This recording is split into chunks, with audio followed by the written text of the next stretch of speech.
Yes, sir. Let's fucking go, fam. Ah, yes.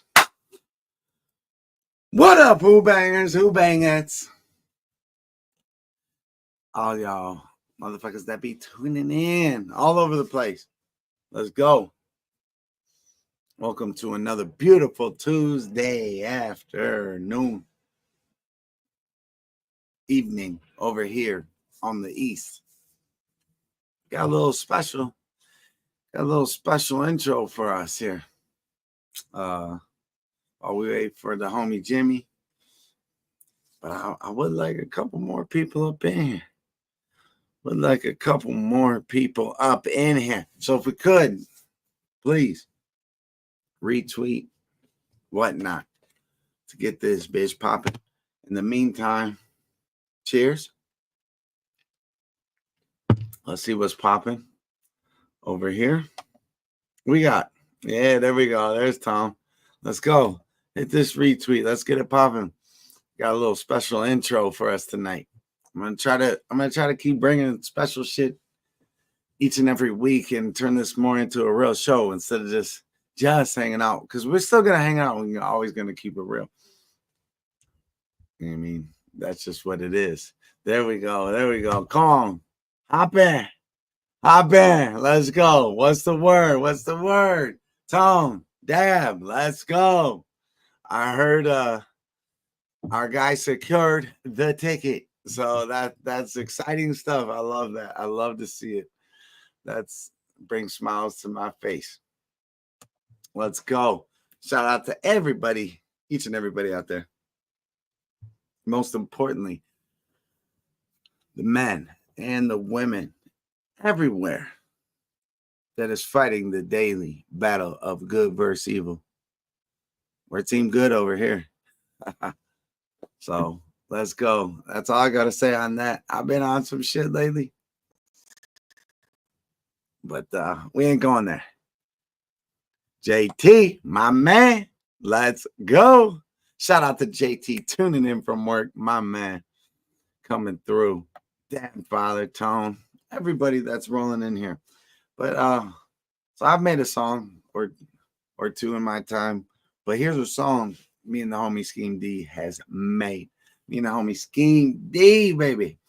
This was before MGK popped off big in the land. He was just starting to get a little buzz, and my homie, he's actually from the neighborhood, the real neighborhood white dude rapping, hard like Paul Wall. He reminds me of Paul Wall a little bit, but he's his own man. He produced everything here.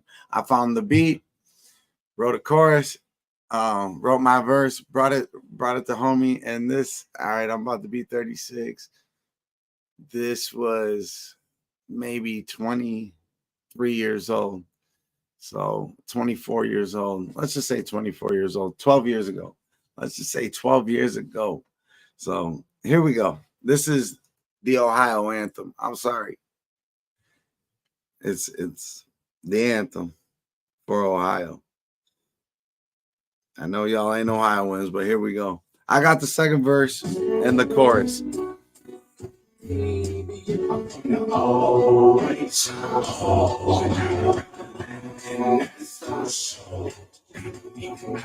we kicking out the door. Let's go.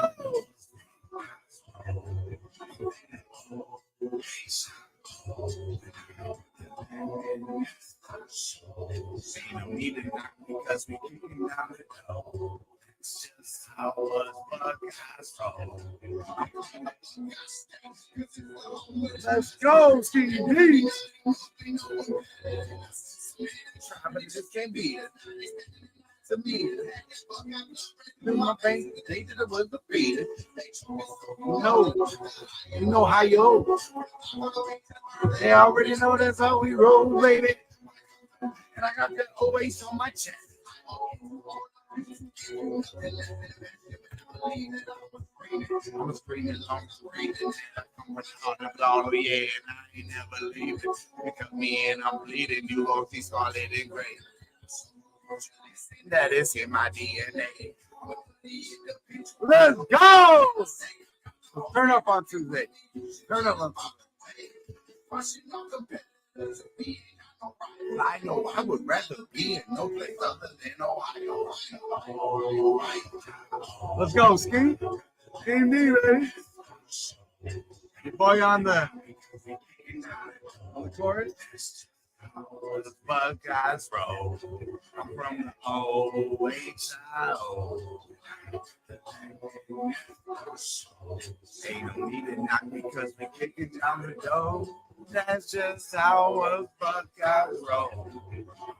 Ohio, pumping that old hydro. But outsiders don't really last long. They get deleted like a typo. From Athens to T-Town, Ohioans gonna get down from the Bengals to the Browns. We gonna spread that orange around because ain't no state kind of like my state. If you want to come and hate, then you can go and hate. Kids all sitting Great Lake from Toledo to Neo. We all beast like Debo. You can call my clique some of them Ohio heroes. Trust us, Columbus knows how to start the ruckus. Y'all don't really want it with us, Buckeyes. We know suckers from Youngstown to Akron. We get it cracking from Dayton to Canton. Hall of Fame state ain't no slacking. So throw your O's in the air if you're feeling that. 17 on the map, and we ain't turning back. I'm from the OHIO.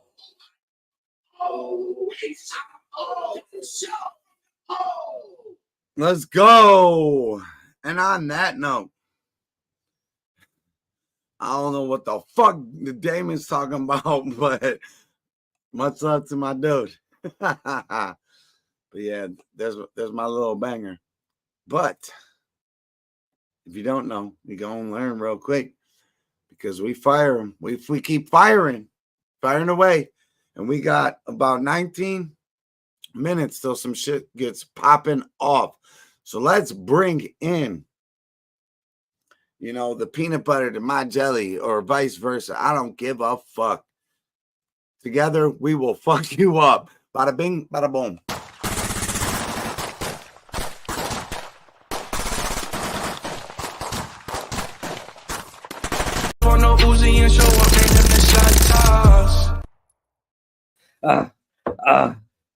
Throwing the OHIO.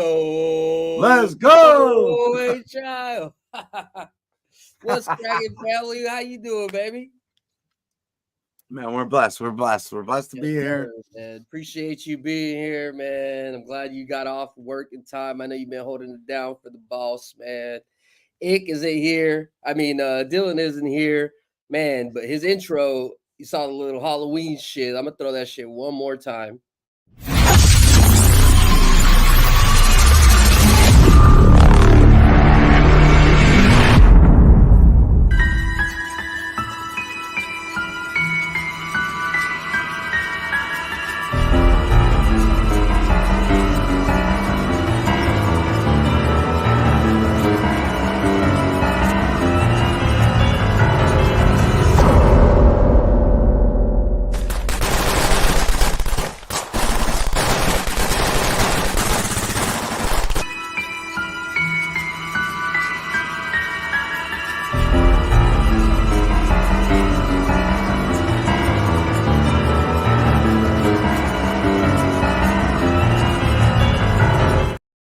Looks like a damn crime scene for us. A fucking murder's about to go down. And guess who's getting killed? Them fucking bookies is about to get lined up one by one. The fucking hit has been called. We green lighted their ass, if y'all know what the fuck that means. That motherfuckers is about to get taken down. But nonetheless, let's break it down to the motherfucking card here. Yeah, real quick, Jimmy. Because I'm gonna let you do your thing. I'm gonna let you give the fam your whole breakdown. Please, people, take notes. Please take notes of what Jimmy's saying. At least keep them in your mind. We're here to win and learn together. So we're always doing that. And you can always catch my guy down below here at Smart Money Bets. Make sure to, if you really like what Jimmy's doing on his fucking own, please support that. I mean, it's going straight to the homie, but I'm gonna let Jimmy roll with it here, and let's get this fucking money. Yes, sir. So let's get straight to the breakdown real quick. I took about 6 picks tonight from 8 NHL selections, 4 NBA selections. I've been taking my NHL selections a little bit heavier. NBA, I've been going a half unit, just kind of just going into it, regardless if I'm doing good or not. Let me look at the schedule of events on how the games are going so I can give you the breakdown of what's going on today. Flyers, Bruins, and hockey. I went ahead and took the over 6.5. I got that slated at minus 115. I'm just going to go over all these bets so you guys have time, and then I'll break it down, letting you know the reason why I ended up taking it. I ended up on the Sharks under 6 minus 110. I also like that. I did have a lean with the Blues. The line started moving away a lot. I think that game's going to go to the over. There's no play on that. I do lean with the Canadians. I do have a small little play on that, but it wasn't something that I was going to give out official. I feel that the Islanders are going to win, but the line is too juiced for me to make any sort of action. And I think this Rangers Capitals game should lean to the over. However, only hockey plays for tonight is the Bruins over 6.5 and the Sharks under 6. In the NBA side, let me pull up what's going on from now to going on later. Let's talk NBA, Jimmy. Yes, sir. I ended up taking the Nets in the first half, plus 148. What have you really liked about that? What have you do you just like their aggression? They're like kind of a look down upon team, and you like the way they're coming out fighting strong early? Well, I'll tell you a little bit about it. Let me just get the other plays out for basketball real quick. I like the Pelicans on the money line. Was minus 125 when I capped it, now minus 130. I like the over 235.5 in the Kings game. And I like the plus 5.5 in the Mavericks game. I have Kings played was what? Over? For the Kings, over 235. It's going to be a sweat. I mean, 235 is asking a lot. But I think the Kings are going to dictate pace. If you've seen Jazz earlier this year, they've been able to fucking keep up. They're scoring really well. Their offense, I feel like, has upgraded. Their defense really is pretty much the same. They're kind of just rolling with the pace of whoever the opponent is. If they're the better opponent and they shoot a lot more, they're kind of staying in touch. And what was your last one? So I got Pels, money line, Nets first half, Kings over. And Mavericks plus 5.5, plus 5. I took a plus 5. I know some books were giving plus 5.5 for the full game. Yep. Beautiful. Yeah, so my bad. So your question was, what was the reasoning behind the Nets in the first half? Yeah.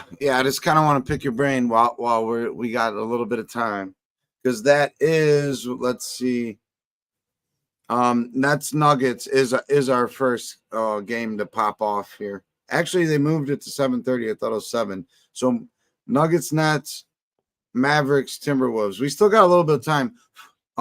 Yeah, we got a lot of time. We got hockey games. Pretty much the first game starting in about 12 minutes. So, all right, let me set the table for you then. Here, let me set the table for you, and we'll go from there. So the Nuggets are 1-2 right now. They're going to Brooklyn. They are 5.5 point favorite, with the total sitting at opener 226.5. I'm seeing on ESPN bet 219.5 now. That's a significant move. And the open, I don't believe half their shit with the lines. But So we got that going on. And the Nuggets did just play an overtime game, a hard-fought overtime game with the Toronto Raptors in Toronto. So that's kind of a thing, you know.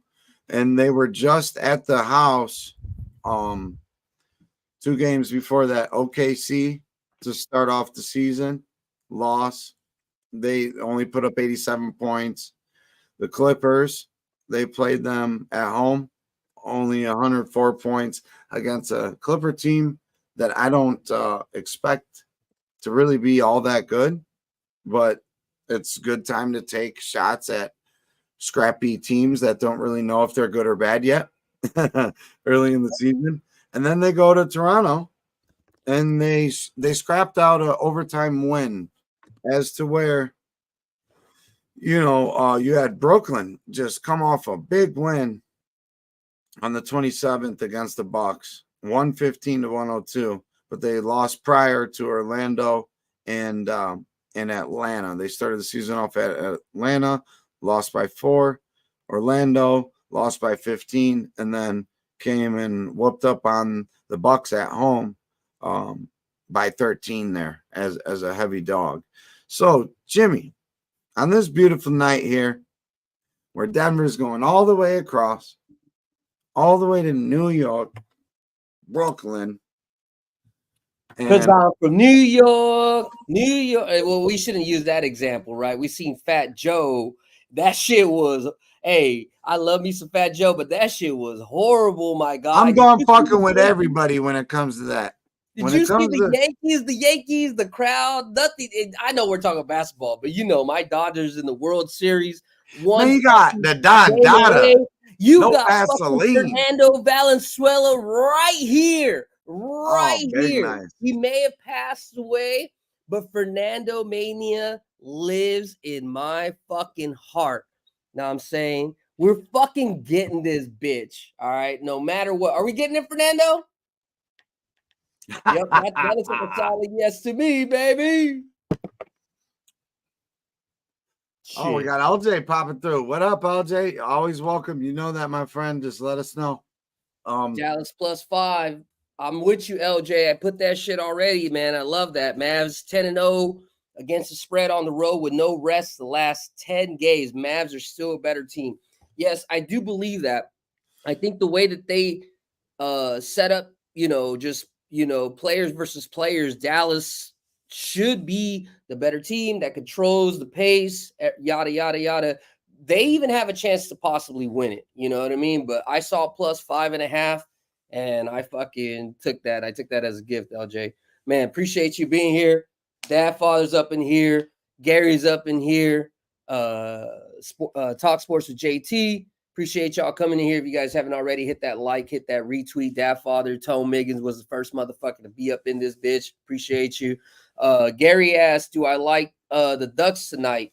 No, I don't. I gotta find my ring. That's the Vegas ring. That's the Vegas power. That just popped out of nowhere. I haven't seen it in like 2-3 weeks. That just literally came out of nowhere. Nice. Gary, I don't like the Ducks tonight. I definitely think Islanders are the play. I really wanted to get to the puck line or the over 6. However, it wasn't a play that I liked enough to make official. All right, yeah. So here's and it was Grandma Tani's, she passed right before her birthday, but this was like official, like full year. So here's a little picture. This see, I'm a little chubby there. It looks I have a Las Vegas shirt on too. It looks like your forehead was the 5, but now you back to the forehead, so you good. No, you're good. I got a nice hairline. I'm just fucking with you. I got a snakeskin Cavs hat too. What's up, See Sean? That shit? See that shit? Snakeskin, brim. Let's go, boys. I got my Bone Thugs. I got my Bone Thugs on. East 99. Eternal. I got the Lokes on. Let's go. Where'd you get that snakeskin shit? That should look nice, bro. That should look clean. From Dustin. Okay. Pops' son. Yeah, you met Dustin. He ordered that, or he got that from Lids, or what? He said if I got a birdie on the one hole, he would give me something. And I've never birdied that hole. And I said, okay. And then I birdied it. Nice. So he blessed me with this banger. Damon just fucked up a king-size Twix. Good for you, bad for your tummy. Sean Fisher said, VAR cost me a 41 ticket. Fuck, man, that soccer bullshit. Fuck that VAR, man. Dab said, LJ, Lions versus Texas at home tailgating the blue. Hit me up. Yeah, man. Appreciate y'all hanging out here. I already know you guys got an option. Lives matter. But Jimmy, yeah. So what do you think about this Nuggets Brooklyn game? 5.5 point spread. A total that had started pretty high, 226.5, and has dropped down to 219. What is your thoughts on this game? Well, I know you said the first half, but yeah. Yeah, I have no opinion on the total. Yesterday they were supposed to go under. I capped it under. The line moved away from me. I've been trying to just keep capping. Also on top of looking at the live movement, everything, just try to stay on top of everything that went against me. They ended up going into overtime and blew through that over. The total today still doesn't make sense. The +5 for the Nets is a possibility. I had like a lean to that direction, but then when I wanted to drill in a little bit more, I felt like the first half made the better sense. Last year, if you remember, we were riding the Nuggets, the Celtics, and the Pelicans as the first half winners throughout the season, and they ended up taking care of us somewhat. But the Nuggets this season to start are 0-3 to cover the spread, while the Nets this season, they're 3-0 to cover the spread. And they've covered the spread in the first half with people who can shoot shots, right? Hawks put up a high volume. Magic put up a high volume. The Bucks are supposed to be the far superior. Obviously, they had some injuries, but they've been able to cover all three of those first half spreads. The money line was 2-1. The spread did move from +3.5 to +2.5. I felt like I might as well just risk it for the biscuit, to be honest with you, rather than taking the +3. While the Nuggets have been facing, one good team with the Thunder, and then you have two somewhat weak teams, but can shoot with the Clippers and the Raptors. They were unable to do that in the first half. The Nets have been scoring somewhat okay. They scored 112, 116, and 101. So they're averaging about 60 points a half. I think that's just enough. The Nuggets right now, you guys have seen this. They're not last year's Nuggets. They're not anywhere close. They're struggling against these teams that they should be beating. They already got demolished by the Thunder, which they did all last season, and then they lost in overtime. Obviously, if you saw the game, it was a little bit kind of like last second, whatever, but the books still have it as the Clippers winning.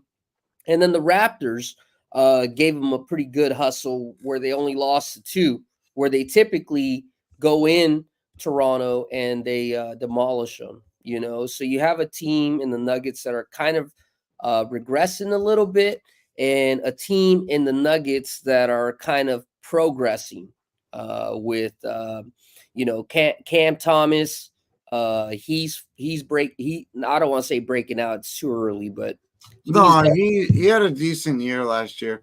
Right. He's their bright spot on their team. He really is their bright spot. He's their next, quote unquote guy, So, but see, Jimmy, I think this is a game where. All right, hold on. Keep going with your idea.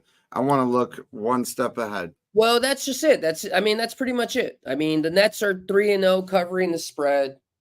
2-1 money line first half. Nuggets are 1-2. I believe first half. Don't quote me on the Nuggets side. All right. So the Nuggets play the Timberwolves next on Friday. So that's their next game. They got this game and then Friday. They go play the Timberwolves at home. Then they're at home for 4 games in a row. Jazz, Raptors, Thunder, Heat, Mavs. Nets got a back-to-back too. This is the first leg of a back-to-back. Usually when we see teams first leg of a back-to-back, they want to start off at a great pace. Like, and the next game is not going to be easier. I don't want to cut you off, but no, it was just something else thrown in there. They're playing the Grizzlies next, so that's not another game that I personally think between these 2 games, they probably have a better chance of winning this game than the Grizzlies game. The Grizzlies have far greater depth. The Nuggets, for some reason, it's just not there yet. The Nets are overachieving at the moment. I like it. I think this could be a game they get humbled, though. Who, the Nets? Yeah. But I like where you're at with the first half.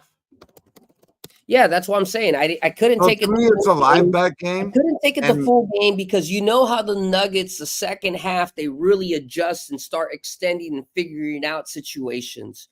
But what's that to stop from the fucking Nets to fucking taking control in the first fucking half? I feel like, Oh yeah, and they're young, they're dumb, they're full of cum. That's basically that team. That's what they are. They don't know any better. They and everyone's going to give the Nuggets their best fucking game. Everyone's going to give the Celtics their best fucking game. Even if you're the shittiest team, you're circling shit as a person. You're looking through your schedule. Oh shit. Oh, and I'm a small forward. I'm going up against so-and-so, big time small forward, maybe 3 games from now. So there's so many factors, but I do always like to look at the schedule and just kind of, it's not a finalizing piece to the puzzle, but it is a good thing to look at. It's a good thing to look at. Nuggets got right. Nuggets Friday to play, even though the Nets are going back to back. And that's what I'm saying. And Nuggets have enough power to win it all, right? I'm not saying that they can't win it all. Yeah, they're a series type team. I think the focus is not going to it's not going to be there. I mean, I think the focus is going to come after the adjustments come. I'm not saying they're going to get blown out or anything, but I do feel, I mean, the Nets 3-0 in the first half covering the spread. I've seen the way the Nets have been coming out. I've seen the way the Nuggets have been kind of lethargic. I don't see why this bet couldn't get the money line, or I really would have just gave it out as a +3 and I would have taken it myself. Yeah, it's just we're gonna see the Nuggets go back to the mean at some point, and the mean is them being the team that they really are. But right, it's early, and I love that play. Yeah, exactly. I really do love that play. In like 2 weeks, I mean, the mean doesn't happen within 2 weeks. That's when we're going to start seeing like, or sometimes even a month, or sometimes even a month, or sometimes even never, right? Sometimes even never. Sometimes it might go all the way. A trend might not go all the way to the fucking All-Star break. And we got to remember too that they got the in-season tournament, so that's going to be a thing. Teams are looking to fucking. I think that means something to these teams these days. I really do. And I like that there's something in the middle of the season that means something.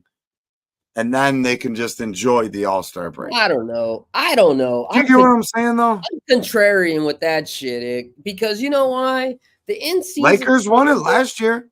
Lakers won it because they wanted to go out there and prove a point early.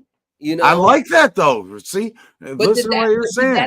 Who wants to prove a point early this year? But did that benefit in winning Cavs. the NBA championship? Not really. Cavs want to prove a point early. 76ers will want to prove a point early.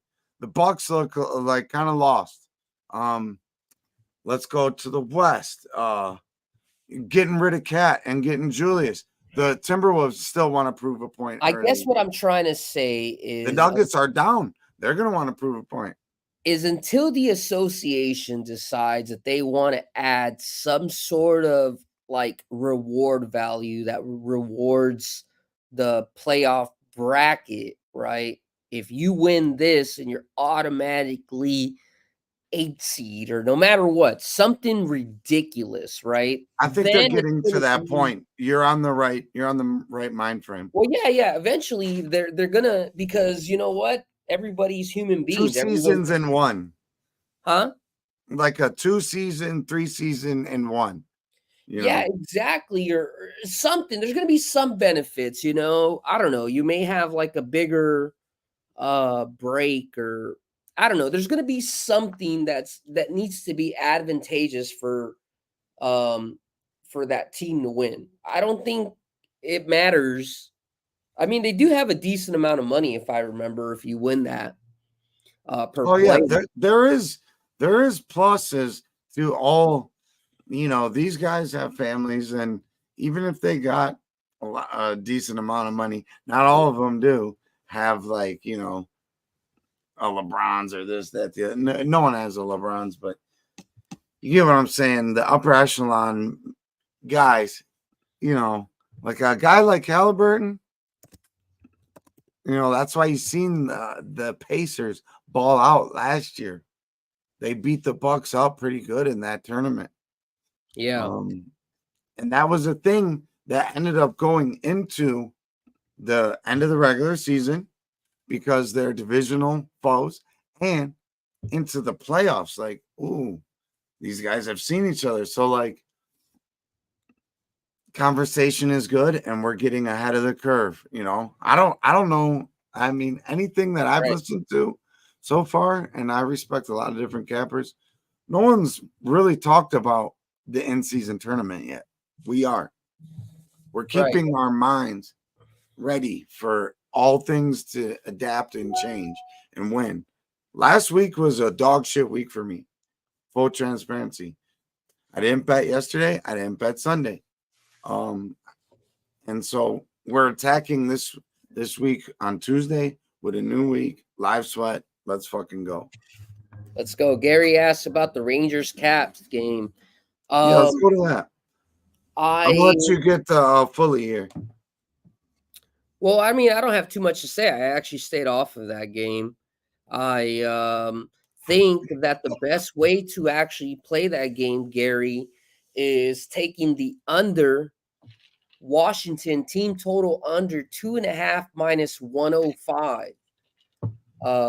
Team total minus 105. Reason is Igor Shesterkin is in that tonight. Last 6 appearances he's had against the Capitals, he's never lost. I ain't never lied. But yes, I have. The money line is a little bit too juice, right? But what also sticks out is Igor has been only averaging about a goal and a half given up per game. You're getting the 2.5 under. So if anything, I would do under 2.5 minus 105 team total under for Washington Capitals. And that's how I would play that game. Shout out to Pops. Shout out to everybody in the motherfucking chat. Tom, Damon, everyone that's putting their action out there. LJ came through. The Dab Father, Sean Fisher. It's always so fun to have share a night with y'all. Hell yeah. Sean Fisher been coming through, man. Appreciate you, man. Small play on the over 1.5 first period in that game. There you go, Pops. And Pops, it's not always about what we're doing. Like you already know. You've been hanging around. Pops knows. But pay attention in the chat, man. Sean Fisher is good. Hey, and real quick, I gotta do it. It could be the very last time before I can do it. Show my quick video to my boys, Shohei and the Dodgers, possibly world champs tonight. We'll see if he can wrap it up.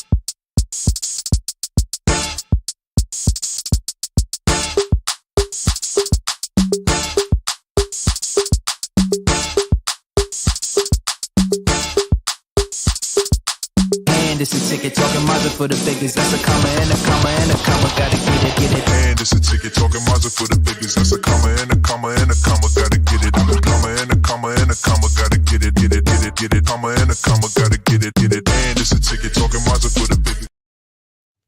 Yeah, that was the one, baby. Hey, you notice we never made an Aaron Judge one or a Soto one. I'm sorry, Ragu, if you watching, baby, but you know, this is our year. I'm going to see you hopefully this weekend, though. I'm going to take care of you at Italian American Club. And speaking of which, boom.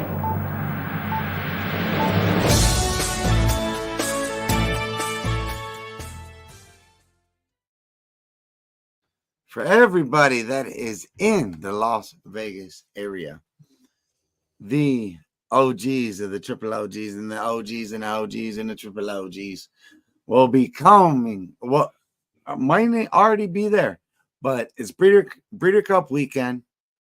The OGs will be out in Vegas.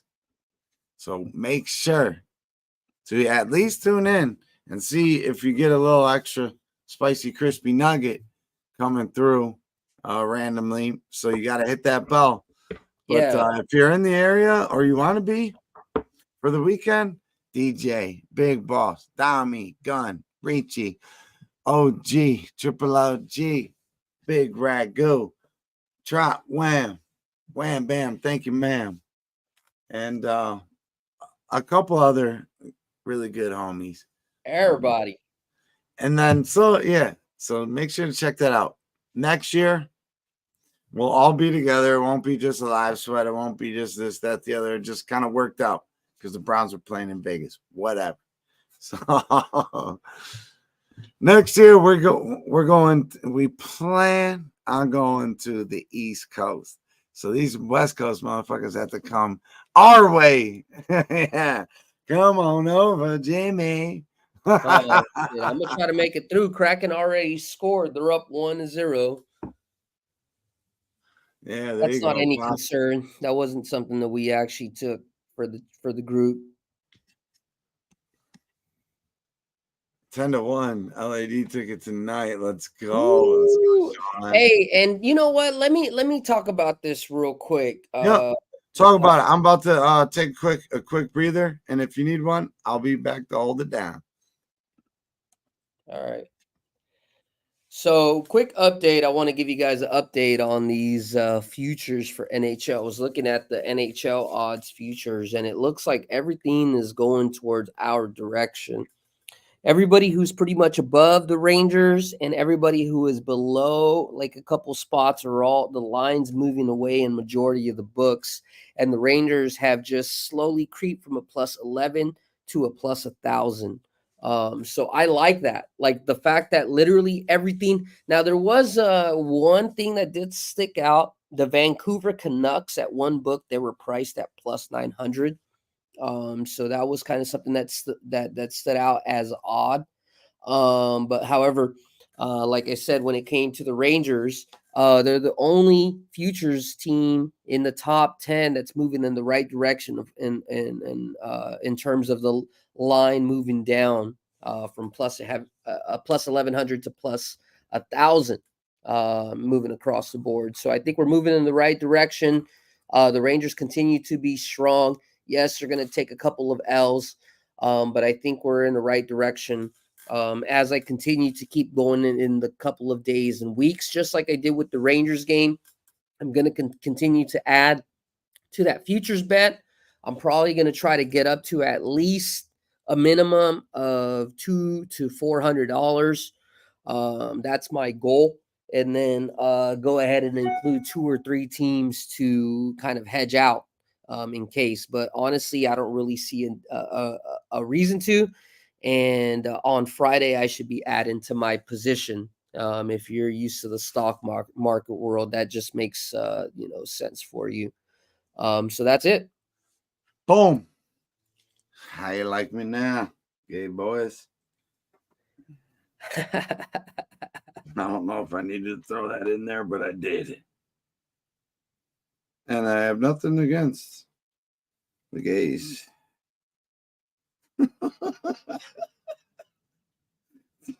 Totally sounds like I do saying it like that though. Oh man. All right, let's hear your kill for a Tony. second. You know what I'm saying? Ick attacking the. I'm not gonna even say it. I'm just kidding. Oh, I didn't know I was. Hey, no, I'll go. Bada bing, bada boom. How you like me now, gay boys?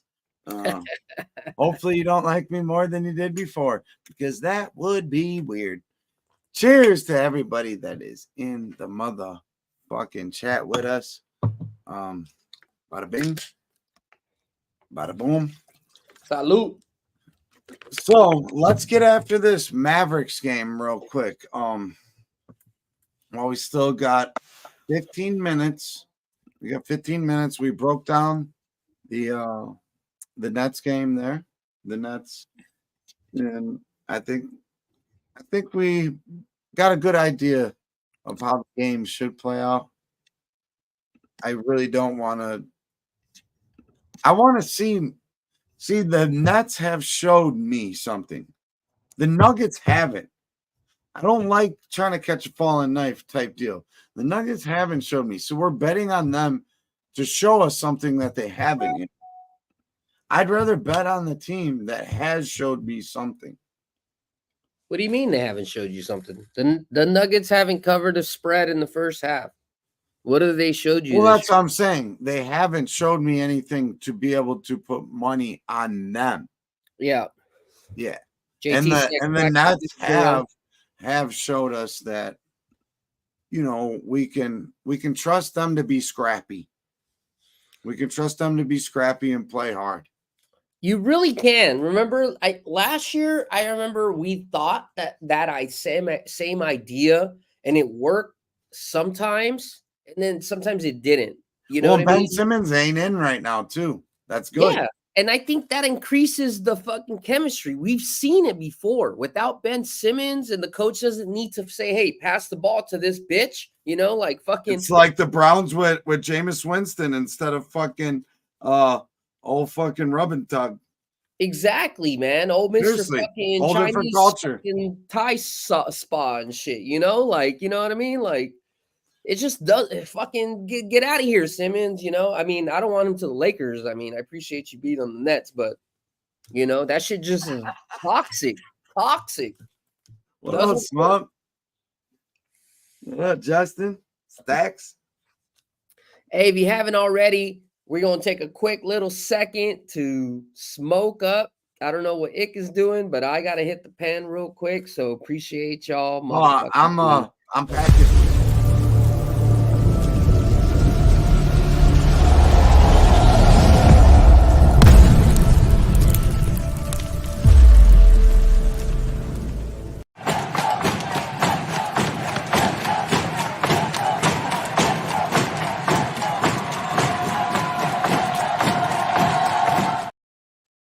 Yo, so I'm going to keep us going with this little commercial break here in a second once we lock in these bets. But Jimmy J, go. We are good, baby. We are gravy, baby. It's Halloween week. Ooh, oh, yes. We are ready. Okay, let's go there. Let's go there real quick. Who to you was like the scariest player that like you wouldn't want to see in the paint in basketball? If you were an NBA player or just in general? In basketball? I'll give you mine real quick. Probably from what I've seen throughout my life, Sheed would be one of them.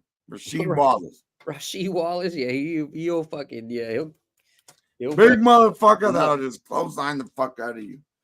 I would or Ben Wallace. Yeah. Fuck Kendrick Perkins. Ben Wallace was cut and just looked like he was all he wanted was to inhale all the smoke. Yeah, honestly, that's probably who I was gonna pick. I was gonna say either Ben Wallace or probably Shaq, but I will put an asterisk. If you had to say this guy was 100% gonna blow up on you, right? You knew you were gonna get your ass kicked that day. I would not want to fuck with Ron Artest. Ron Artest, he don't fucking stop. He don't fucking know. He don't give a fuck. Larry Johnson. Larry Johnson. Okay. I'm just saying, Ron, you know, hey, like better world peace. He's on a pack of that old Civil War rifle. That's fucking priceless. Because I don't even like doing this shit. I like rolling, but this is what I had. So here we are. Yeah, loading up the musket, baby. Let's fire off. Go get him the stick and get him to stuff it down. Go get that Larry prize. Johnson. Oh man, that's a good one there. I'm sure Pop's got one. You probably say something old as fuck. Let me ask you a question. Okay, let's go. Who would you take with the last shot? Out of everybody. Everybody. If the world was fucking, this was the decision of the world, and you were facing some fucking unhumanly like.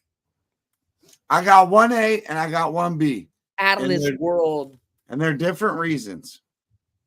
My number one choice, strictly over how much he's my favorite player, Allen Iverson. I'm taking Allen Iverson. 1B. Chat, let us know what you guys think too as well. 1B. Allen Iverson dishing it to Ray Allen in the corner. No, it's just Allen Iverson. It's Allen Iverson is my answer. If we're talking about spot up, no, we're talking about the guy that's dribbling it, right? You got to talk overall. Kobe, man, what the fuck is you smoking? Listen, I grew up wearing AI shoes. I thought Kobe shoes in the beginning were ugly, right? The bullets, all that shit, you know, like AI he's out of this world. But last shot, he's just got that killer in him, though. 2-4, bro. 2-4. Every time I would see this dude make a shot and he look at you like, you piece of shit, motherfucker. What the fuck did you think you were doing? I have to give respect. If it ain't AI, it's Steph fucking Curry. Steph Curry's the best shooter in the fucking game that the game has ever seen. He might have a robot arm. Shit. Oh, Curry shit. Nice. Oh, but you know what? He do got a motherfucker just stepped on through.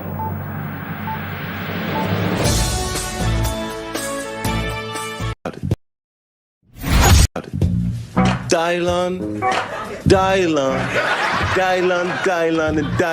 because I spit hot fire.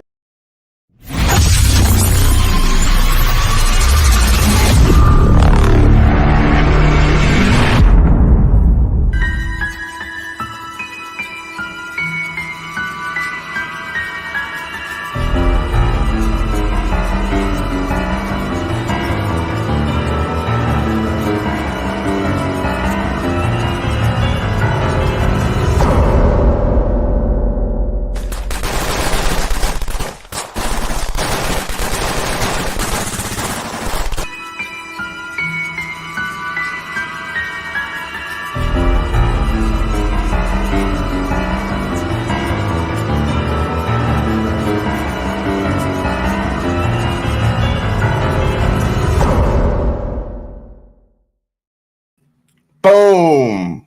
What's up? Happy Halloween to everybody out there. Thought I'd keep it a little bit spooky for you. Happy to have you on the second edition of the Halloween Live Sweat here with you. What the fuck is up, guys? Cheers. Dylan looks like he's got all the good fucking. Are you an extra? Are you an extra from hell. Hot Tub Time Machine? Is that what your outfit is? Something like that. Dylan looks like he got all the good powder on the hill. I know. Hey, you want to find the guy with the 8-ball? This is the guy. This is the guy right here. Oh shit! Hey, that intro is fucking beautiful though. I don't give a fuck. You read it for a third time. Halloween edition. I had to. It fucking beautiful. We're here live, sweating and betting this Halloween. Wouldn't have it any better. Cracking up 3-0 already.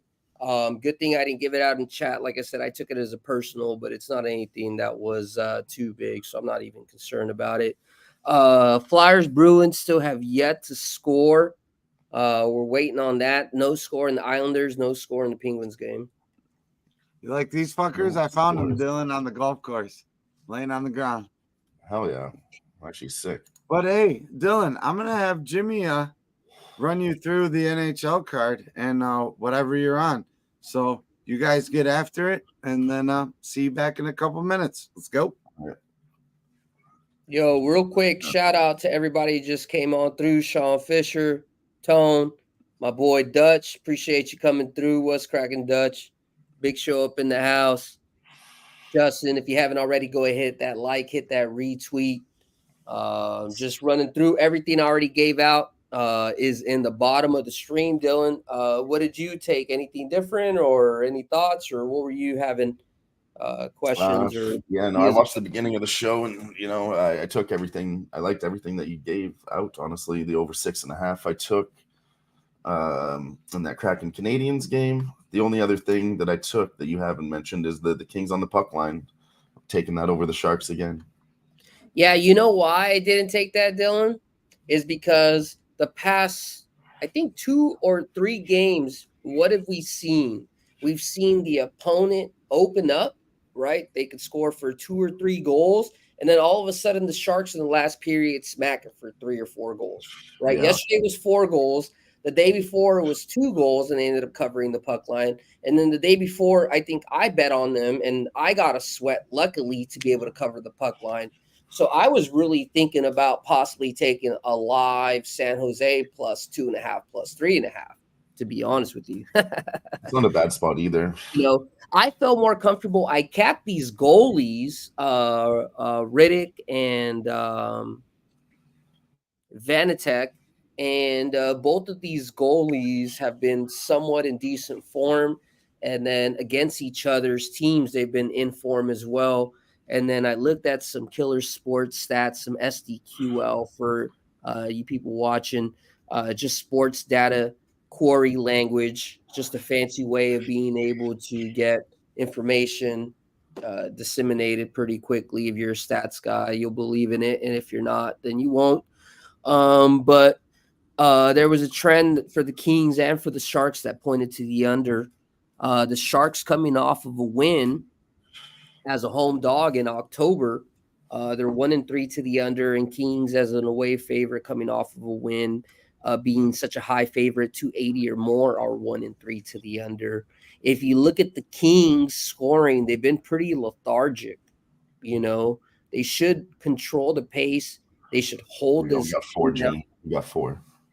Oh shit! Damn, I missed the easy play possibly then with the Kraken.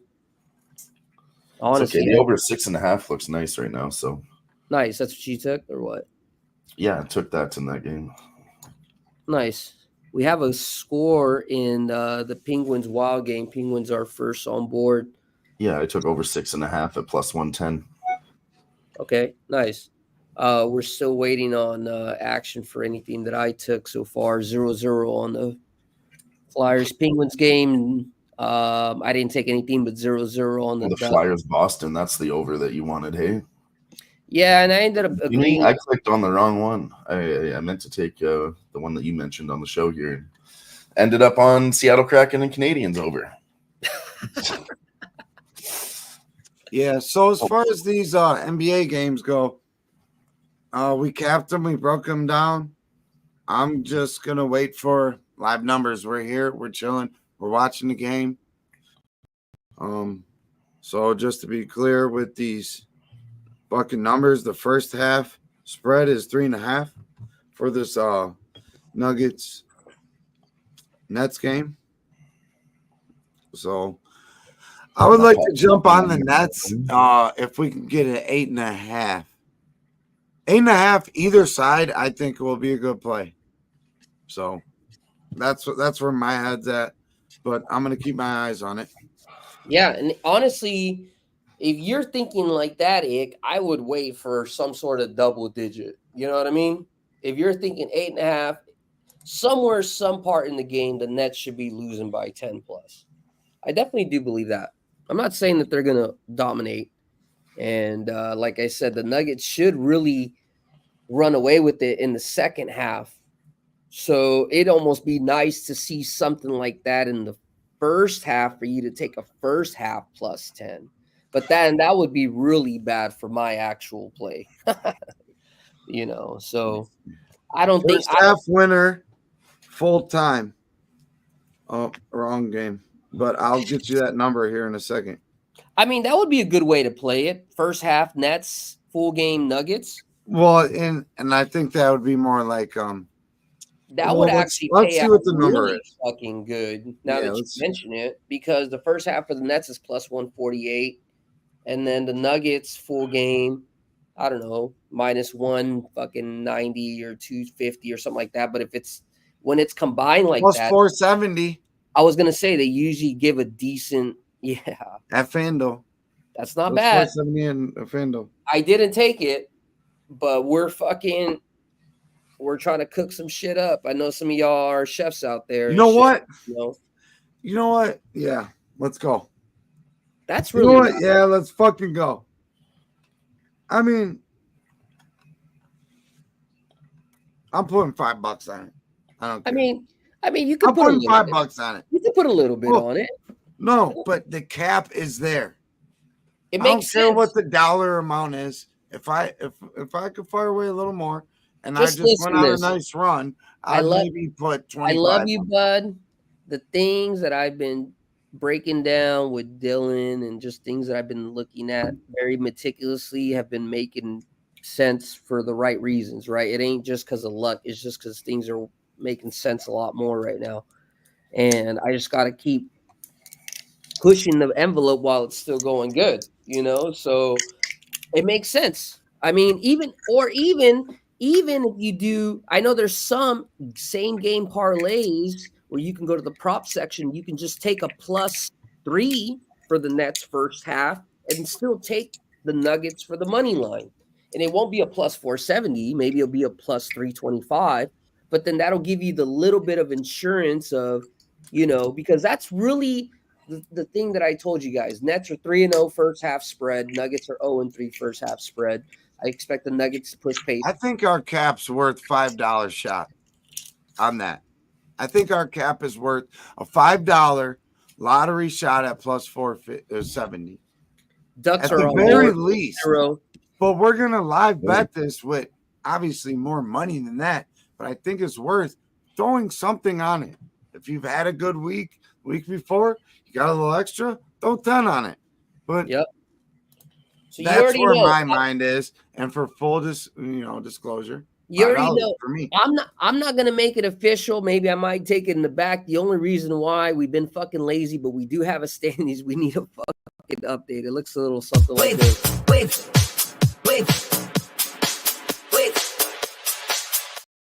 I'm not gonna show everything, but we need to update that motherfucker.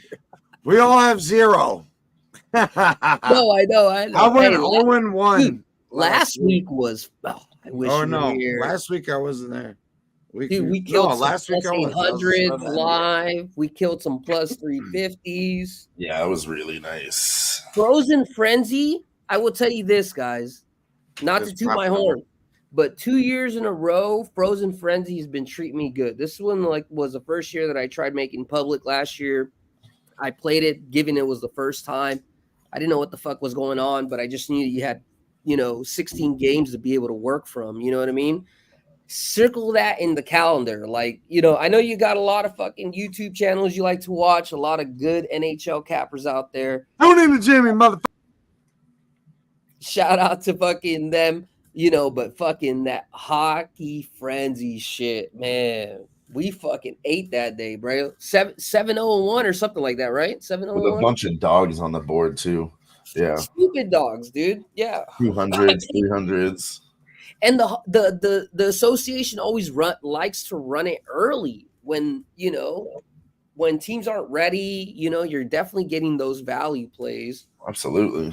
So it's a frenzy for them too.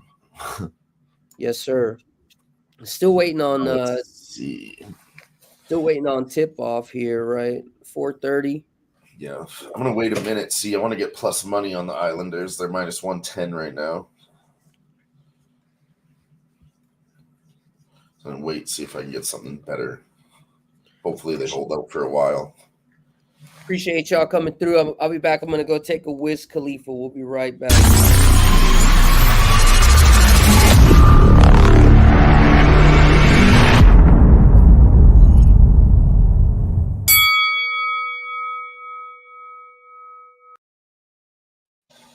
And we're back. Yo. I got something for you, Dylan. Let's hear it. No, we'll get there. But run through what you're going through, and then we'll give you a sec. I'll give us all a little commercial break. Okay. Well, the only other thing here on this commercial break at the Live Sweat, Who-Bangin Tuesday night Live Sweat, we are going to premiere another Scheme D original classic. My man from the land. This is stuff we can play out here. So let's get that going. And Dylan, you got the floor, my brother. The only other thing that I've got that I haven't given out is the New York Rangers on the puck line. I think they're good on the road. It's a tough spot against the Capitals, I'll be honest, but that's why we're getting a plus 150. And I think these are the spots that are going to make that trend pay off long term. If we just keep betting the Rangers on the puck line when they're away, got to get these plus money spots in there. Yeah. I couldn't get there today with you, Dylan, but I definitely think the Rangers are going to win. I think it's priced accordingly. You got 2 6-2 teams. The goalie makes sense for them to win. I just don't know if the game may be like 1-3 or 2-3, or I don't know if it's going to be within 1 or 2. I could have decided. I know. I mean, if the empty net comes, that's where the empty net comes in play, right? They should end up winning. I should have capped the overtime, or I could have at least mentioned maybe just taking the Rangers and reg. That probably would have been the way to play. Or I know in some books I can't take it, but draw or no bet. You know what I mean? What up, G? Good to have you with us here. This Halloween edition of the Live Sweat. Senators on board. Everyone's on board except for the over in our game. The Penguins now are up 2-0. 2-0. Penguins. Yep. Oh fuck! We should have taken the Penguins, man. After we wanted to fade the Wild. But no, if the Penguins are up, close though, it's gonna end up being an over. Yeah. What's up, Nuke? Appreciate you coming through, man. First time being up on the Live Sweat, but definitely an original low bagger. Said, "What's good, guys? I got LA plus 110 for the sweep. What about the Browns won on Sunday? The Browns won on Sunday. Nuke ain't new to the sweat. Don't disrespect our guy like that. No, Nuke ain't new to the sweat. No, I know Nuke in a minute. But yes, let's go Browns. We'll get there in a little bit. We got some bets to fire off. Y'all keep doing that hockey stuff, and then we're gonna come with the first ever live performance of let's go whatever you want. But we're gonna hit you with a commercial break here soon. All right, let's get. Nuke been living the retired life. It's all good. I know how that go, man. I'm envious. Shit, if I would have stayed in the service, I would have been retired already. Coming up 2 years from now, I'd have been 39 and retired. So. But shit, man, appreciate y'all being here. If you haven't already, go and hit that like, hit that retweet. If you haven't already got here a little earlier, my plays for tonight are underneath. Combination of hockey and basketball. My hockey bets, I've been going full steam ahead, so I've been going at a unit. My basketball, we're still only a couple of days in, so I've been only going at it at about a half unit. However, Yesterday I did go 1-2 in hockey with the plus 200 to cover. 3-0 in basketball.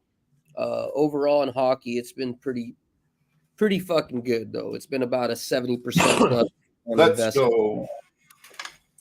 Canadians scored. We got 5 goals in the first period. Over 6.5 is going to get there for me. Let's go. Oh yeah, Canadians. Yeah. I mean, I'm not... Canadians fucking +3 or 2.5 when they're up 4 there. Well, I took it as a personal play, the Canadians, but nothing crazy, and it wasn't part of the bets I gave out, so it's not a big Minnesota deal. Wild puts one up. Hey, this is a perfect time. This is a perfect time to do this. I like that. And 1 Penguins. We love our chat. We love our chat. Oh yeah, we do. But shout out to the men and the women. My main man, Jimmy G. My brother Dustin here. He's crazy as fuck, but he's a Marine and he will always have your back. But I want to whoop his ass half the time. Gerardo's brother and everybody that has served for the fight for the good. The good fight. Whether you know it or not, we are sending blessings to each and every one of y'all. Appreciate you, Jimmy, for your service. You know I love you, brother. Each and every fucking time. This is for appreciate all y'all. All the men and women.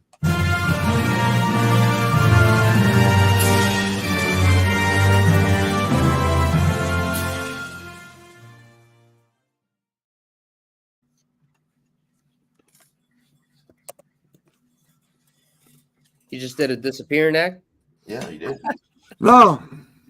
I thought y'all were going to get right back into it. I'm trying something new. No, you're good. You're good. I'm trying something new here. All right. I love it. You know, I love it. We need that. It's important to have innovation, right? You know what I mean? Like nothing in life got further by doing the same shit every day. No matter how good you are at that point. Like you're not. Jimmy, remember I used to play that same fucking soundtrack of those same fucking beats every fucking Tuesday? All the OG live sweaters know those fucking beats that I played every fucking time. They were just, Creator Mix. Shout out to Creator Mix. They do have some beats over there you can listen to while you're live streaming, and you won't get in trouble on YouTube. We're going to look into kick. Appreciate y'all. Dylan. Oh, yeah. Coming soon. Dylan, I want to ask you something here, my friend. Shoot. On a scale of 1 to fucking fully fucking railed up, how railed up are you? Oh, I haven't hit slopes at all today. For this weekend. This weekend, I'm really excited for fucking UFC Edmonton. It's going to be great. This weekend's going to be epic. I do have some epic news on that UFC front, too. Hold on. You said we got what? And actually, yeah, it's news. News. You said we got what, my friend?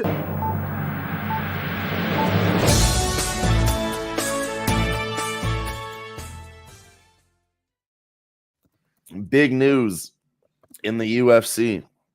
This November 2nd card will be the implementation of the new rules. So there will be 12 to 6 elbows allowed now. And that's funny because John Jones is about to fight soon. Expect him to use those. And then they also have the ground striking. So the fighter, a downed opponent, you can now knee him when he's on the ground. Then the fighter has to get a knee or an elbow on the ground. It's no longer just their hands or their feet. They have to have an elbow or a knee on the ground, or else knees to the face and kicks are illegal on the ground. So we're going to expect more violence at this UFC card. Let's fucking go. That, my friends, is breaking news.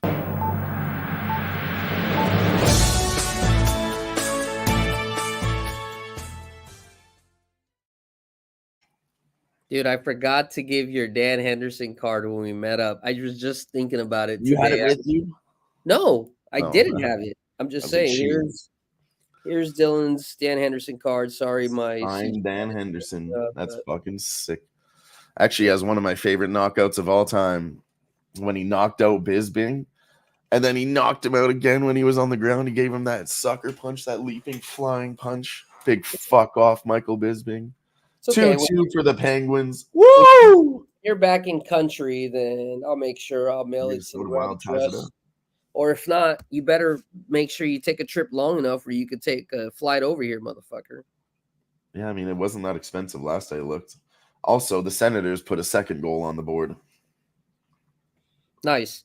In NBA news, Dallas is tied right now with Minnesota 17-17, 6:55 remaining, and Brooklyn is down by 3, 6-9. Barely kicked off, 9-12 remaining. Let us know what else you guys are betting on tonight. Gerardo says he took the over 8 at -115. I will tell you about that game. I haven't been betting any Dodgers games since the NLCS, just hoping to keep it pure. It's been working so far. I don't want to add any bad juju. He's also taking Texas State college football -4, 120, and the T-Wolves -115. Me and you are head-to-head. Well, no. I mean, if they got a 4, then or a 5, I guess we'll both cash, right? Because I got the +5.5. So Nuke Worker appreciates everybody who served. Appreciate that. Justin, appreciate that. Tone gave out Tommy Edman home run plus 1,100 for a quarter unit and 2 home runs for a shitload of money. A tenth of a unit. Go $190,000. Tommy Edman been fucking hot though, so I get it. And honestly, tonight they're probably gonna fucking walk Freddie Freeman. I haven't capped baseball at all. I haven't looked at any bets, but I wouldn't be surprised after fucking scoring a home run in all 3 games, they don't give him the fucking Barry Bonds treatment. I mean, come on now. If you're not a fucking MLB manager and you don't understand, at the very least, you need to walk the guy who's been crushing you to start the fucking game off. At least the first at bat, dude, you're fucking stupid, dude. I don't know. That makes a lot of sense. What do I know? I'm not an MLB coach and shit, but Makes a lot of sense. you gotta so hey, my boys. What up? We're gonna go to commercial break here. And let's get it real quick. Bada bing, bada boom.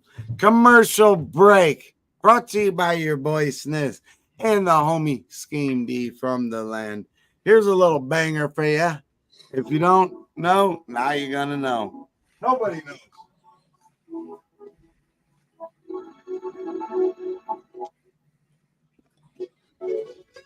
We hustle, we grind. Give a fuck about what they say about me. I'm living my life each and every day. I'm living my life. Give a fuck about what they say about me each and every day. Yeah. But nasty D in the nation, baby.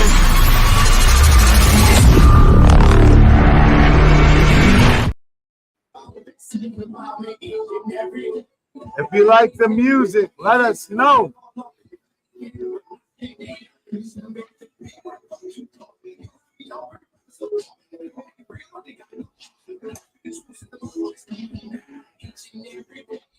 Much love, much love. Thanks for tuning in to this live listen session here with the motherfucking Live Sweat crew. You know what it do. Let's go, baby. More to come. I like it. Hell yeah, boys. If you're looking for a live bet, I definitely would recommend taking the over 4.5 in the Flyers Bruins. If you want to wait a minute or two until maybe we get a better number. Right now it's at -145. If you want to take it at -125 or -130, I mean, I definitely expect goals. There's no goals here. If we see no goals in the first period, I think it should increase in the second and eventually open up in the third. Yes, let's go. Rangers clapped one back. Oh, nice. They clap back? They clap back immediately. They clap back? Minute later, they said, fuck you. Over in the NBA news, Ovi scored for the Dallas Capitals. is up by 1 and Brooklyn is up by 2. Woo! Let fucking go. Let fucking go. I know. I was looking at that. I kind of wanted to take them when they were down too, but we'll just keep our eyes on it. There's no reason to rush anything in the first quarter. We already got a little bit of action, but let's see this Cap fucking work out. Let's see this Cap work out. And if you haven't already, honestly, this episode, we're probably not going to give a whole lot of live bets. So all the bets are in the bottom. If you guys see some sort of fucking openings, you know what I mean? Like if it opens up the other way, don't be afraid to take the fucking spots for a plus spot. If you have any questions, is this gone far enough where we should take it? I'll let you know. There's no issues with that. But right now, Brooklyn's first half is looking all right. Booyah. And so is that Dallas shit. That Dallas shit going to look all right. I'm telling you. They definitely have a possibility to win outright, but I wanted to just go with the safer bet. Absolutely. 5.5 is a nice price. If they Yeah, do that's win why I outright, couldn't you'll be believe it. laughing They with that priced it number, like yeah. that. And I understand Timberwolves are still fucking nice. It's just we already understand NBA is all about matchups, and this matchup doesn't necessarily make sense for them. I mean, we'll see. With the addition with Randall, Nope. I mean, I still don't think it's going to be enough. But Smoke, I'm sending you the link. You better join us this time. said wifey out of state. What up, Smoke? Yeah, man. Mavericks did just play yesterday. They did, yeah. At home. And they beat the Jazz 110 to 102. Jimmy got the under there. Brought the under home. Yep. Easy under. 32. Yeah, that's great. Crazy number, ain't it? It was great. Oh, way under. That was like the Cavs number. I was like, wait, Fuck outta here. 222? I was like, they usually average around like 204, 206, 208. I think that's the one that was 230. 216, the highest. I think it was like 223. Yeah, I was like, man. I know I didn't take it because I seen you're on it and I didn't want to jinx you. Nah, fuck that. You No, already I'm just kidding. that shit. It was just I wanted to reset. I wanted to reset.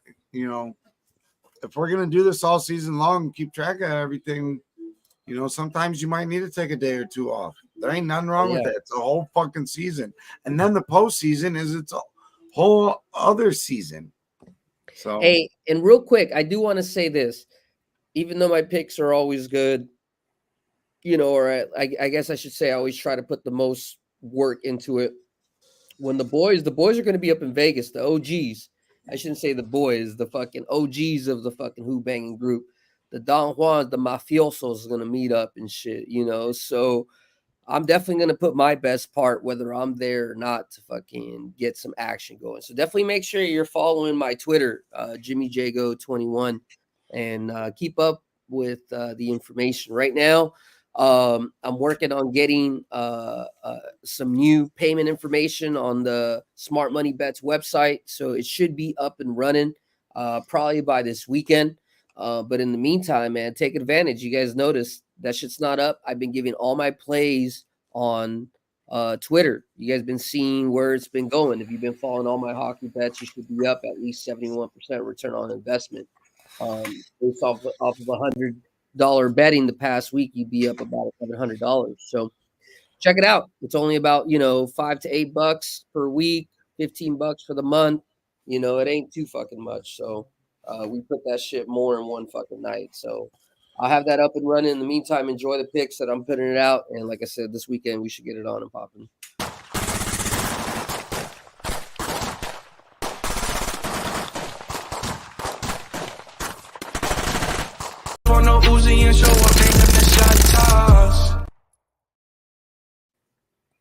yes, sir.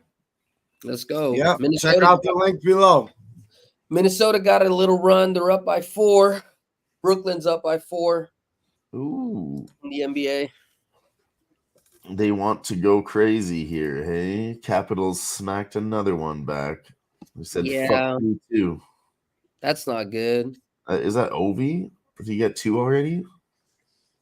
That's definitely not good. Ovi got 2. Winning. I will tell you that. 2 goals for Ovechkin. Some say he won't get it this season. I think he might get 40. Should be dominating them. And the fact, like I told you, remember yesterday or 2 days ago when the Blackhawks scored 3 and we're like, oh, they should come, you know. Yeah. It may not be one of those cases. So just, Capitals now have a penalty. Rangers are going to get the power play. They might clap right on back. Hell yeah. That was your fuck. And real quick, shout out. Give a little shout out to Real Sports, the Real Sports app. Come fuck with us. I really like this app. Check it out.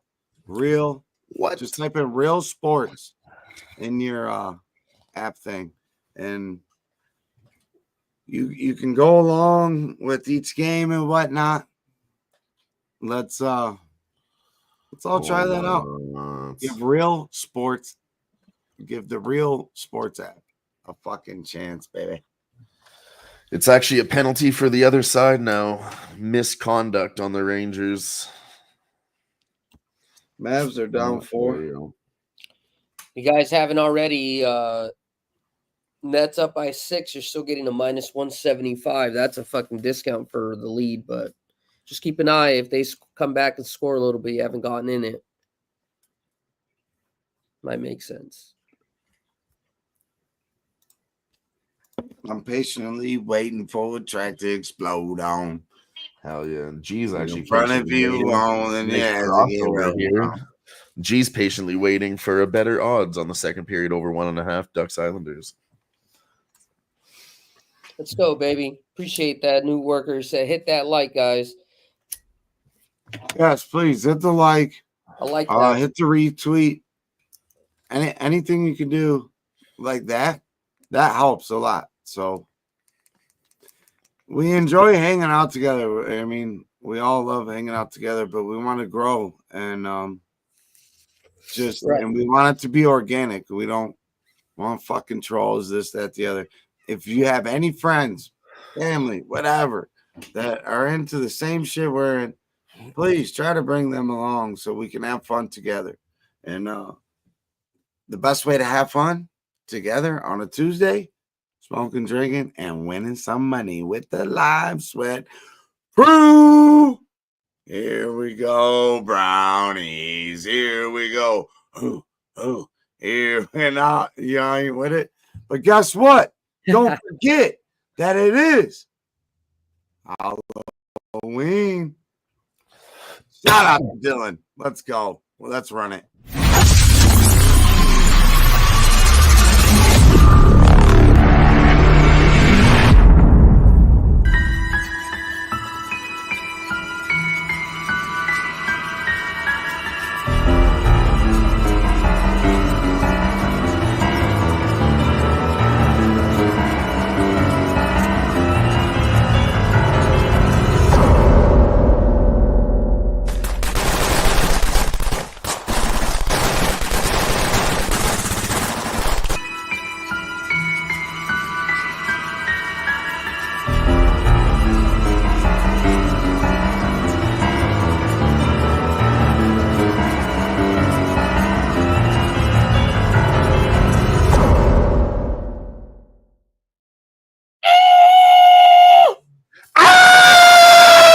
Don't worry about that. That's just Halloween, guys. No murder happened. Oh, fucking Dave has a joke for us in the chat. The Yanks. Oof. Big kick to the dick. You ain't hurt nobody's feelings over here. Oh, man. Making Jimmy's day. Shout out to Picture Dave. That's my guy. I couldn't laugh any harder. You know we love you, brother. Came on, man. Miss you, man. I'm going to smoke this one for you. I hope all is well with you and your family, along with everybody that's out there. Hell yeah. I mean, Dylan was a person in the chat when this shit started. Look where he's at. Look at doing me now. Fucking cocaine on a Tuesday night. I'm only dressed like I'm doing the next cocaine. day. I'm not doing any drugs. No, I'm just kidding. Let's go, Fernando. Dave, I sent you a link if you want to pop on with us. You don't. Leave him alone. We believe. You know, whatever. I will never stop. No, I'll never stop. But there's a time and baby, a place. Nets up by 9. Nets up by 9. Invitation's always. It's just an open invitation. He knows that.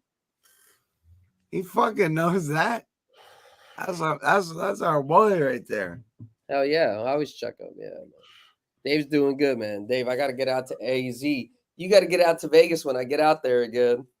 I'll let you know. You ain't lying, Smoke. Oh shit! Capitals smacked another one, and it's 3-1 now. I think because it's officially Scorpio season. You scored 3 goals against Shesterkin in the first period. Yeah, it's not looking good. Puck line's definitely totally fucked. It's gone, man. It's gone. That bitch is gone. The boys are back in town. The boys. We got Smoke and Dave right there. I love it. Step back, Jay. What up, though? G, what up, though? Ain't going wild. No, dude, I'm just happy, man. Like, I'm just happy. They opening it up. They're up by 8. That's all good, though. Early. Took that game late. Mavericks should end up making some adjustments and slowing it down, playing some more defense in the second half.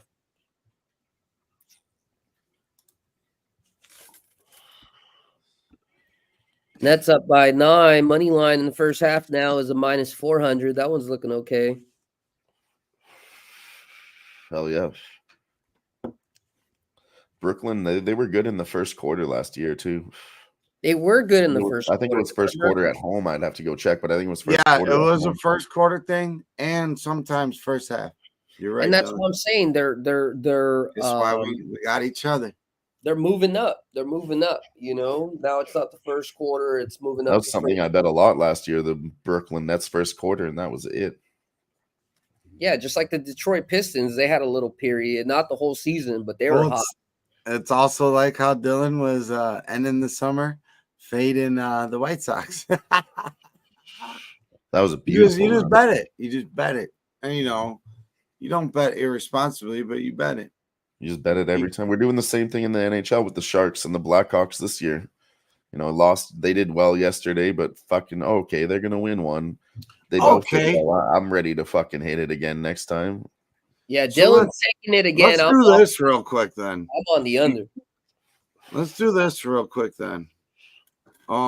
Let's run through our scores here and whatnot, and then I want to actually fuck it. We're going right into it because it's time for a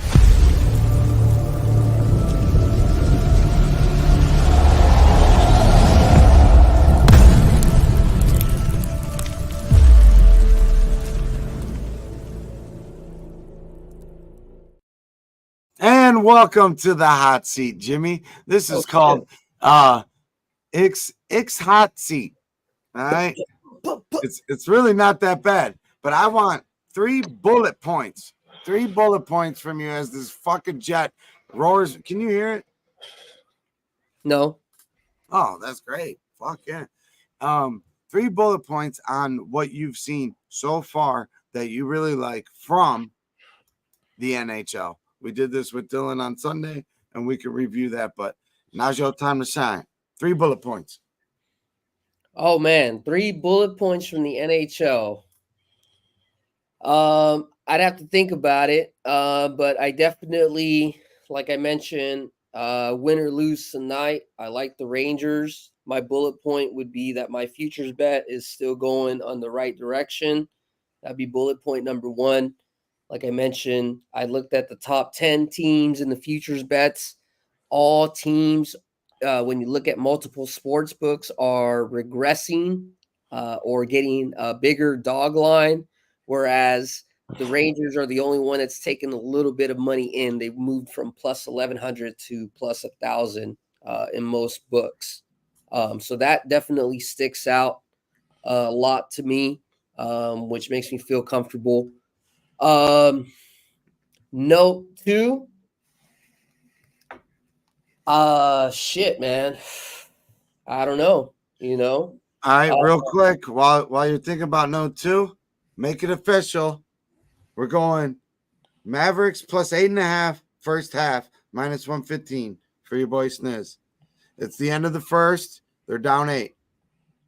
Okay. I think they could. at least tie the second quarter. But I do expect them, and it's nothing crazy, but let's go. Let's go with it. Bullet point number 2 for the NHL, what you've seen so far this year, my friend. Bullet point number 2 that I would see so far is that I would say there's a lot of value with some of these big favorites on Mondays and Tuesdays facing bad teams with big prices. We seen Toronto have a big game over the weekend and they got upsetted. I seen the same situation with Florida. I've seen the same situation with the Oilers. I was going to say Edmonton, but now they lost McDavid for a while. So, so that's kind of out of the question. But yeah, just being able to look for dog spots on Mondays or Tuesdays is something that I just want to note as a general thing that I've been noticing. All right, very good. How about y'all put me on the hot seat? Put me on the hot seat. All right, let's do it. Put me on the hot seat. Hot seat. This is Dylon's hot seat for Ix. Dylon.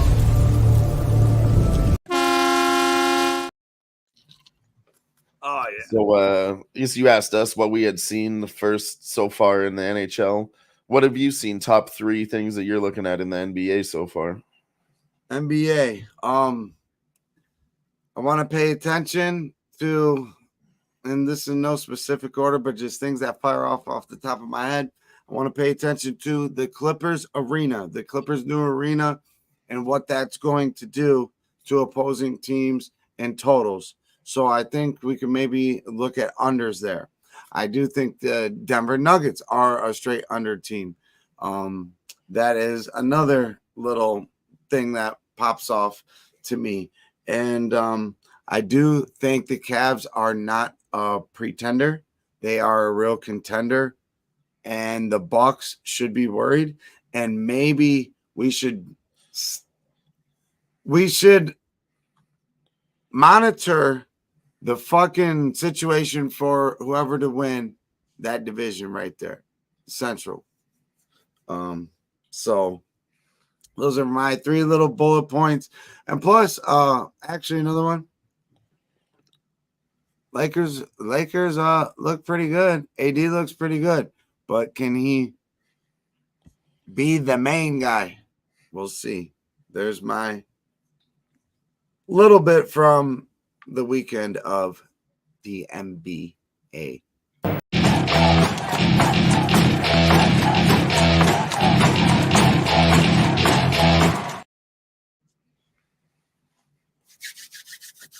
Nice. I like You it. heard We it just first. did 100 views. All right. My man right here. Dodgers are about to kick it off. So one more time, I want to put a little bit of Dodger luck up in the air. Let's go, boys.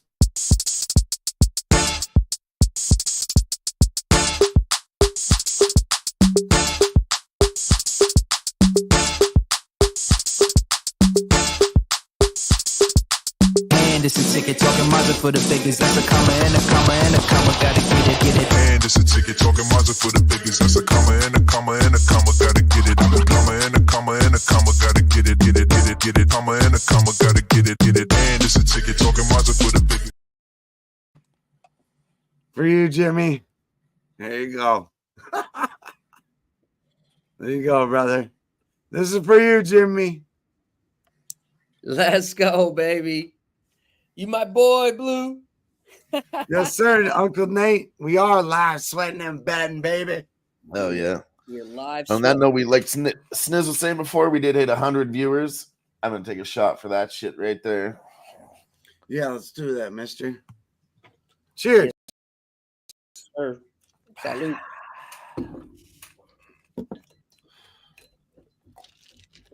Taking Soto home run. Big Scott. I like it. I like it. As always, yes. Put your action in the chat. We're gonna root for you. Fuck yeah. We'll play some videos for you when you do cash. Soto home run. I feel like I want to bet a home run prop too in this game just for fun. The Nets are just rolling right now, Jimmy. 40-27. Yeah, first quarter would have been a fucking. Hey, this bet might just be shot just because the Nets are just gonna win. What are you talking about? The whole nah. Yeah. It's gonna turn around. No, yeah. So all right. You're gonna get that, a great second do we half tap live bet opportunity, bro. You're gonna get a great second half live bet opportunity. Dude, it's fucked up. It's only 4.5 right now for the That's full what I'm game. saying. They're expecting regression. They're expecting that shit. You know what I mean? So, but if you see the first half live fucking odds, it's going and going and going. So it's not going to happen to the second half. 11.5. Oh, fuck. What? Little NHL update quick. Minnesota Wild have taken the lead 3-2, and the Ottawa Senators slapped in a third goal 3-0 over the Blues. Wow. Cracking up 5-1 now also. And we're still waiting on a fucking goal with the Flyers. Wake the fuck up, you pieces of shit. Jimmy, I'm taking the Nets minus 104 second quarter. Minus 104, minus 108. It just moved. Plus 110. For the money line? Yeah, plus 110. It just moved to plus 110. Hey, nice work. Scott cashed both teams to score in that Rangers game, plus 170 and over 1.5 first period, minus 125. It goes with our cap, Jimmy. Nice. Good shit, big.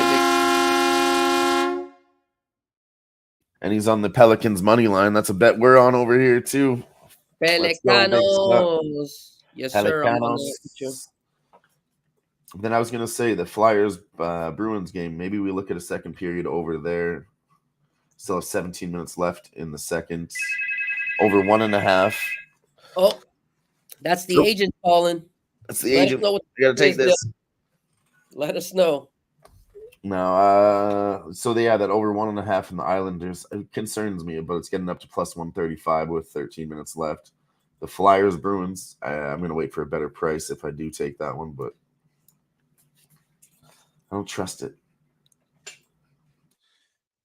Doesn't smell right. I don't trust this Pelican shit. Why does that look so easy? I feel like that's what it's supposed to be for the other way, though. You know, why does it look so easy? So then Warriors want to take the plus money, and then they get smacked up.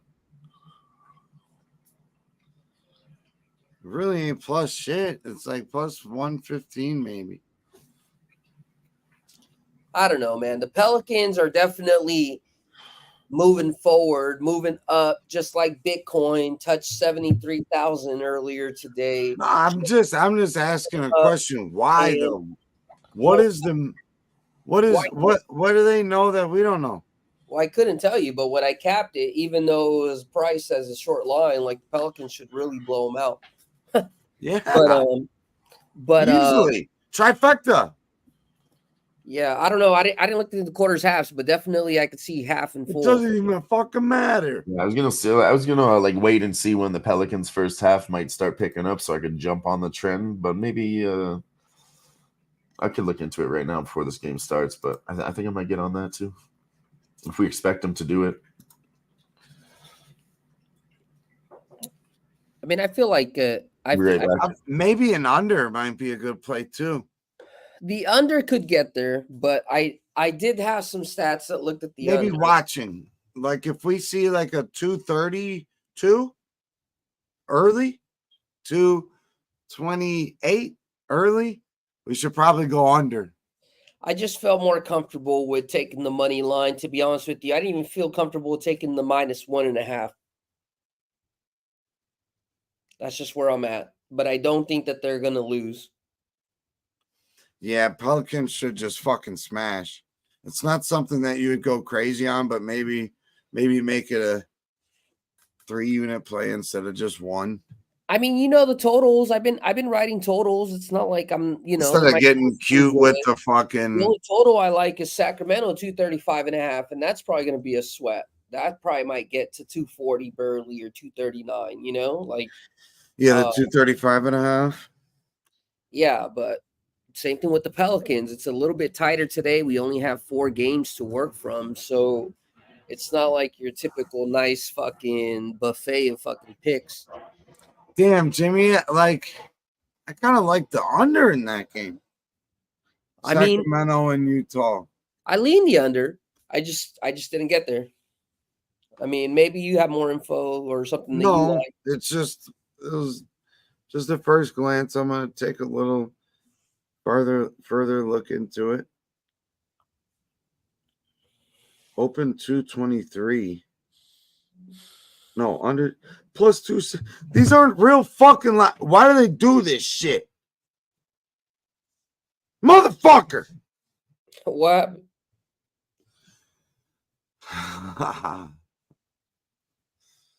9.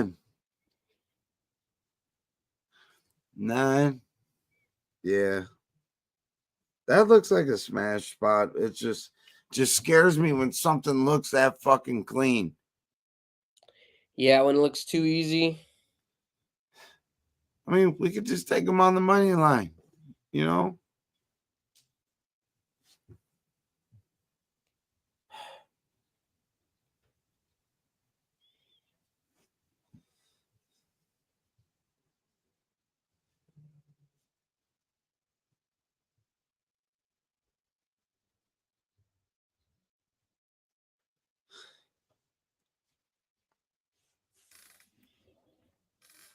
I see this game being more like this last game they just played against Portland. The Kings. Like a 1. Oh my God. 115. Freeman hit another home run, Tone. Holy shit. Freeman levels. There's levels to this shit. They're fucked. I told you. What the fuck were they doing? Pitch it to him. Let's go. Big Scott called it too. What dude? Any little league pitcher would. What are you doing, dude? What are you doing? Frank Boone, what are you doing, sir? Aaron Boone, excuse me. Oh, yeah, he's a bum. What the fuck is you doing, guy? Thank you. I appreciate Dude, you. the best closer in the game. Nuke Worker appreciates you. He got the suite. The best closer in the game in the tribe. You know, Class A. Shit the bed against them fuckers. And against Detroit too, a little bit. So the Yankees weren't nothing nobody can beat. We beat them a bunch. Not. Of course not, but what a dumb move, bro. No, I'm happy for the Dodgers. I'm happy. You know what? Because Who-Bangin? On them Transformers. Bow down. When you come to your town. Ice Cube's the shit. Bow down. And then they try to come out with Fat Joe. Yeah, that's weak. He needed like 50 cents for that. He needed 50. And then his shit didn't even sound with like the audience in the back. I was like, oh man, this shit sounds bad. They just threw Fat Joe out there. Just throw him out there. Yeah. Throw him a meatball. They should have at least had 50 out there or something. No, it was 50 from New York? I don't know. I know Diddy couldn't go out there. Dylan, you don't have to eat like that. You can eat normal. Take your time. Swallow. Throw it all He's down. just fucking like smashing food. Because Dylan comes home like from guy work. In the hot dog eating contest. He's just like, I'm hungry as fuck from work, dude. It's not because I'm trying to rush to get back to the show. I'm really that fucking hungry. I haven't eaten since fucking like I know. I'm 5 hours. giving the people the inside scoop here. The guy comes home from work. I'm just eating out of a cup, okay? He's eating out the cup. All right. These motherfuckers didn't send me a fork, and I don't want to go get one. Motherfuckers never even thought about sending him a fork. They're like, fuck yo, folk, homie. But guess what? We love our guy, Dylan. So, you know, he came from the bottom. Now he's way above us. I love him. Dylan, because I spit hot fire. And when the boys get together, you know what we do. Cash that shit. Let go.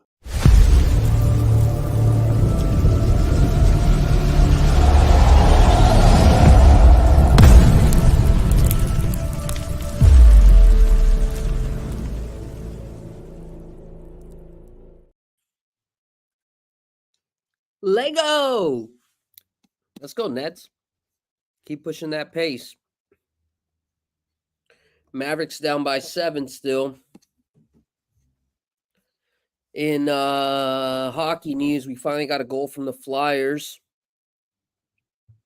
Cracking up 5-1. Damn. That was an easy play I must have missed.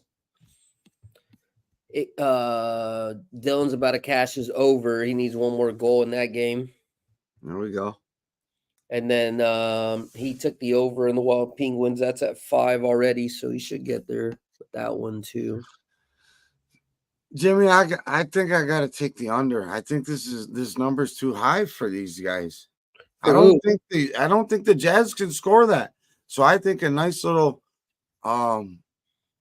same game parlay, Sacramento and the under. Wait, you think Sacramento game's going to go under? Kings, yeah. I don't think the Jazz are going to score. I got the over in that game. So I think they match up pretty well. We'll be duking it out. DeRozan on Markkanen is going to be a nice little matchup. Sexton plays good defense. Herter's going to be down for the assignment. De'Aaron Fox versus Keontae George. That's going to be gritty. Sabonis against Kessler. I mean, that's a really big dude against a really good power forward that plays center. Yeah. That's Sabonis. You know, he's actually probably the best power forward in the game. And he plays center. Because he's only like 6'9", 6'10"? He's a little bigger than that. Draymond Green, I think, is like 6'9".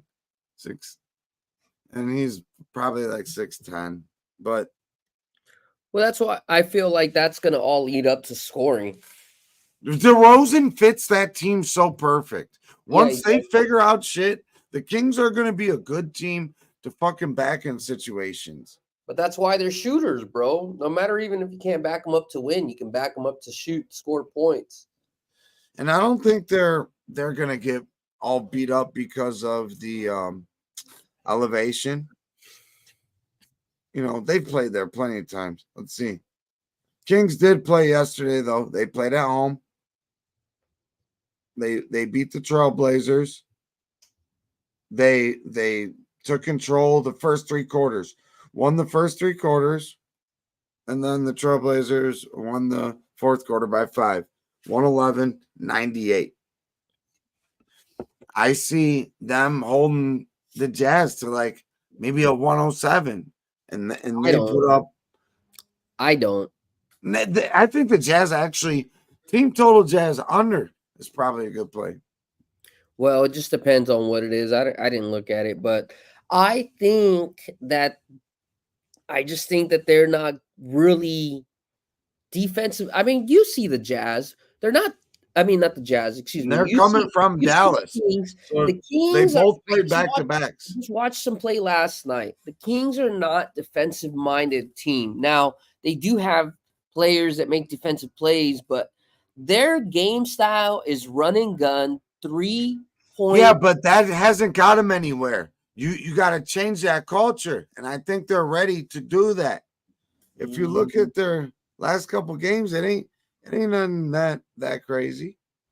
Well, change culture or not change culture. I just think that they're going to score enough to be able to get to the over. They put up 111, 127, 115. I'm going to say they're going to cover the spread. 91. I'm just saying they're going to do enough to get to the over, I think. Yeah, I'm not going against you here. Kings should score at least 120. 120 to 125. Okay. I just don't believe in the Jazz. And So, then all right, Utah the way we're talking, score at least maybe 110 to 114, right?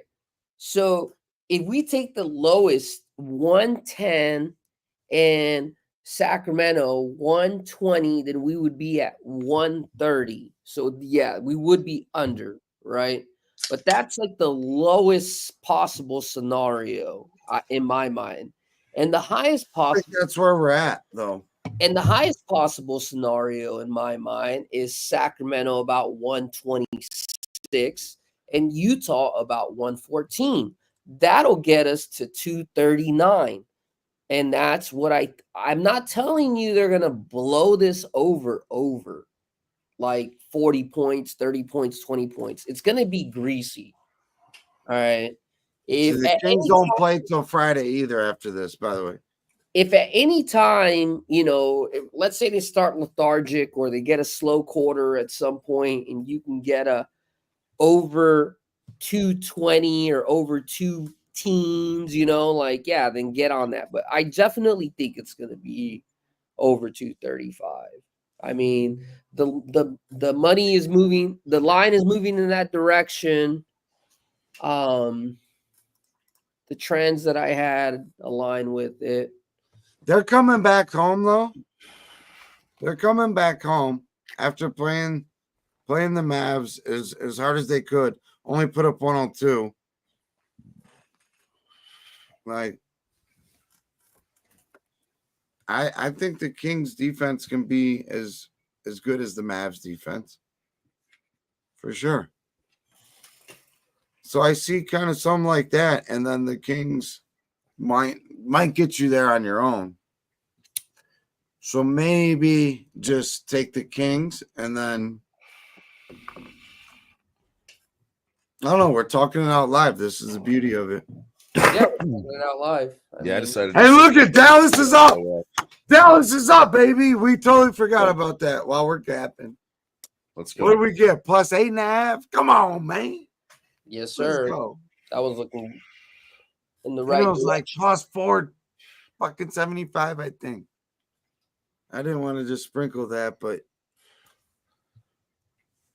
it's all right. Yeah, and the Jazz do play the Spurs on Thursday. And so this first game home after playing the Mavs, it's not like they're on some crazy road trip. Dallas just smacked home. They're up by 5. Away, Let's go home.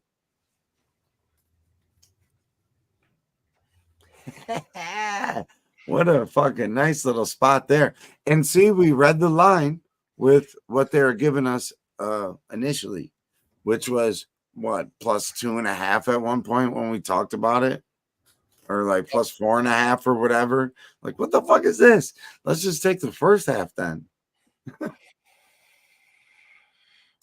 Ducks have scored again. They're up 2 over the Islanders.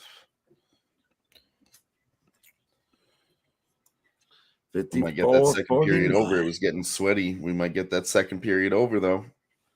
We need some goals from this fucking Flyers game, man. What the fuck? I know I was looking at that one. I didn't like to take that one. I still think it'll happen, though, Jimmy. At least 2 goals in the second, like I was saying.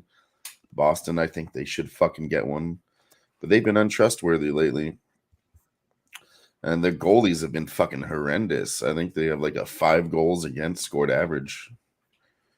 And like I said, it was supposed to be Swayman in net, and then they switched to Boston goalie. And Edwards tweaked his ankle. He's still in the game, but he tweaked his ankle. Julius Randle's shooting 2 free throws. How about this one, though? The Kraken and the Canadian, they got 7 goals up in that motherfucker now. Cash that shit. Nice. Let go. Dylan, and Dylan. Because I spit hot fire.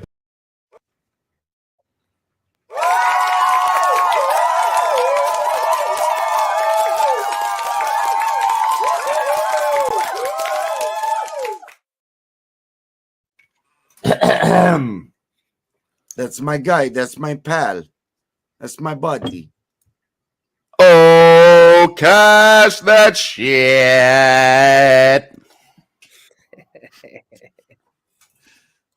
I feel like ever since Dylan came back from Vegas, he's really found himself.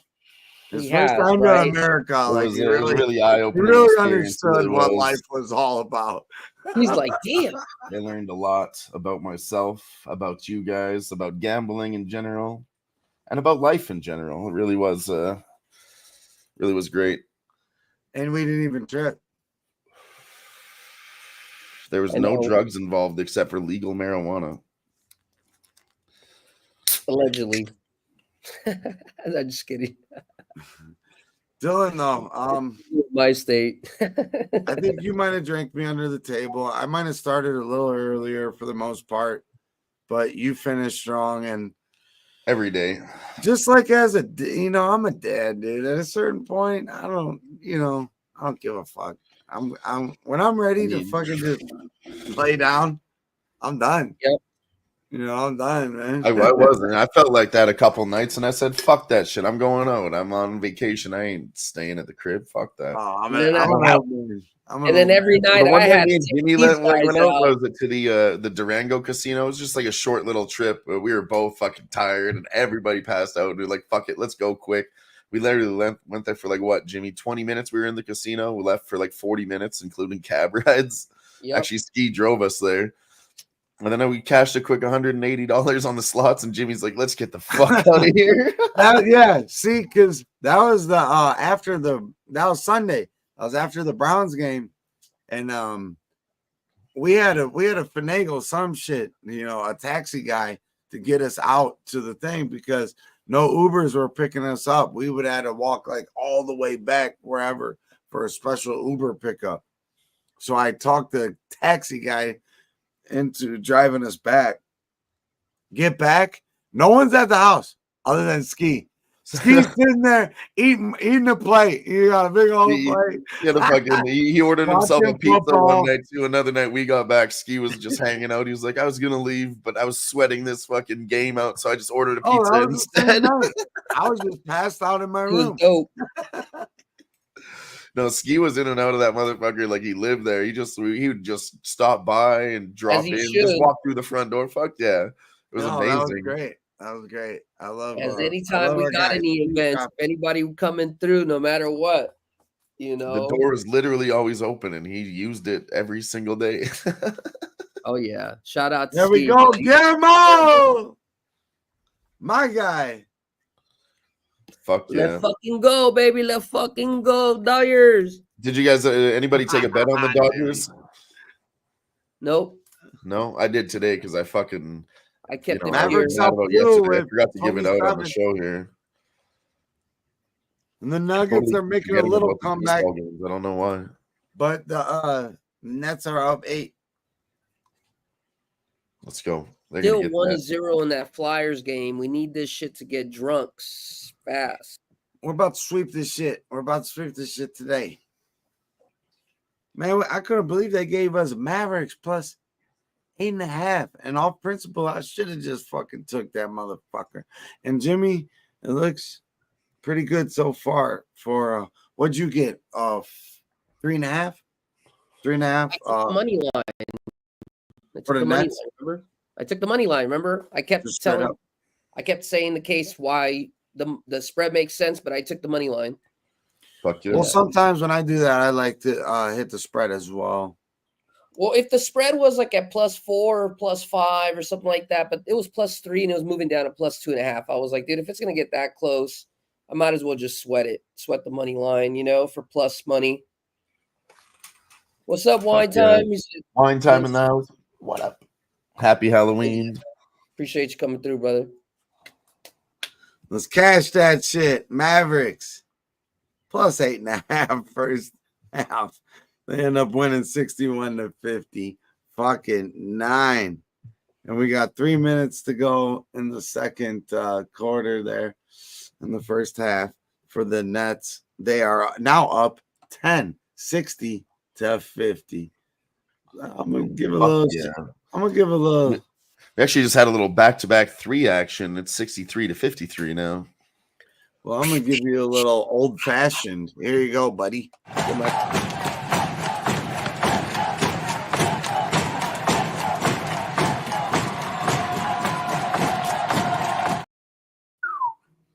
I'm pretty sure DJ made that while he was on stream with us. And that was like our first little thing to where we could click to say cash it. He's like, oh yeah, I got you. I remember he was like, what the fuck, dude? I keep getting tripped out because I got a monitor right here. What happened? Some titties popped out or what? No, like I keep seeing people walk across, and I was playing 2K and I'm just like in the tunnel right now. So like people are walking across, but it keeps fucking me up. Oh, your digital homies waiting for you to get on? No, just like the fucking game itself. Speaking of that, if anybody ever wants to ball 2K, I'll play that. Play 2K golf. That's where I'm really good. 2K golf. Let's go. Let's cash that shit. I'm kind of pissed we didn't hit that plus almost 500. I mean, we talked it out. Yeah, we did. And I hope somebody clicked the button on it. And that's a number we love, Jimmy. 8.5s and up. Actually, 8.5 is kind of like perfect. If you see 11.5, it might get out of hand. Yeah, sometimes it can. If it comes too early, yeah. Right. If you see it immediately show plus 11.5, that's not good. Unless the game just tipped off and they did some kind of crazy fucking 11-0 run, the other team calls a timeout. Yes, you're going to take the other side for the first quarter just off principle. And if it loses, oh, well. We will take those spots every fucking time they present themselves. Because, we've seen it before, Dylan. We've seen it before, Sniz. Oh, yeah, I found it. It came out of nowhere. I don't know. I don't got it. I got to find it. It's in my bag somewhere. Hell yeah. I got it right here looking at me. We all went to the arcade, and this was the best prize for 15 tickets. So we all got matching unicorn rings in Las Vegas. All right. So no, hold on. I'm about to do a Dylan interview. This is exclusive breaking news. Hold on. Does anybody have any plays they want to drop or catch up on the scores? Let's run a video for the Nets first half cashing right now, quick, and then we'll get into that. Let's go, baby. First casher, baby. Let's fucking go. 70 points. Wow. I mean, seriously.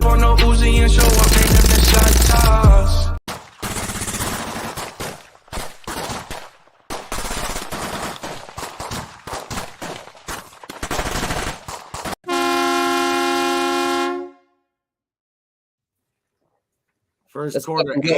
Yeah. Shout out to Jimmy for that one. A nice little plus 140 casher. Unfortunately, I was going against one of our guys, but this is why we like to talk things out together. But damn, wow. It's still not even over. 71-63. Pop's giving Jimmy his props in the chat too. Oh, hell yeah, Gary. Appreciate it, man. Books are still at plus 2.5, man. That's the sketch part. That's what I'm saying. The Nuggets possibly going to still come back. You took that, right? The Nets first, Nuggets full, or no? Yeah. Yeah. I was gonna say I can't get the plus 500, but I was thinking about still like that, man. I mean, line, the Books still now feel like they're still looking that direction. Right. Let's see what it is now. Plus 135 on the Nuggets full game now. Well, Dylan, let's wait. There's no rush. There's no. Honestly, I don't like that number. If we miss it, we miss it, dude. Yeah. If we miss it, we miss it. Yeah, you don't want to get it take back. it. We're so fresh in this season, and I need somebody to do this to me every now and then. That's why we talk our shit out. Talk our shit out. That's what we do. We have to wait at this point. There's no reason to take it at the half. We'll see what happens. We have to win, boys. Yeah, boys. and girls. We have to win. And unicorns alike. We have to win. There's no other fucking choice. What's the point of doing this if we're fucking losing? We're not losers. Exactly. We put in hard-earned time that can be used many different ways for handicapping and doing whatever. But just know when we're putting plays out, it's we did our due diligence and would never fucking steer anybody wrong, and it is what it is. And it's not always going to be pretty, and then when it is, it's going to be fucking lovely, and we're going on a vacation type shit. Fuck yeah. Oh, yeah. Right, Jimmy? Done that before. Yep. Done that plenty of times. Hell yeah. I'm due for this year. Every year I usually have something that's vacation worthy, inter-Atlantic worthy, or whatever you want to call it. Outside intergalactic, planetary. Me and my guy Dabs, we did pretty well on UFC, and then I smacked up some fucking some hockey and basketball on Saturday. I did really well for myself, so I booked a fucking vacation to Texas 6 months from now. That was good because we that $600 and invested into a vacation. Let's go. I'm glad you got that in on Saturday because we shoot the bed on Sunday. Yeah, I mean, I gave some back on Sunday, but it's okay. We're still sitting nice. Oh yeah, I mean, we took spots that we should take. Yeah, I'm not upset at it. I am. Wild is up 4-2. I am. I'm actually lying to myself. No, I'm not gonna fucking lie. I'm mad at myself, but I'm trying to get over it though. I'm far enough away from it. Be back, boy. All right, but yeah, the Wild are up 4-2 now at the end of the second period. They pushed back and came back by 4 goals. They were down 2 in the first. Come on, Rangers need to get me one here. That's funny. Fuck yes, let's go. Right when I said it, Chris Kreider, goal. Let's fucking go. Let's fucking go. Let's go, Dylan. I still like the Rangers to win this fucking game. So, Dylan. Fuck, I was just gonna fucking try and put a live bet on that shit too. Now it's plus 140 for the Rangers to win. Just still don't mind. They're only down by 1. And if you have a live bet, feel free to throw it in. But I'm gonna throw a segment your way. This is called Hot Fire. Dylan, and Dylan. Because I spit hot fire. All right, Mr. Dylan. I need you to spit hot fire here. Tell me. Am I supposed to rap or do some sports related stuff? No, I'm about to drop it. I'm about to drop it here for you. Tell us. Tell the people, because we were live sweating and betting, what you remember of the over and under of you making your flight, because everyone had the you're not making it. So what was going through your head during that time? Out of there, I remember taking a few shots, and then I don't remember much. I remember getting to the airport, and then I kind of got out of that, and then I missed my flight. I don't know what else there's to say. I don't remember much. There's not much of a story there, to be straight honest. Well, that, my folks, was disappointing. I was hoping for something better there. But we will keep bringing these live segments here for you on the live sweat.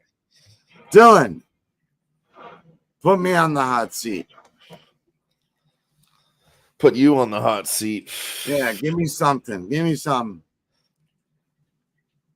All right. I guess I never really asked you this. What was your favorite moment in Vegas? I'll tell you my fucking favorite moment in Vegas. My fucking favorite moment in Vegas.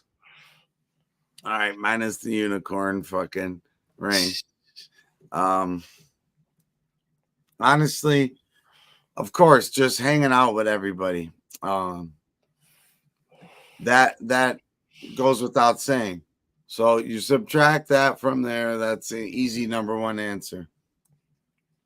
My favorite part was going to the Italian club with you and just how much you loved it.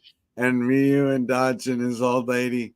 That was, I'll never forget that. I'll never forget the joy you had from experiencing that. We were all fucked. You were jet lagged.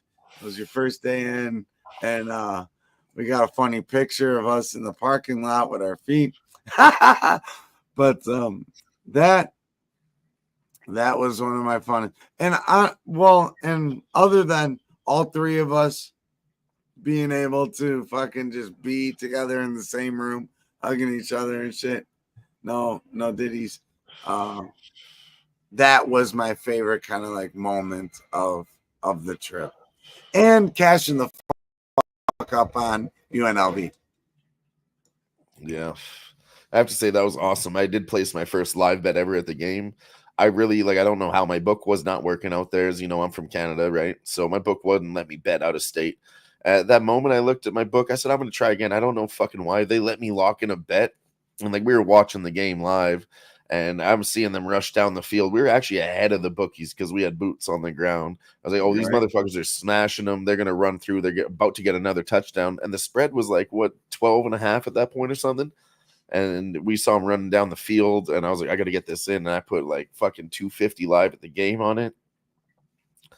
Yeah, it was crazy. Oh, yeah. I actually had to message my book about it. They're like, how did you're not allowed to do that. And I was like, well, I don't know. You guys let me do it. So they ended up letting me keep that cash. But if I do it again, they're going to cancel my account forever. I got to do one more. There's another one. All right, Dylan.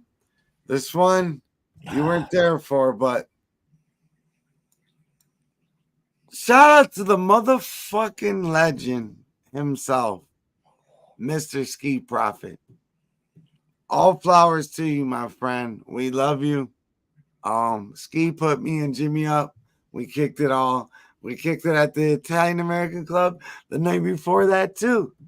And I said, all right, well, I gotta take Dylan when he comes in the next day. But that was, I'm like, Jimmy, we're fucking going. And I called Ski, and Ski met us there. It was fun. And then we ended up going back to Ski's. Had a great time. Jimmy got to see his little setup and whatnot. Because Ski is an OG, triple OG, really fucking does this shit for real.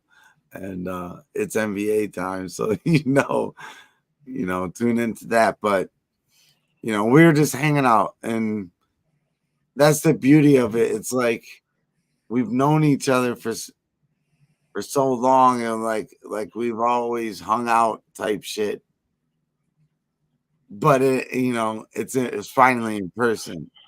So it's so organic, and just be in tune for what we got coming up, and make sure Oh my God. to be ready to fucking kick it, because that is honestly where it's all at. Building this family together. I know Jimmy, I think he wanted to say something about our homie Ski and the Vegas trip. You're muted. I fucking am muted. What else can I say that isn't gonna sound the same thing? Yeah, Ski took care of us for a couple days. Ick took care of me great. He introduced me to that fucking Italian American Club. You guys are in Vegas. You guys gotta go. That shit was delicious. And the ambiance was great. Drinks were flowing. Everything was good about it. And just had so much support, Dutch came through, Trot came through. We put a lot of care. I mean, it wasn't anything short of what I could expect the meetup. I didn't know who was coming or what was coming, but I knew it was going to be popping, and it was great, So I fucking enjoyed it to the max, and I can't wait to fucking do it again. Hopefully a lot more people can make it out there and join us. That's pretty much it. Yeah. And shout out to Julian Cesario. Our guy. He came and kicked it. Shout out to DJ's newest grandson. Oh man, that little man kicked it. He kicked it harder than I did. Yeah, he went to the football game and was loud as hell there. Smiled the whole time. Then came back to our Airbnb and we feasted, right? And I'm stumbling around playing music, drinking out the bottle. You got more breaking news. Let's go. In the NHL, another clapback. Washington scores to make it 4-2. Rangers clap right back, make it a 1-goal game, 3-4. Damn, they ain't giving up yet. Should have went over.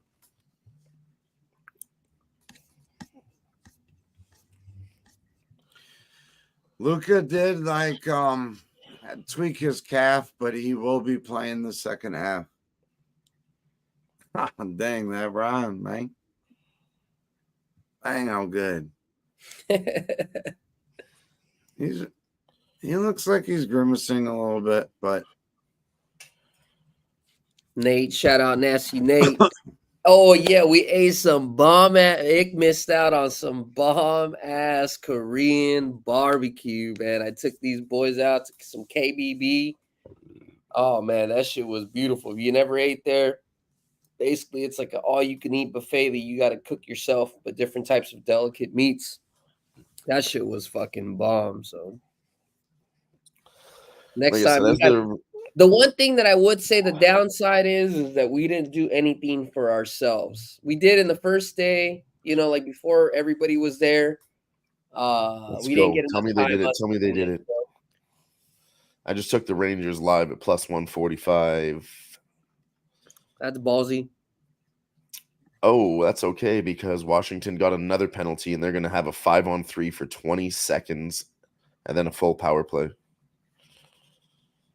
Come on, fucking Flyers. Wake the fuck up. I'm just thinking, Jimmy, as I see every time Washington scores, Rangers claps right back and stays on their ass. It seems like a spot where I need to take him at plus money. Yeah, but like I told you. So how about all this ass clapping talk, though? I never said ass. I just said they're clapping back. Where's your head at?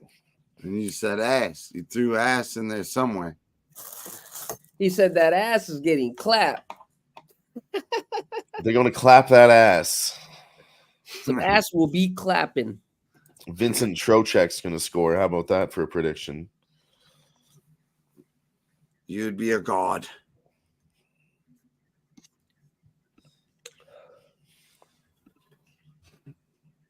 Ugh. All right.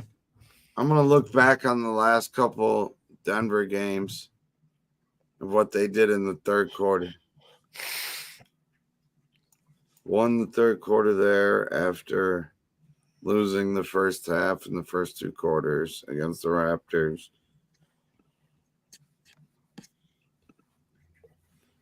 Won the third quarter and still lost the game, but after losing the first two quarters, the Thunder clapped them up, ass clapped them. Lost the first half and lost the third quarter. They just weren't ready there. Senators keep fucking over the Blues 5-0 now. You know what? So many overs, man, that I skipped off. Fuck. I mean, St. Louis still has to score there.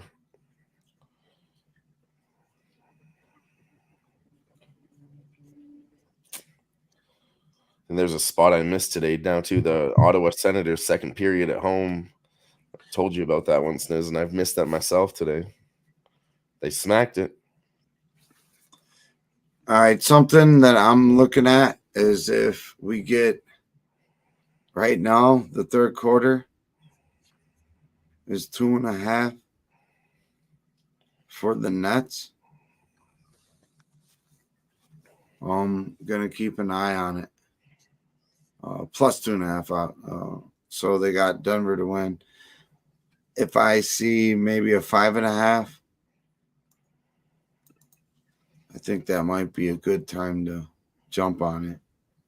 But I'm gonna keep my eyes on that for you guys. That's where I'm looking right now. And then I got the Mavs game on right there.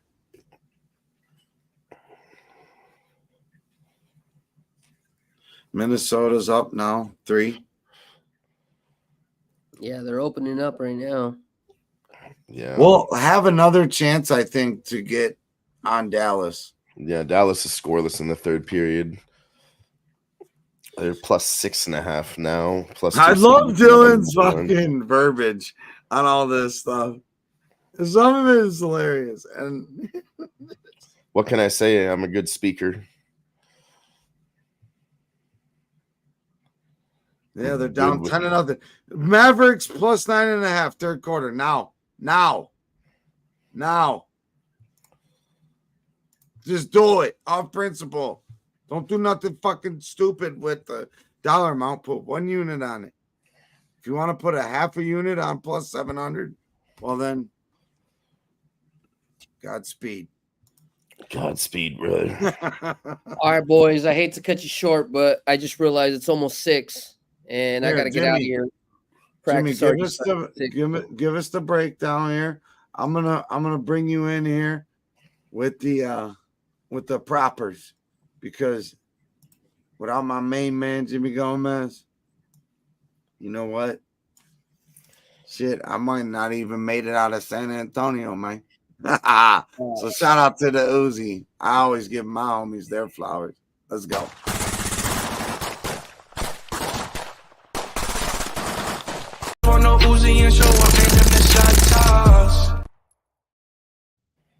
All right, man. Appreciate y'all hanging out. Hopefully these bets come through. Nets looking pretty good. That hockey bet's not looking so hot. We need that shit to come through. Pelicano should end up coming through. Sacramento, that line's still in that direction. What else can I say, man? Appreciate y'all hanging out here in this special Halloween edition of the Live Sweat. You guys are in great hands. Hopefully we keep cashing. And like I said, we'll be keeping making bets, but this weekend we should be fucking up and running. While the boys are up in Vegas, we should have something ready for you. So appreciate y'all hanging out with me and the boys. Later. Much Peace love, out, brother. Jimmy. Have a good night. Tell Isaiah I said, wada. My man. Let's go. Let's keep it rolling. Let's keep doing what we do, baby. We got 15 over here on YouTube. Doing what we do. Much love to y'all. Dylan, do you know how many likes we got? I could look at it. Excuse me. Come on, Mavs. I think this is an absolute spot you have to play anytime you see that. What a good team. It's 10-0 run to start a fucking quarter. You play that's that when quarter. we like to take teams when they're on a run, You know what? I'm gonna sprinkle that a little more. Let's see. We got 15 live viewers, 25 likes on YouTube. Not bad. I'll tell you what I'll do, just because I love you. For 25 likes, I'll take a shot. We run that up to 50. You guys share it. We'll do another one. I'll do a shot. I'll wait for you then. I will wait. And you know what? The Nuggets are starting to make their little comeback. They're only down 4. And we took Nets to win the first half. Nuggets to win the full game, excuse me. And right now the live line on that is money line minus 138 for the Nuggets, plus 108 for the Nets. Half a point difference. The Nuggets, like I said, we went over it. I do think the schedule is important. Schedules are important. It's a kind of a new thing too with these back-to-backs and whatnot. And we're going to have the in-season tournament. Like, I'm going to keep reiterating all this stuff just so we can work together and figure this out together. So, and have our best possible fucking looks. Like, But that's fair. But yeah, so I lost it. I lost it there, Dylan. Whatever. You lost it. Lost the train of thought. Yeah. Well, Nuggets are favored to win now, -1.5. I should have taken a +140. Yeah, I'm still seeing the right move was not to double dip. I do got enough action out there. Well, no, and that can easily move back because they went on a 5-1 run here to start the third. You know, if Dallas is anything, within 4 in the third quarter now. That +9.5 was the spot that took the run right back. Let's go. They're actually only down 2 now. Let's go. Dylan, if I had $300, I would have threw it on that. I swear to God. 9.5. You don't see those numbers with a Mavs team. Are you going to disrespect Kyrie, Clay, and Luka like that? No, they were contenders in the playoffs last year. You have to respect more than contenders. These are. That's what I mean. They were like I use that word contender by definition. They were a contender. They were second best. You know, they were almost got there. They just got lucky though. Oh yes, a nice little easy bucket. Sniz. Let's take that shot. Cheers.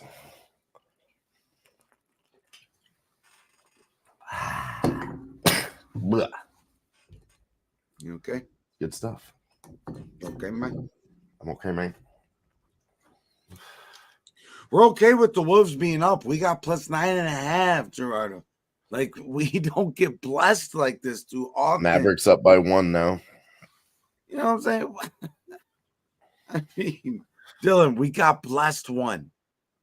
We did. That was I probably should put more on it, but even if some fuckery happens at the very end, we got blessed one in a situation where it's gonna be tight no matter what. We got so lucky. We love these spots to attack throughout a game when you have a really good team that gets down early. It gets down early. In a quarter. We attack that quarter. 9.5? 8.5, thank you, but like 9.5. You always say before, you know, it's like what I originally learned about capping NBA Live is you wait for the run, take the other side. But we don't normally see those kind of runs where you're going to be able to take the Mavericks at +9.5. That's what I'm saying. It might be some dog shit team like the Pistons. Oh, you know, and you're not actually talking to people at work today because I told them I'm doing a YouTube show. This new guy from another side, he doesn't know I do this shit yet, so I explained it to him. He's like, "What do you do on the show, though?" I was like, "Well, typically you like a team to win, wait for them to lose, and you take the other side." He's like, "That sounds crazy to me." It's like, yeah, it is. That's why there's good money available. Nobody wants to take a team when they're down 10 points. Perfect time, too, especially to start a quarter, especially to start a half, especially to start a game. To start a game and to start a half. So third quarter, first quarter are my favorite spots when a team goes up 8-0, especially if it's the dog. And it's a home dog. You know, that's something that we gotta take advantage of when they present it to us. It's fair. That is very fair.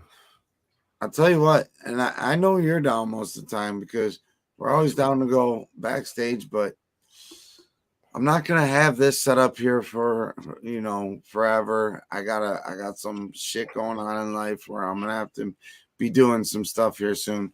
But anytime that Dylan or Jimmy, or maybe you might catch me halfway buzzed after a Browns game, if not fully buzzed after a Browns game, playing music and sweating something, come fucking join us. Sunday sweat didn't work out the way we wanted to. But we talked about stuff. We had great bullet points from Dylan with the NHL. And we're gonna keep track of all these beautiful things. And just keep it fucking moving and learning and growing with the season as it grows. I'll know when to attack NHL personally because I'm just going to keep listening and taking notes. That ain't my shit. But we will find spots, just like you get a plus 9.5. Come on, man. With the Mavericks, too.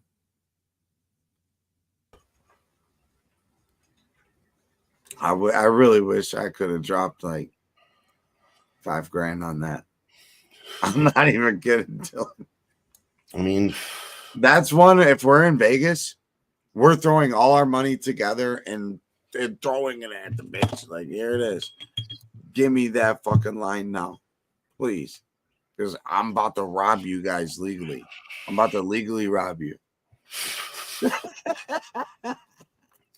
Yeah, we really should have done more of that too. Some pool shit. No, but they're that's up the by main 4 thing. now. We got a long season. We have to stay. I know. That's exactly what I'm trying to do. I got enough money to try and roll over. I can't be smacking it early, but I should have. Whatever. Still hit it. Yeah, Gerardo's loving this. We love you, Gerardo. I got an early play and a live play. Like, I'm good enough. I'm already in for 2 units here. We're good. We're gravy. Like, Dylan looks like and it's in a parlay. Dylan looks like he came out of a fucking a skiing movie in the 80s. He's the Canadian fucking Arnold Schwarzenegger, like skiing down a hill. You guys don't even know. I got the matching pants too. Oh my god. That was great, dude. One more time, please. Fabulous. And I'm kind of disappointed in myself. I didn't dress up for Halloween. You came through. I was gonna say that I ordered this on Amazon, and it was an 80s hippie costume. That's what it was labeled as. No, that's like 80s, like gay 80s. Dude, I miss this style. This was like, back when you could wear flamboyant shit and nobody was making fun of each other. Nah, everyone still got me. I just called you gay. Yeah, but I look fly though. Pretty fly for a white guy. Pretty fly for a white guy. Dallas is up 77-73. Let's go. Luka the dong. Oh, actually, I'm in on the Mavericks 4 times. I took it early, and then our guy LJ, he popped into the chat on the show, and he said he likes that shit too. So I was like, that's a double down spot. And then we took it live, so I'm good.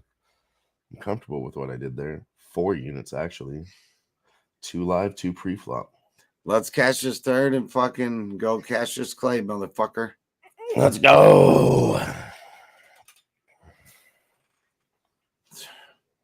We should have sprinkled that plus 700. I didn't want to say it. I didn't want to say it out loud. No, I'm thinking it. We're right here. We're doing fine. No, we're great. I don't know. I know we should have whatever, but I'm not going to think about what I should have done. I did the right things. Ottawa Senators fucks the Blues again 6-0 now. They just continue to fuck 3 goals in each period. No, but I wanted to tell you that because Islanders clap back. You were feeling the same way too, though. I mean, that means we need to talk those things out. Hey, should we sprinkle? Here's how it went for me. You were like, Dallas Mavs plus 9.5, hit it now. And I just was like, oh, fuck it. I heard you clicking. I heard you clicking. I was over here like, I heard it. No, it was a smash spot. I just smashed it before the line moved, and it did move pretty fucking fast. We got 3:30 left to go. They're up 19-14 in the third quarter. We got plus 9.5. So 28.5 to 14 right now. Let's fucking go. Let's fucking go indeed. Pittsburgh smacked another one. They're only down by 1 in the third against Minnesota. It's getting cold for Minnesota. And the Nuggets are up 16-11 in the third quarter, coming out of half on the Nets. They're still down 79-83. Joker just got another rebound. That's his 10th rebound.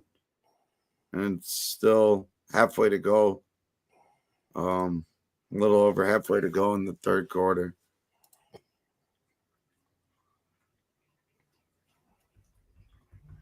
Joker just got another rebound, got his own rebound there.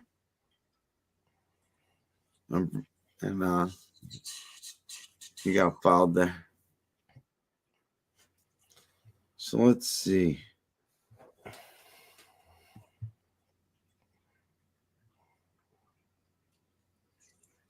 Come on, don't overthink this. Don't overthink this, man. Yes, I'm looking at some NHL right now. No, we need to take a full game for the Nuggets here at some point. I'm trying to get on that. I really am. If I see 125, I'm going to hop on that. If I see minus a half, a little more juice, I might take. I don't know. Right now, we're 1.5, and they're down 3.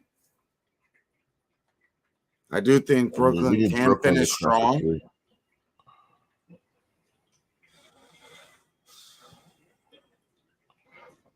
Let me look at the last 3 Nuggets games. There we go. Brooklyn put up a 3 just like I asked for. That's what we need. Oh, sorry. It was just a 2. They're up 5. It did say 86 briefly. It was just inside the line, I guess.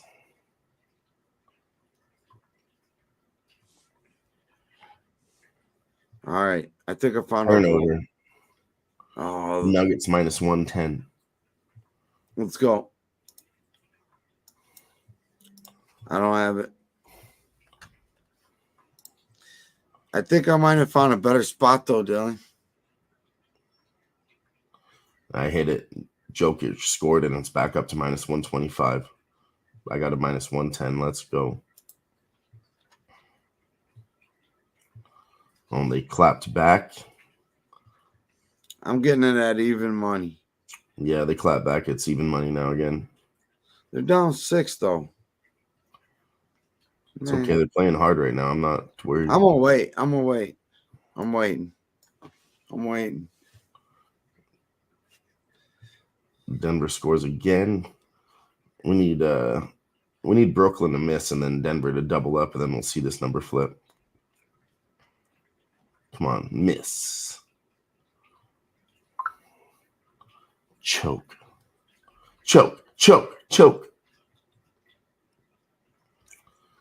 Kings, Jazz are off. I'll take minus 104.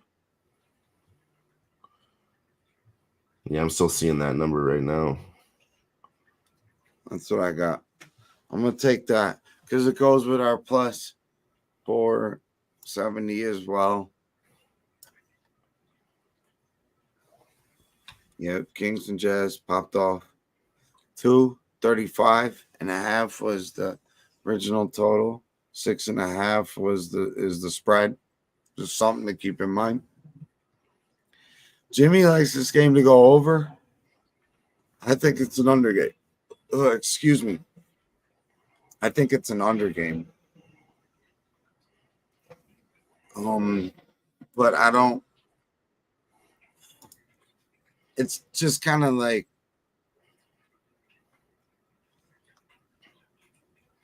Well, I handicapped it as an under. I don't want to say I'm guessing. No, that's my handicap. My handicap is saying it's an under. So, come on, Nuggets. I'm not a Nugget. I definitely like Nuggets to push more in this second half.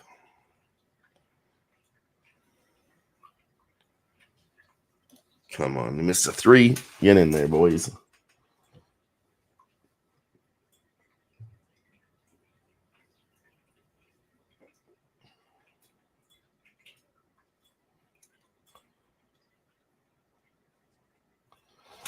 Come on, man. Come on, man.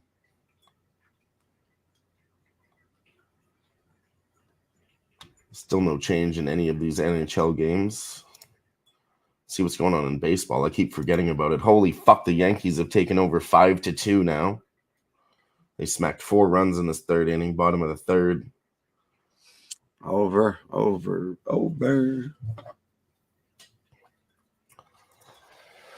I thought the Yankees would win today just because I think the promoters want to make I don't the know if series they'll extend win. a little bit. I don't know if they'll win, but they are at home and they play in a Little League stadium. And I figured at some point they were going to hit a home run or two. Did Soto hit one? I don't know who hit one. Oh, Gerardo said Grand Slam. Volpe. Yeah, I just missed this a minute ago. Grand Salami. I was looking at it and then I came back and I'm like, yo, what the fuck? You know why? It's because I put on this fucking Dodgers shit. Ain't no fucking Dodgers fan. I love Jimmy, but What's on the Yankees hat? Hell no. I will put this on for Big Ragu, though. Hey, that's a stylish hat. Oh, yeah. That's the big Gerardo Ragu. likes the over 8 here. Yeah, that was the closing line on that. It's at 12.5 now. Yep. I'm gonna think about an under. What do you think? You think they get to 13 runs? 6 more? 6 more is not that crazy in the bottom of the third. Stay off that. I'm not gonna bet it. I just want to. It ain't even worth sweating that. I'm just trying to talk. I will worth absolutely sweating not bet that. That number is crazy. I'm not trying to bet it, but go under. theory wise, Go if under. the Dodgers Go come under. back Go and under. then the Yankees fight Go hard, under. You said it's 13. Go I under. think it's under. Yeah, it's probably juiced. Yeah, minus 125 under 12.5. 6-1, huh? 5-2 now. 7 runs. Just stay the fuck off. Stay the fuck off of that. That was just. I don't think it doesn't feel comfortable at all. Doesn't seem like a sure thing at all. It's a straight gamble. I just want to talk it out. If you want to gamble, you know what we would do? Take the fucking Dodgers. Yeah, that's what I would think. If you plus 520, 2.5. Let's take the Dodgers 2.5 at plus 128. Let's go. Yeah, this sounds better. Let's do that. I have a plus 135. Let's do that. Beautiful. They'll clap back a little bit. Clap back seems to be the theme of the show. Let's do it. It's clap back week, Halloween weekend here on the Live Sweat. Shout out to G. He doesn't like the under either. Let's go, G. G, what do you think about that Dodgers plus 2.5? You want to tail us, roll with it, or pass, or nah? What do you think? Bet or no bet?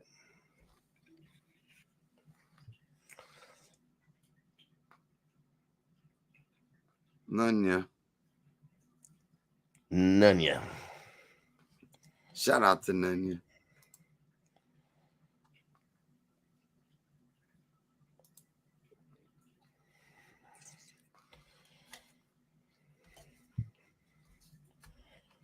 Brooklyn getting their ass kicked. They're going to take a timeout here with 4 minutes, just above 4 minutes left. Let's go. G says Yankees are not done and the Dodgers can put up a few more. Yeah, I agree. It's the third inning, yeah. I also wouldn't take an over either at this price. It is favoring the under right now, but they're both juiced. Yeah, if anything, I would just take the Dodgers. Which is what I'm trying to do. It's got a 3 now instead of that plus 2.5.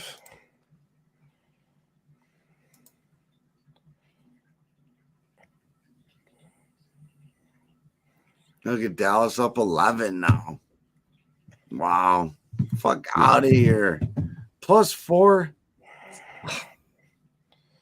JT's saying the same thing. It's only right to close it in LA. I think they extend it for multiple reasons, marketing, more games. And then they ain't gonna win.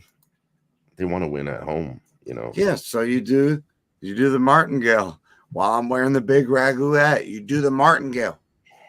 Just like it was gonna happen with the fucking. That don't mean that's gonna happen. Yes, it would. It would make sense. Watch a Freddie Freeman fucking grand slam or something happens. See ya. Fuck the Yankees.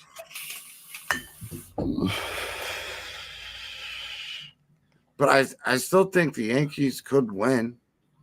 But if you're going to give me a 3, 2.5 with that lineup that's been hitting, yeah, I'll take my think chances. they'll get there.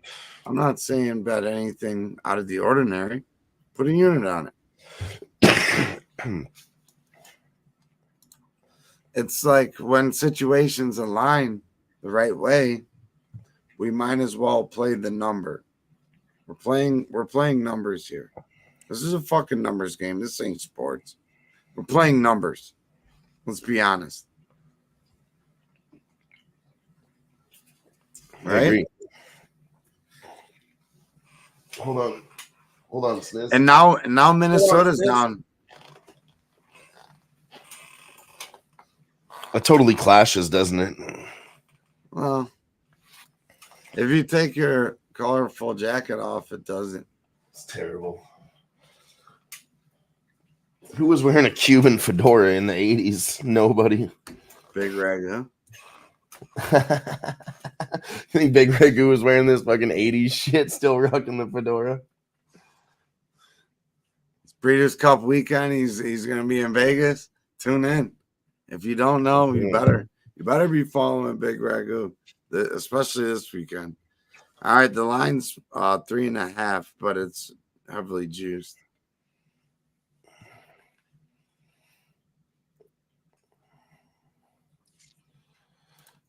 G says he thought the Dodgers would close it out Friday at home, but maybe tomorrow they close it out. If they lose today, maybe. Yeah. Ooh, player being stretched off the field in the Texas State game. What happened? Big hit? We don't cheer for injuries. Who's cheering? Nobody's cheering. Big Scott, you're not cheering for that, are you? No, I'm just saying. When Deshaun got hurt, even though I don't like him, I'm a season ticket holder. And I was like, I ain't representing. I'm not going to represent our town like this, cheering for somebody to get hurt.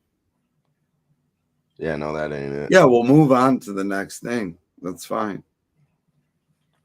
That is not but it. The dude's getting stretched off the field. Now, fuck him. I don't want him anywhere near my fucking daughter. I'll beat the fuck out of him. I'll throw a fucking pipe wrench right at his face as hard as I could. Get the fuck off the property.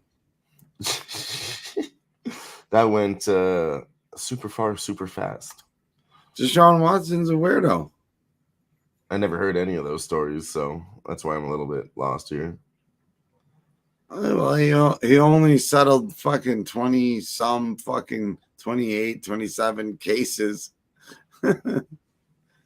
I didn't hear, but I never really followed NFL. 200-some million guaranteed to be dog shit pussy. DSP, dog shit pussy. Guaranteed. Safe and first. Yeah, so prayers up to player being stretched off the field in the Texas State absolutely. Game. That's I was going to ask him, like, what happened? Was it a tackle, or did he just kind of like fall on his foot wrong? Like, what happened there, Scott? Let us know. Especially when you're a college athlete and you're just, young athletes are the majority of them are playing for the love of the game, and that's all they're ever going to have. Yeah, I feel it. Let's go. You know what? On that note, I'll talk to you guys about UFC last weekend. Chris Barnett, I want to give him a fucking shout out because a couple fights ago, he had lost his wife to cancer, and he made a good performance. He got his ass beat in round 1. It was looking bad. He came back in round 2 and beat this man's ass. What a fucking performance from Chris Barnett. But he also injured his Achilles, and then he started training a little bit too early, he said, came into the fight, and then he did his big jump and kind of landed on his foot wrong before the fight. Anyways, he ended up injuring his Achilles. So point here is just, shout out to Chris Barnett. I hope that he recovers You know, sad times in his life. He's got 8 kids now, single dad, injured from the UFC. Just honestly, my heart goes out to Chris Barnett. I love that guy. Right. Yeah. In the end, we're all fucking humans. I knew what was going to happen in that fight. I bet on him to get finished. The UFC was clearly not fucking doing nothing for my guy there. But you got to love him still because he's a down-to-earth human. He's a fan favorite. He was a plus 600 dog, Sniz, and 87% of the money was on Chris Barnett. I was like, that's so fucking suspect. Like, come on now. Yeah. Yep. You gotta love those. That was just fan favorite all over the place. He was never going to win that fight. And the other guy was a minus 800. I get fading the lines and everything, but come on now. He's had some incredible knockouts. He's a big fucking guy. He's like a Jack Black type, Sniz. This guy was 8 inches taller than him, but he's still in the heavyweight division. But he can throw a fucking spinning back heel kick like nobody's business. And you'd be like, whoa, that big man can do that? So, and he almost landed that fucking kick too. He was that close.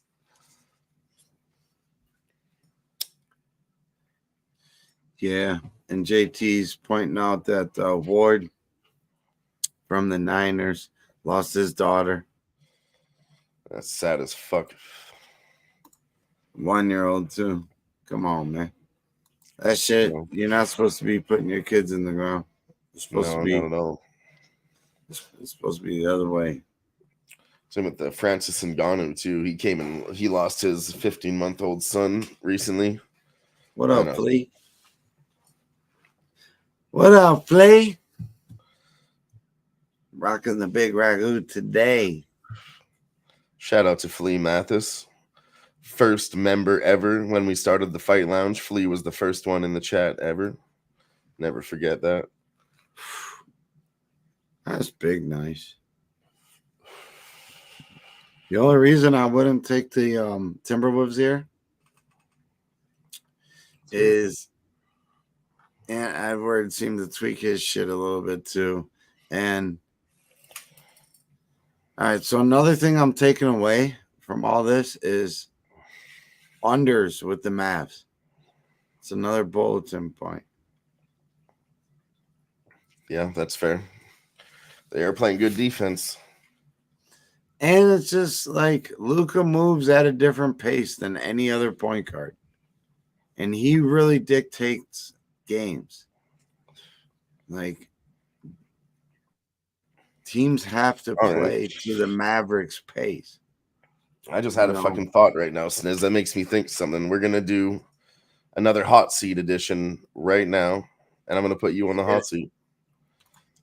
Let's get it. So when it comes to the NBA, when I cap NHL, this is something Jimmy taught me about capping MLB. I used to look at goalies. I still look at goalies. It's the most important thing. It's one guy versus the team. And Jimmy's like, cap the MLB the same way. The pitchers, the number one guy on the team, right? So if you're going to put that into the NBA, what position would you say, would you cap the number one guys? Is it going to be the point guards or what is it? The way I look at that is you can look at it different, but yes, who is the leader of the team? Who's the alpha of the team? And what kind of work ethic do they bring along with that head coach? That's how I would like to look at things. Obviously we'll do a simple analysis here with the Lakers. The Lakers, LeBron James, he is the coach. He's running practice for the most part. He's teaching JJ Redick. And they also have 2 other former head coaches, backing up JJ, but they're working. So they basically have 4 head coaches, 1 brand new, 1 that's still a player, and 2 that are former. So the leader, the point guard of your team doesn't always have to be a point guard, but it's different for every team. Honestly, Dylan, we can look at a team like the Bucks. The guy that makes that team run is is their power forward in Giannis. Giannis and Giannis. I'm just gonna say Giannis, the Greek freak. I almost butchered his last name, but I ain't even going there. And then you look at a team like the Cavs. How do the Cavs run? You see Donovan Mitchell. He's an all-star, right? But I think the Cavs really run off of the two big men down low, and Jared Allen and Evan Mobley. We go as they go. So it's really, you got to do your due diligence with rotations are a big thing, especially when you're live betting. I mean, let's look at the Celtics. All right. The Celtics bench is so deep and they're so well oiled together. And they made a real nice deep run the past couple of years and won the championship last year. So they got a mark on their head, but they are also well tuned. So at any time throughout a season, these boys can beat a team by 20 if they want. They can turn it on, they can turn it off. As we're looking at this game right here, the T-Wolves are going to go as Ant Edwards goes, with or without Cat, right? And he ends up being kind of the point guy as well. When he's on the floor, he's going to be ball dominant. So whoever your ball dominant guy is on your team, you're going to go as they go. So Luka, ball dominant. Luka's a G. He'll score, he'll rebound, he'll assist. He'll do all the things that you want him to do. He'll also get scored on. But that's kind of where we're at with the as far as that goes, Dylan. It's not a real specific position across the NBA, in my opinion. They have leaders. You guys are different in different spots, but yep. If you wanted one specific thing, real quick, a long fucking story short, I would say your team goes as far as your point guard will lead you.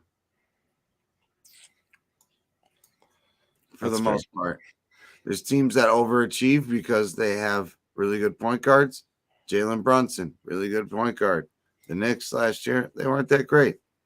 Made a trade mid-season, looked a little better, but you know, and then they just got beat by the Cavs. Beautiful 4-0 start for the Cavs to get this year popping, and but that's a big loss that the Knicks are going to remember. It's in the long term, it ain't really shit, but just watch when these teams play again. Let's go.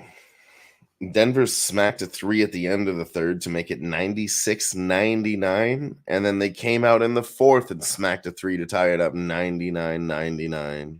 And the live lines 2.5 point spread for the Nuggets are the favorite there.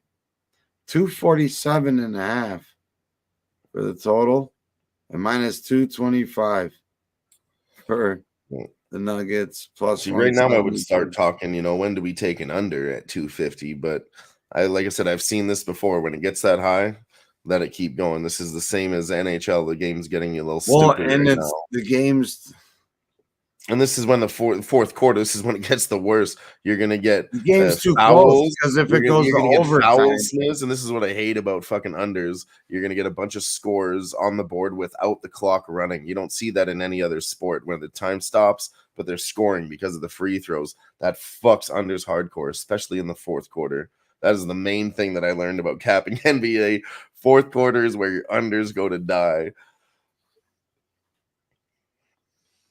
They can either go die or they can fucking live triumphantly. But when it's a game that's this close, man. Hold on. Sean Fisher just said plus 450. Cash that shit. Let go. Nice fucking work, Sean. Let's go. Love to see shit like that. Love to see it. And look at the Kings fucking right now. Up 12. End of the first quarter. 34-22. I mean, that's such a mismatch to me. Yeah, you were definitely right about the Utah Jazz probably team total under. The total's still hanging in there. It's only at 230 if the Jazz can pick it up. I don't know. I don't think that we're wrong. Our caps have been correct tonight. I'm not going to say that you're wrong. I think we need to look at a Utah Jazz team total under right now. Do they get to 109? Now's not the time to do it. You want them to get on a slight run. You think they get 109 though? I think it goes around that number. Bookies are very sharp. I think it does go over that number. I see them getting 104, 105. 105. I mean, they're going to be scrappy, but both these teams are on a back-to-back. The Kings, top to bottom, are a way better team. Way better team. Jazz, I don't expect. And the Dodgers smack one. They're within 2. Keep that going, Dodgers. It's going to be one of those nights. Watch this. I got to watch this shit.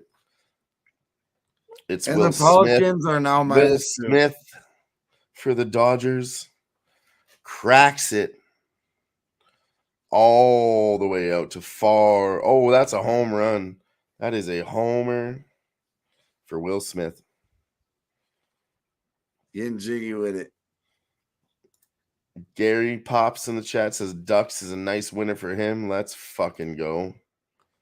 Ducks have been on fire. Jimmy talked about the Ducks earlier, and Chicago Blackhawks still not gonna do that well. San Jose Sharks not that well. Ducks were right at the bottom of the barrel with all those teams. Ducks were the only ones that really making some moves. And I said it last year too. Ducks don't stop. They keep fucking playing hard. When the winds are blowing hard and the cows are turning circles in the pasture and the roosters are crowing, Ducks fly together. Hey, here comes the rooster. Yeah. And when everybody said that it couldn't be done, Ducks fly together. All right. Give me that quote again. When the wind is blowing hard and the cows are turning circles in the pastures and the roosters are crowing, Ducks fly together. And when everybody said it can't be done, Ducks fly together.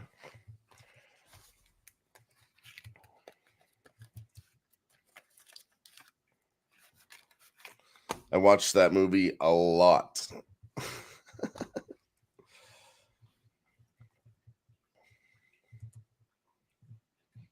Fucking Seattle Kraken, they are not stopping over the Montreal Canadiens. 8-2 now. Montreal Canadiens put up another one in the third period. That over was real nice. They got 10 goals. And then that's the thing too. We talk about this all the time. It's kind of something me and Jimmy said as a joke, but it actually has turned into a theory. When the games start getting drunk, we see them go over. They got 5 goals in the first. It's not going to stop. I mean, that's crazy. Same with the Senators. They started smacking by 3 goals. When a team is up 3, they're going to win, and they're not going to stop. They're up 7-0 now. So it really, really is a theory you need to follow. We always say 2 goals in NHL, Sniz, is a very tight game. 3 goals, you're probably fucked. And that's like a huge comeback. That's equivalent to 20 or 30 points in the NBA. That's a big comeback, 3 goals. Yeah. You got to smack 4 goals to win, you know? So, here comes the rooster. What is that? Alice in Chains, is it? Yeah. Yeah. You know he ain't gonna die. No. Sean Fisher's thinking about taking the LA Kings over for Sean Fisher on the LA Kings, and he's going to wait a few minutes, though, and live bet a better number. What up, though? We got all about them nips. Mr. Patrick in the house. What up, homie? It's jiggle time. He's on some live NHL late sweats with us. What up, Patrick? Hell yeah. If you can't see the banner scrolling by, let's go, Pops. Get that. Volpe and Smith on the fantasy team. Yes.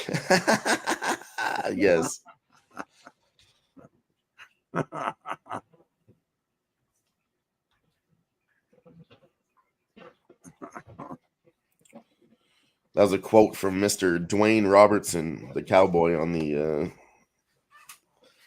Mighty Ducks. Quack, quack, quack, quack, quack, quack, quack, quack, quack, quack.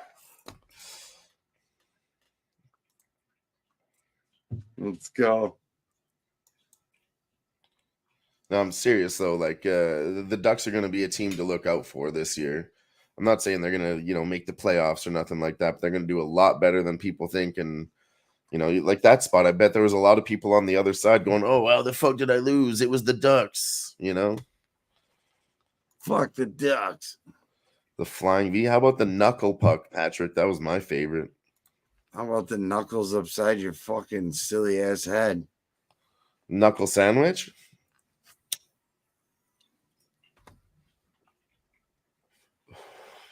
I got a buddy that laughs like this.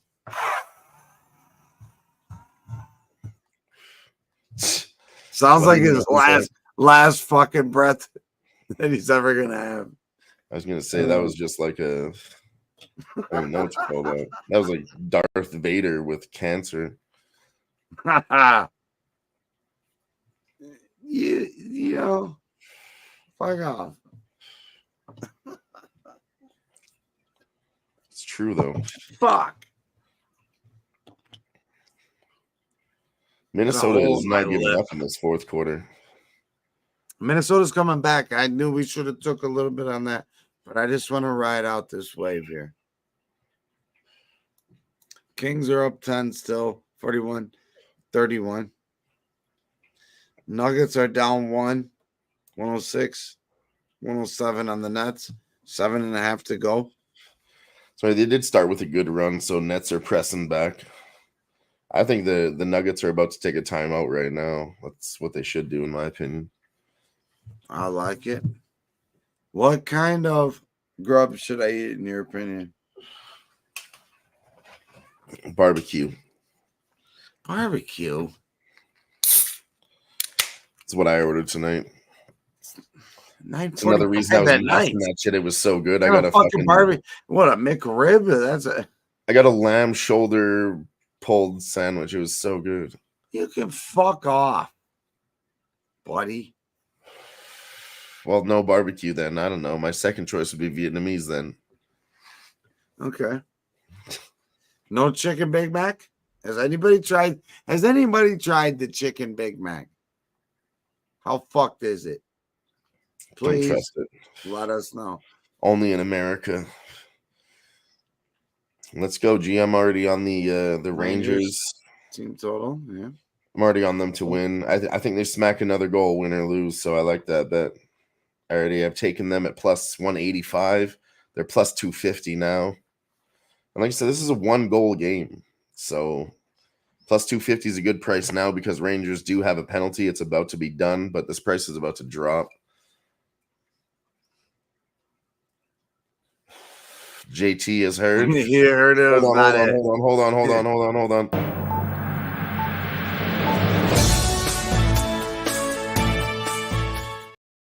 The chicken Big Mac was not it from JT. It doesn't sound good to me.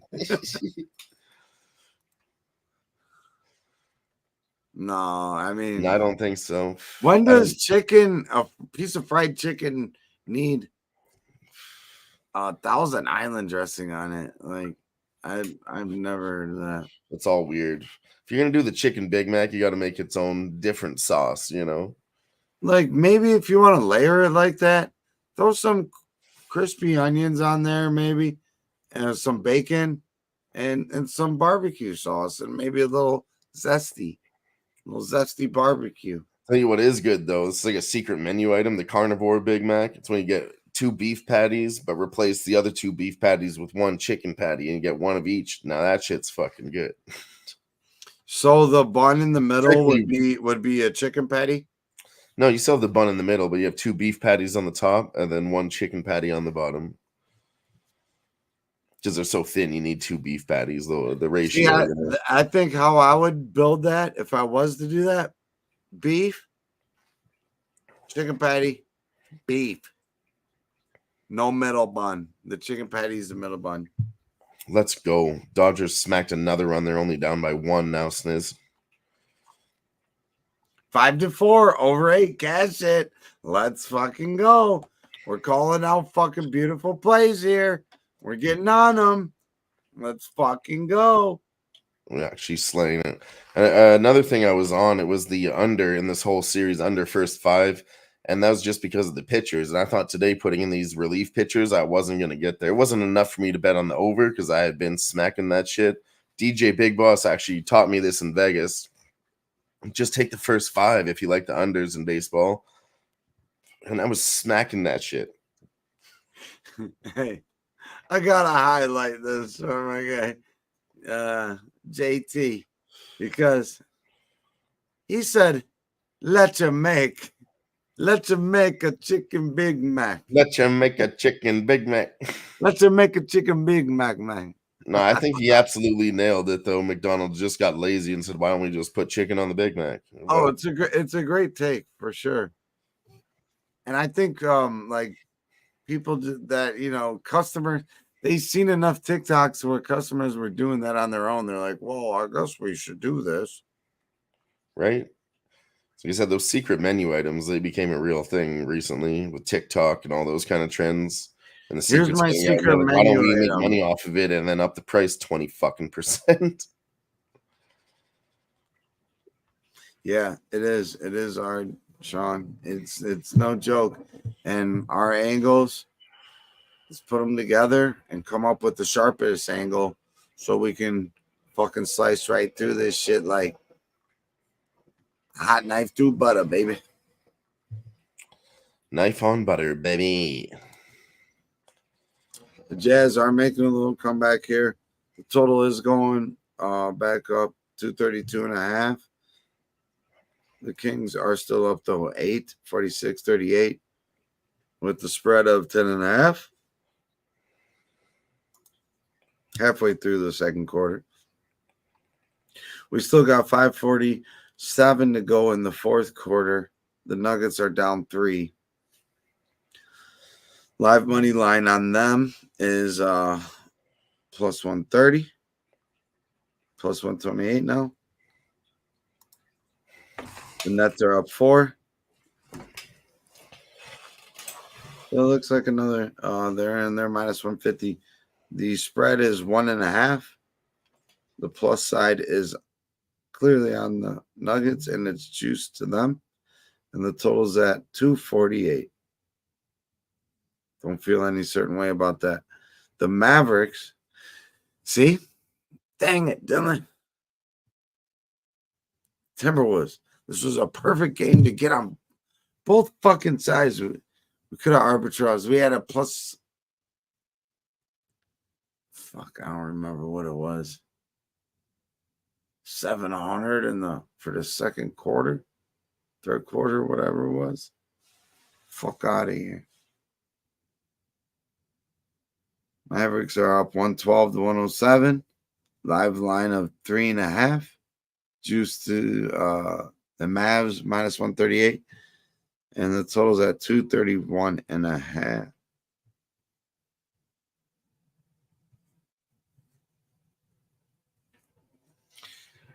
I would like to see this total for the Kings and Jazz go up a little bit. Right now, it's still sitting around the original number of 235.5. It's at 234.5. 46-40. Jazz are making a nice comeback. There was a good look too live. And the Nuggets tie it back up. Come on, Nugs. Yo, Nuggies. 4 fucking. What was it? Let's look real quick.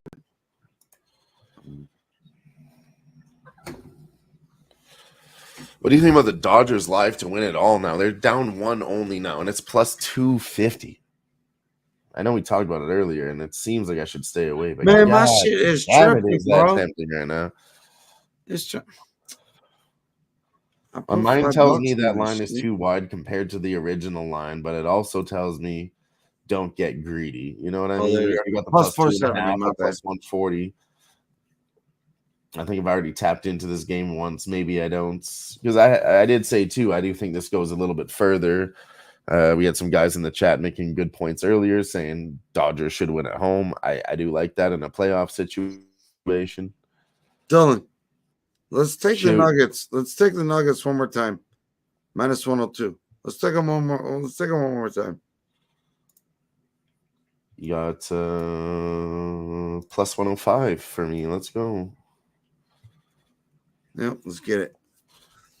I think Joker finds a way to get this win. Plus 100 now. They might be a fade team for until ATS wise is if they're laying numbers. Nuggets like numbers more than I'd say 5.5, maybe even 4.5. We should probably fade the Nuggets.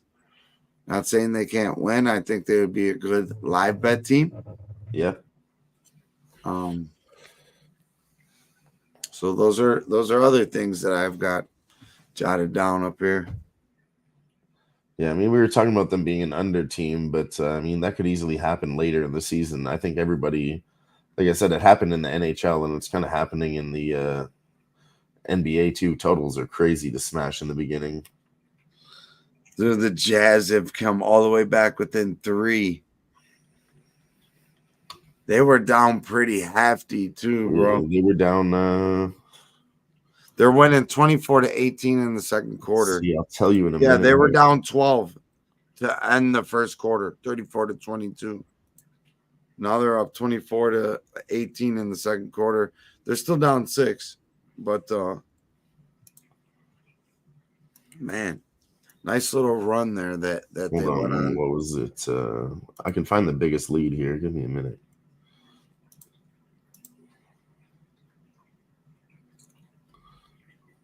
Here it is. Statistics. And so before I head out this bitch, we'll sweat this Nuggets game out. It's only right. I think whatever I win tonight, we throw on the Pelicans. You're that confident? Not really. Not everything, but like. Well, then that answers your question. The profits. Okay. So it's either double or even.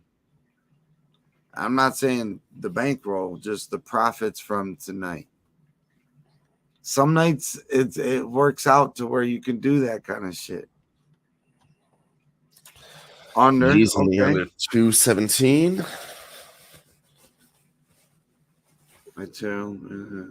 Okay, let's go. Let's go, JT. Yeah, either way, that's fine. We're gonna get that money. Sean Fisher likes Hawkins. Over. Shout out to everybody rocking with us. We got 115 viewers live right now. We've been rocking for over 3 hours.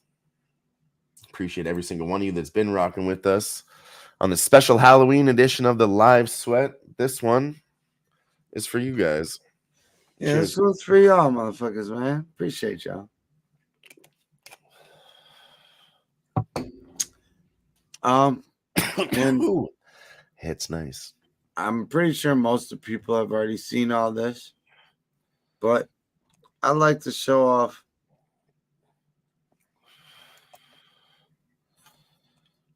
What is this? Whoa, what is that circle shit? What is this going I don't on, like man? that. What did you do? I don't like being in a bubble, Sniz. Get me out of here. I don't like this, Sniz. I feel weird, Sniz. What is going on? I didn't even know we could turn it into circles. I don't like this. I don't like this, hold guys. Hold I'm on. freaking out. Aha! I was having a bit of an anxiety attack there. Woo! Gary, on this Golden State game, that's what we were just talking about. We're on the Pellies. I did want to hit this though again because it is the Halloween version, and when the wind is blowing hard and the cows are turning circles in the pasture.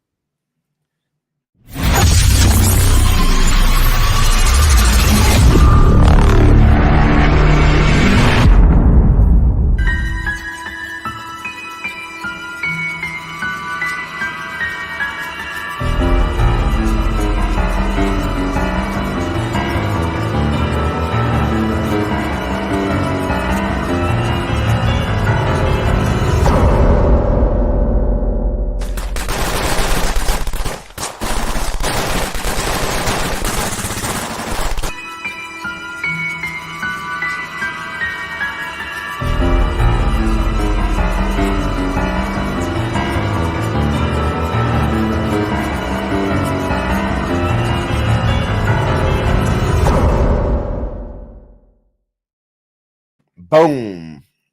Hope y'all appreciate that one. Put a little extra work into that one for this special Halloween edition. This is the second anniversary of the Halloween edition of the Live Sweat. Lots of you in the chat were here with us last year, and you're here again. I appreciate every single one of you for sticking around for the whole entire year to be here with us again. If you remember, I'll tell you what right now. If anybody can tell me what my costume was last year, first one to say it in the chat, I'll Venmo you $20. Go ahead. Who's got it? Who's got it? And I need the answer within 60 seconds. So you can't go looking back at old YouTube videos. This has to be memory if you guys want that $20. We still have time. I'm going to go start a clock right now. But the 60 seconds hasn't started. Search it up if you can. Search it up if you can.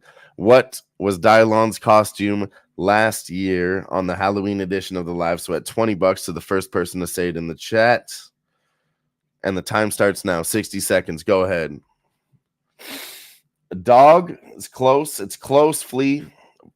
A dog has fleas. Maybe that's what you're thinking of. That's not it. It was not a cowboy. No, we're taking random guesses.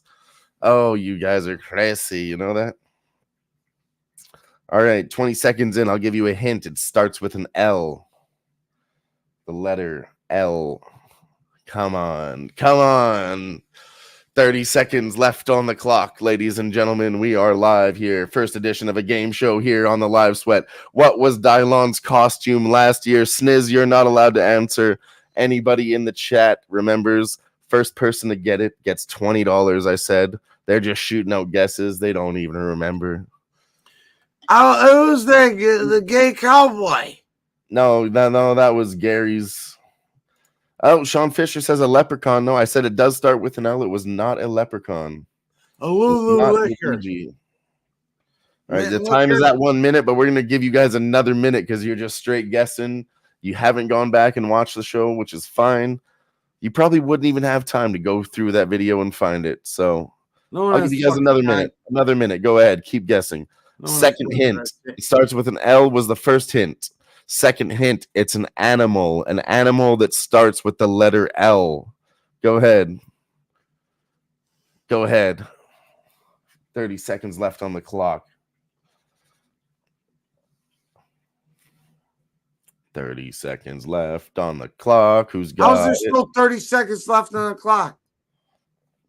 I started at stopwatch on my phone. We got 20 seconds left to guess. Okay. 20 seconds left. A lion, a leopard. No, it was not. Lobster. It was lobster.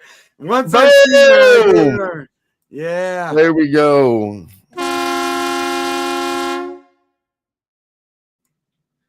Sean Fisher. Sean Fisher. Hell yeah, you got it within the time too. Sean, message me on Twitter at DialOnBets.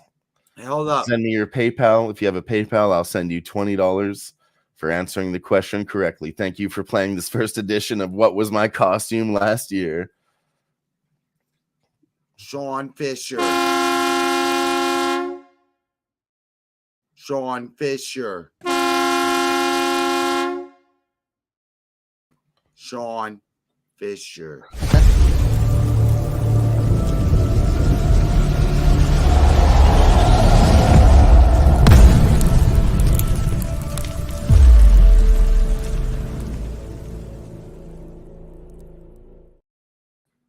And shout out to our guy. He says donate it to charity instead. I will do exactly that, Sean. Well, And how about we get sure I'll send you a somebody a receipt for it. Who-Bangin membership? How about we do that then? You guys want to do some memberships? Let's gift a membership for 3. All right. I'll put a tweet out there. I'll still donate to charity. The $20 I said I would do it. That $20 is on the table. That's going to a charity for you, Sean. But we will give out some memberships tonight for everybody rocking here with us. We're gonna do it right now. Dang, the Nets. This is my Halloween gift to everybody tuning in with us. It's a good idea, Sniz. Good idea. Well, no, he said donate to charity. So, I mean, just pay it forward, man. Honestly, that's a lot of respect for saying that, Sean Fisher. I really do appreciate that. That's what we're really all about over here. It's respect. I always had respect for you, but you moved up another notch. Dallas won 120 to 114. Boom. The Nuggets just took the lead. Come on, motherfuckers. Come on. Let's get this 470 home.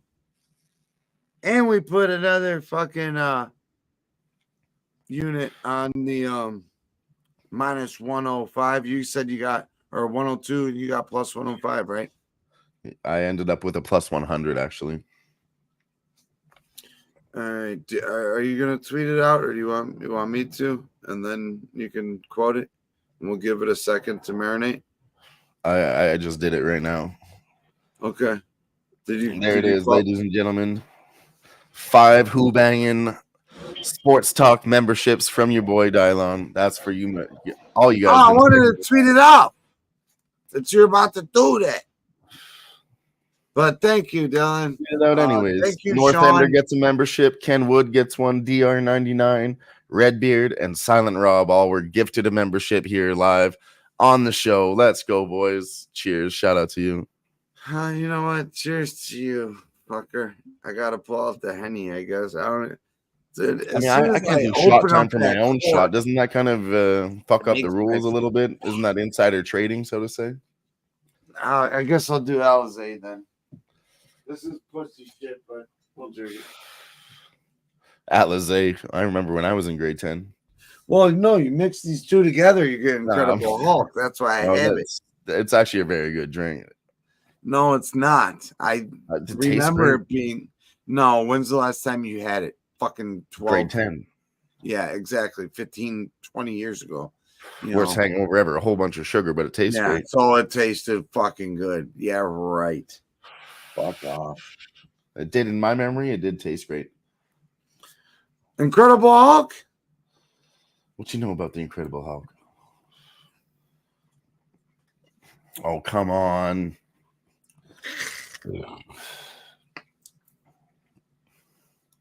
Nothing about that was good. This just brought me back to fucking horrible times. But shout out to Dylan. Hey, it was good for me. What can I say? Oh yeah, no. It was beautiful, beautiful gesture by the fam, Sean and Dylan. I think my fucking live line is lying to me right now. Yeah, of course it is. All right, so who got him? Because I can't see it on here. We had North Ender, Ken Wood, DR99, Redbeard, and Silent Rob. Well, what the fuck? Why haven't I seen anything from our guys, though? Comment in the chat, please. We love you guys. I've seen North Ender in the chat. I've seen Redbeard and Silent Rob, DR99 and Kedwood. I've never seen them speak up, but apparently they are here in the chat tonight, or they wouldn't be eligible for the membership.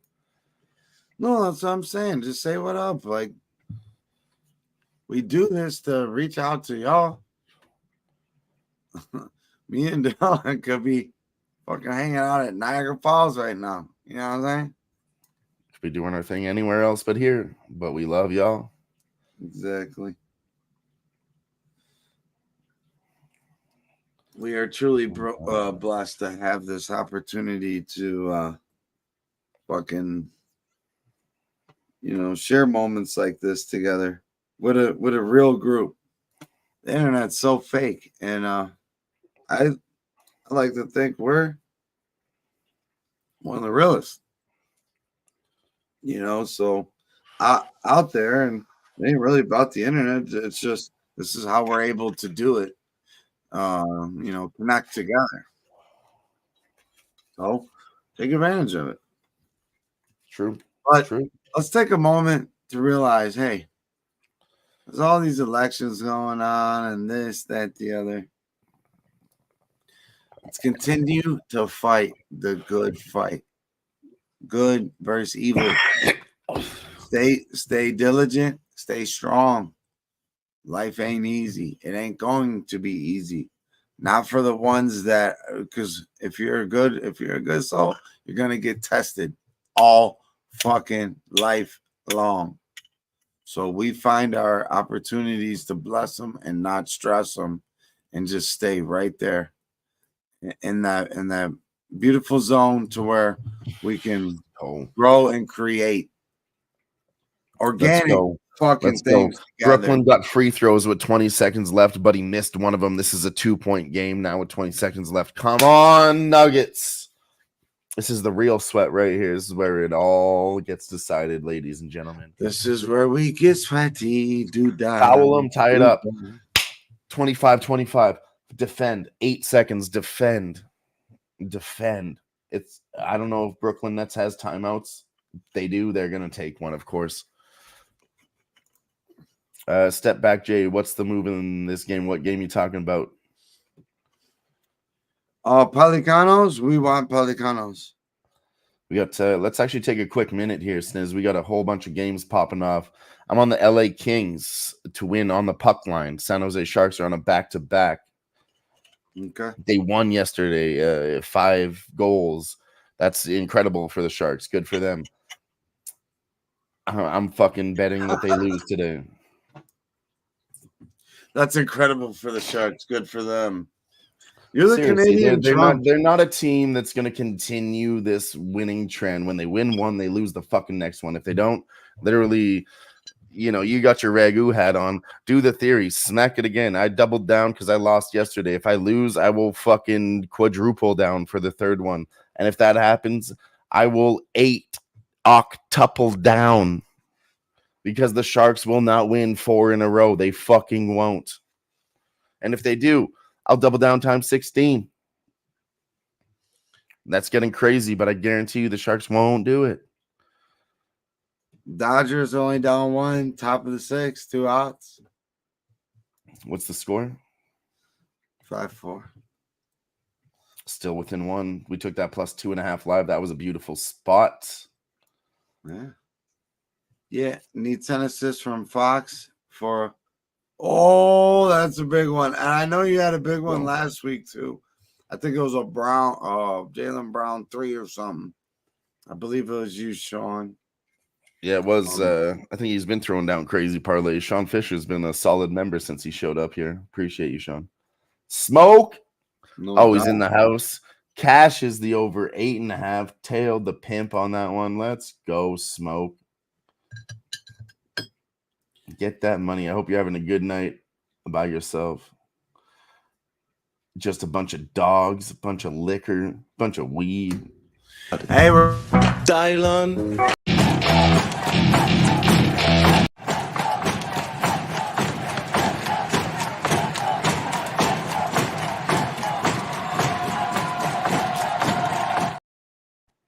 Let's go.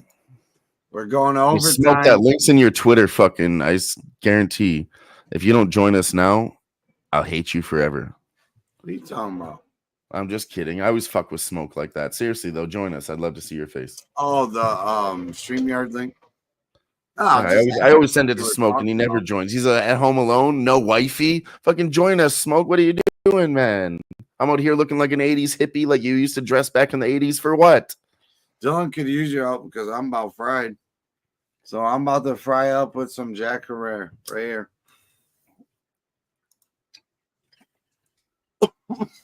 Well, that's so stale. Oh, God. Nothing worse. Come on. That was stale as fuck. Oh, Lordy.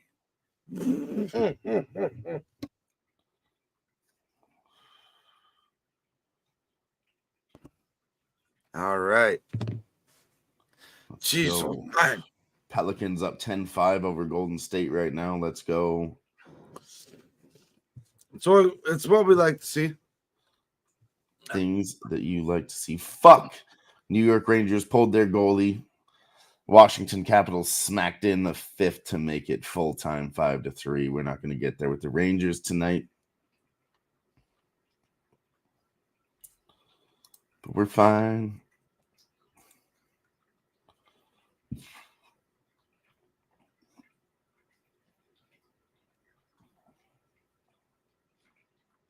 Actually on a roll here tonight, Sniz. That is the first bet that I've lost so far. We had 6 wins previous with the over 6.5 Canadians Kraken. The Sacramento Kings on the third quarter point spread we hit out live. Jamie gave me Brooklyn Nets plus 140. We all talked about the Mavs plus 5.5. Doubled down on that. LJ was here talking early. He said he liked it, so I doubled down on that. And then the plus 9.5 live that we smacked. I'm 6-1 so far tonight. There'll be no complaints. And it is tied 125-125. We're going into overtime here. Nuggets definitely win in overtime, right? Come on now, let's go. Not definitely, but yeah. I think they've been pushing this whole the time. The Nets just scored 2. 127, 125. 22. Oh, knock on that wood. fucking Knock on wood. Knock on wood. Knock on wood. Fucking beating. But seriously, no, the Nuggets have been pushing back this whole fucking time. I mean, I think we're straight.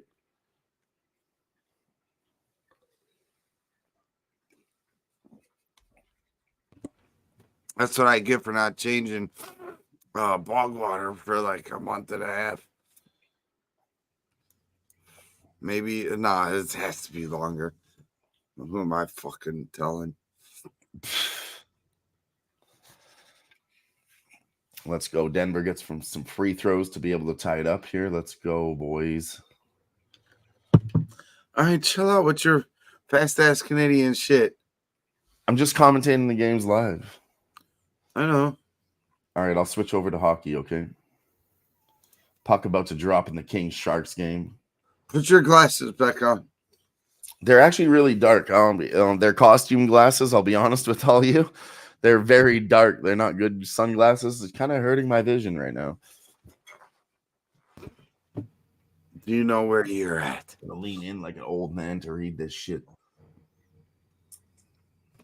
The Kings are now minus 125 on the puck line. It was a little bit lower earlier. I think I got a minus 120. So it's moving in the right direction according to the markets. San Jose Sharks, they did just play yesterday. Like I said, they scored 5 goals. They're on the second leg of a back-to-back. I don't trust them. I mean, I don't trust their goalie.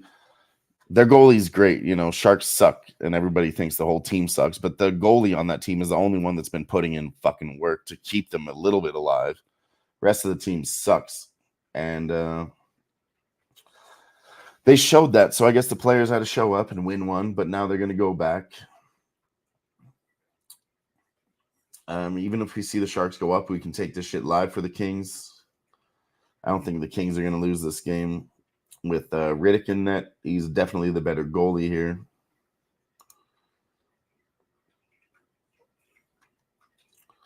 Let's get some head-to-head stats here for you guys. 5-5, 50-50 in their last 10, but 4-1 in their last 5.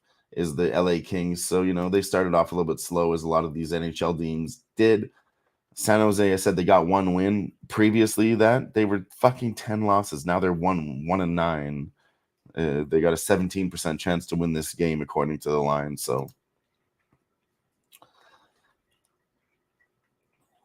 Kings' first period is not a bad look. They should come out hot. I don't mind that. Let's see what the numbers are on this 1G. Kings to win the first period.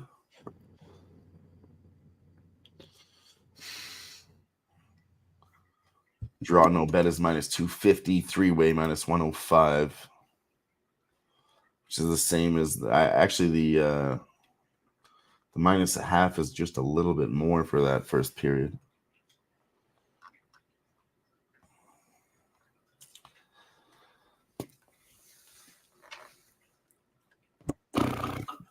Oh yeah, man. I'm hurting off this fucking still ass bong rip. You're gonna be okay.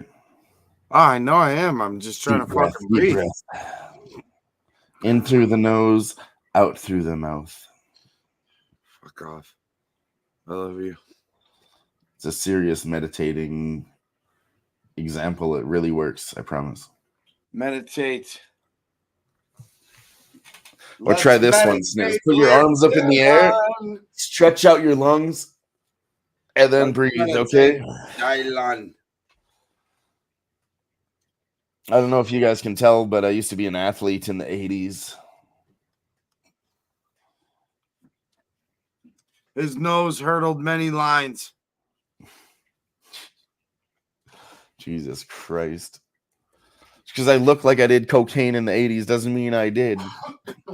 Yeah, damn. Doesn't mean you did it then. It means you did it when... Doesn't mean I didn't either. You're not wrong. JT, he's loving the commentary right now. Shout out to JT, still rocking with us. Appreciate it. Well, we got to come up with something different. We're going to be us. But if we're just hanging out like this, we got to take the next step. I mean, it's got to be a little bit of a variety show. New shit. It's got to be a little bit of a variety show, some skits, some ups, some downs, some laughs, but focusing I had on music. gambling is a little I bit had too original much. tracks. A whole bunch of other original tracks. I'm doing my little bit of research I hear on the side. Oh no, we've always got something. I mean, for regular people that have been here before, they've seen some characters on this show before. That's no doubt. And we've done a little bit of this. You've seen DJ Big Boss's skits back in the day. He had the McBoss burgers. We did a little segment with his homie that he works with a little, senior citizen action. That was a funny ass skit. If you guys didn't catch that one, that was really fucking good. And we got old shit like this one. This one's a good one. Let's run this one for our guy, DJ Big Boss. Where is this one in here? McBoss burgers. Here you guys go. Oh yeah, Dylan. Half happy ending shake, half off. This one was paid for by DJ Big Boss. This is a free shot for this girl. I'm gonna swallow your fucking whipped cream. All right.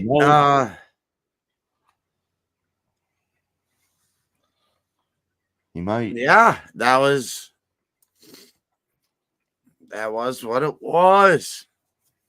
Was what it was. Can we run do what it do? Can we run another clip, please? Like, what else we got in here? Like, oh, check this one. You guys are gonna love this one.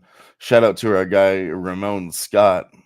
Seat number 4, Ramon Scott. He knows about poker. He's a dealer. He's a dealer. Yeah, man. Shout out to Ramon Scott. I was that guy. thinking after used to be a poker dealer back in the day. Used to crush poker tournaments, but people don't know. Look at this young face from our guy Ramon Scott. Seat number 4, Ramon Scott. He knows about poker. He's a dealer.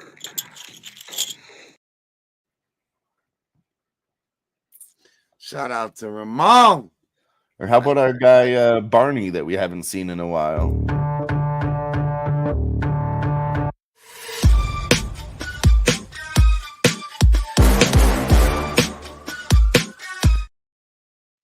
I mean, that's all good. All I was saying was we watched an old lady lick up motherfucking whipped cream. All I was saying is hit this button, but I got it.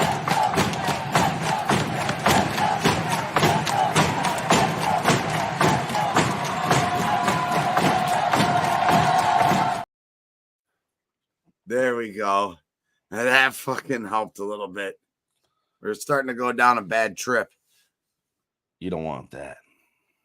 You don't want bad mushrooms. It's the worst thing. All right, That's I can breathe again. He looks like two from Silence of the Lambs. Oh, Scott, we used to have hair. Gee, you got plenty of hair on your upper lip, is what it looks like. You know, for you and Ramon to cover your both your heads, I guess, if you're bald. But shout out to Gerardo. I want Gerardo on screen. I know Dylan does. I know the people do. The people do too. Well, we will never stop asking Gerardo. I'm gonna try to really make this happen. You know, whatever it takes, bud. Except for any. No, you don't even have to, put your face on. You can come on screen. You can do this whole thing and just talk like this the whole time. If you want, you could just be your voice if you really wanted to. That would be fine.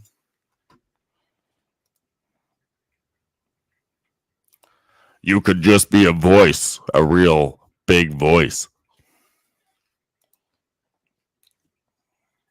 Maybe we see now we got him thinking about it. He's like, oh no, I didn't have to show my face. Yeah, maybe one day.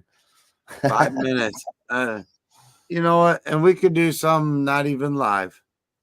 I would love to do a quick little interview. Yeah, there's plenty of options. We could do a video where it'd be G's pick of the week. It could be an interview.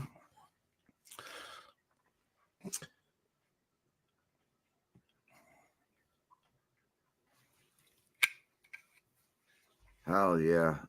All right. Oh my god, let's go. I'm just not even let's go back to hockey for a minute. Well, we're up 6, baby, with 32 seconds to go. No, we ain't talking about that. 6 with 32 seconds to go. Oh, sorry, no, there's a penalty. 20 seconds left. Denver's gonna get some free throws. Let's fucking go. They're up 7 now. Could be 8 with 30 seconds left. 7. Yep. Gee, look. This is the same thing as Twitter Spaces. This right here, this is Twitter Spaces. This is how they talk on Twitter Spaces. Gee. It is. And we would still be on Twitter Spaces. I could. It would just also be on YouTube as well. But yeah, no, like not everyone's comfortable showing their costume. That's fair.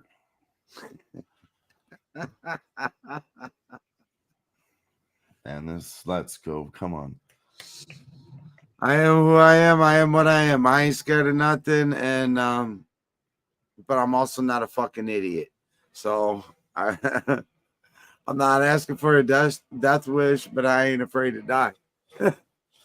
So that's fair. Well said. I really mean that though. Like I've been doing some deep soul searching. I'll be right back. I'm gonna put you on the hot seat right now. I love it. I love it. 7-Eleven. 7-Eleven is my sister's birthday, July 11th. Love it. And she's the normal one out of me and her. Go figure. But no, man, truly love all y'all. For whoever's watching, just know that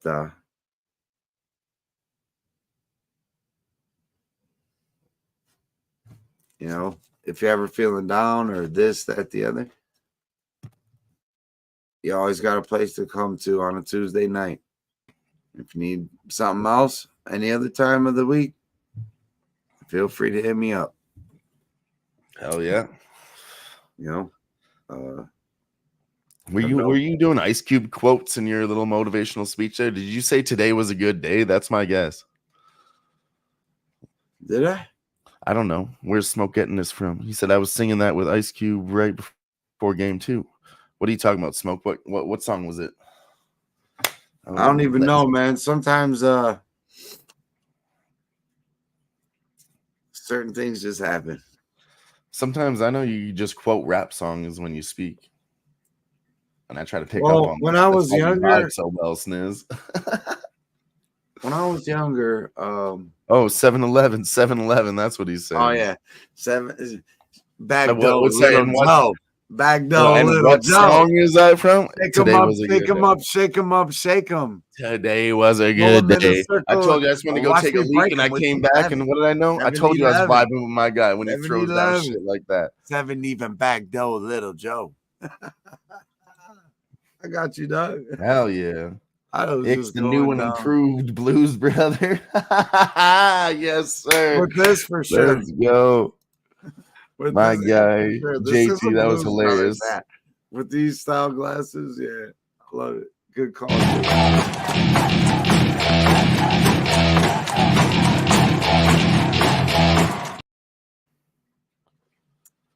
Hell yeah. The land's finest, ladies and gentlemen. I truly, well, the land's finest, in my opinion, is Bone Thugs and Harmony. Crazy Bone, Yeah. that's fun to. Shout out to the double Glock, baby. He's 99. I saw recently on Kill Tony, a guy made a Bone Thugs joke. He's like, I went to go meet Bone Thugs and Harmony recently. I asked him which member of the crew is Harmony. They didn't want to talk to me anymore.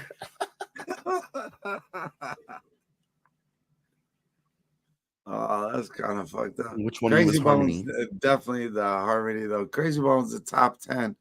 I mean, and you'll see lists and whatnot. Everyone can debate about this. No. That, the other. Lazy Bone is my guy. Yeah, everyone has Because their he favorite. is the fastest rapper. Twista technically has the Guinness World Book of Tech Nine's Records fast for as fastest fuck, too. rapper, but that's enunciated syllables per minute according to some fucking white guy. So I think that Lazy Little Bone is known faster fact, when you Dylan. There's this club called Peabody's on East 21st. And when I was doing rapping shit, we opened before we didn't open for Twista, but we were like the fourth group to open the same night as Twista. Jizz is his favorite Bone Thug. Jizza, Jizza, that's Wu-Tang, homie. I think he's just fucking around. Hey, I think he's just saying he likes Sniz, I'm putting you in the live sweat hot seat again. Talk to him about the Denver Nuggets. All right, so we've seen an opportunity where it happened last night. Denver traveled to Toronto. It was a tight game. Toronto was battling with them early. Denver made this will be 3 games in a row now. The third quarter, they made good adjustments after being down and won. And now are on their they just won 144-39. So we're gonna cash that shit. Multiple different ways, plus 470 on the pregame. Beautiful breakdown with Jimmy. Shout out to Jimmy G. And and then we had to smash the minus 102, plus 105, whatever you could get within that range. Anything plus and minus up to whatever. But the Denver Nuggets have resiliency. They will find their groove. Let's take spots like this when they're playing. I mean, I don't want to say that the Nets are totally trash and take anything away from them because they played tough as fuck. They played tough as fuck all the way through. 48 minutes, just couldn't get it done in the end. Joker is a fucking beast. And so just keep your eyes out for these live spots, especially with the Nuggets. Let's not lay points with them. Let's find a way to get points with them live and cash together. Unit size appropriate all the way through the whole season. Let's stay disciplined and let's keep fucking cashing. Love you guys. And I'm going to bring it over to my correspondent, the Panda. The Panda is coming straight from Bamboo Land. Hey, if y'all don't know, we cashed the fuck up tonight. You know what I'm talking about? We did this last Halloween. We smacked last Halloween. We gave it a Halloween parlay last Halloween. This one, we just stuck to money lines, live spots on the live sweat. Shit was incredible. It's the return of the Cash Panda. You know what it is. He doesn't show up too much. But when he does, we cash the fuck up. Biatch! Let's go. Hey, things you love to see. Things you love to see. A beautiful live sweat on a Tuesday night. We got some other shit popping off. The Pelicans are rolling right now. We broke that down like a pound, and it just seemed way too easy. JT enjoyed that one. Thanks, JT. Yeah, no, that was beautiful. We're clipping that, Dylan. That's getting clipped. Oh, that has to be a clip. I already had that in my memories. I wrote down 3 hours and 56 minutes to make sure that I got that in. There we go. Boom. Bada bing, bada boom. Boom. You know, it's still me under there, guys. Don't be scared. It was just me the whole time. The boys been holding it down for hockey. I didn't really fire away last week in the NBA. There were spots that we talked about. We're back though. We're fucking back. And I appreciate each and everybody that comes out and supports because we're going to win money together. And that's the main thing. We all got bills to pay. We all got all sorts of things in life going on. We got life. So let's win together. Let's create a beautiful circle of people that fucking just work together to fucking win. You know, when the world just wants to bring us apart, let's come together.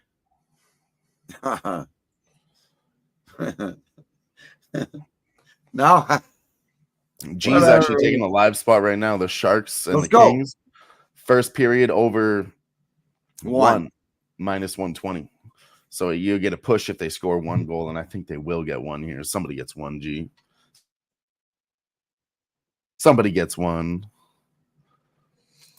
Actually, JT, I have a full panda like suit to go with that shit too. I got the full mascot costume. This shit actually is like a really nice mascot costume. It doesn't have a back to it, but I have like a hood on my panda suit that goes up and it ties into it with Velcro. And yeah, you can't even tell who I am. I'm just a 6'4" panda. I have a video of me dancing in that suit. I'll fucking try to upload that and see if we can get that tonight. What do you guys think about that? Oh yeah.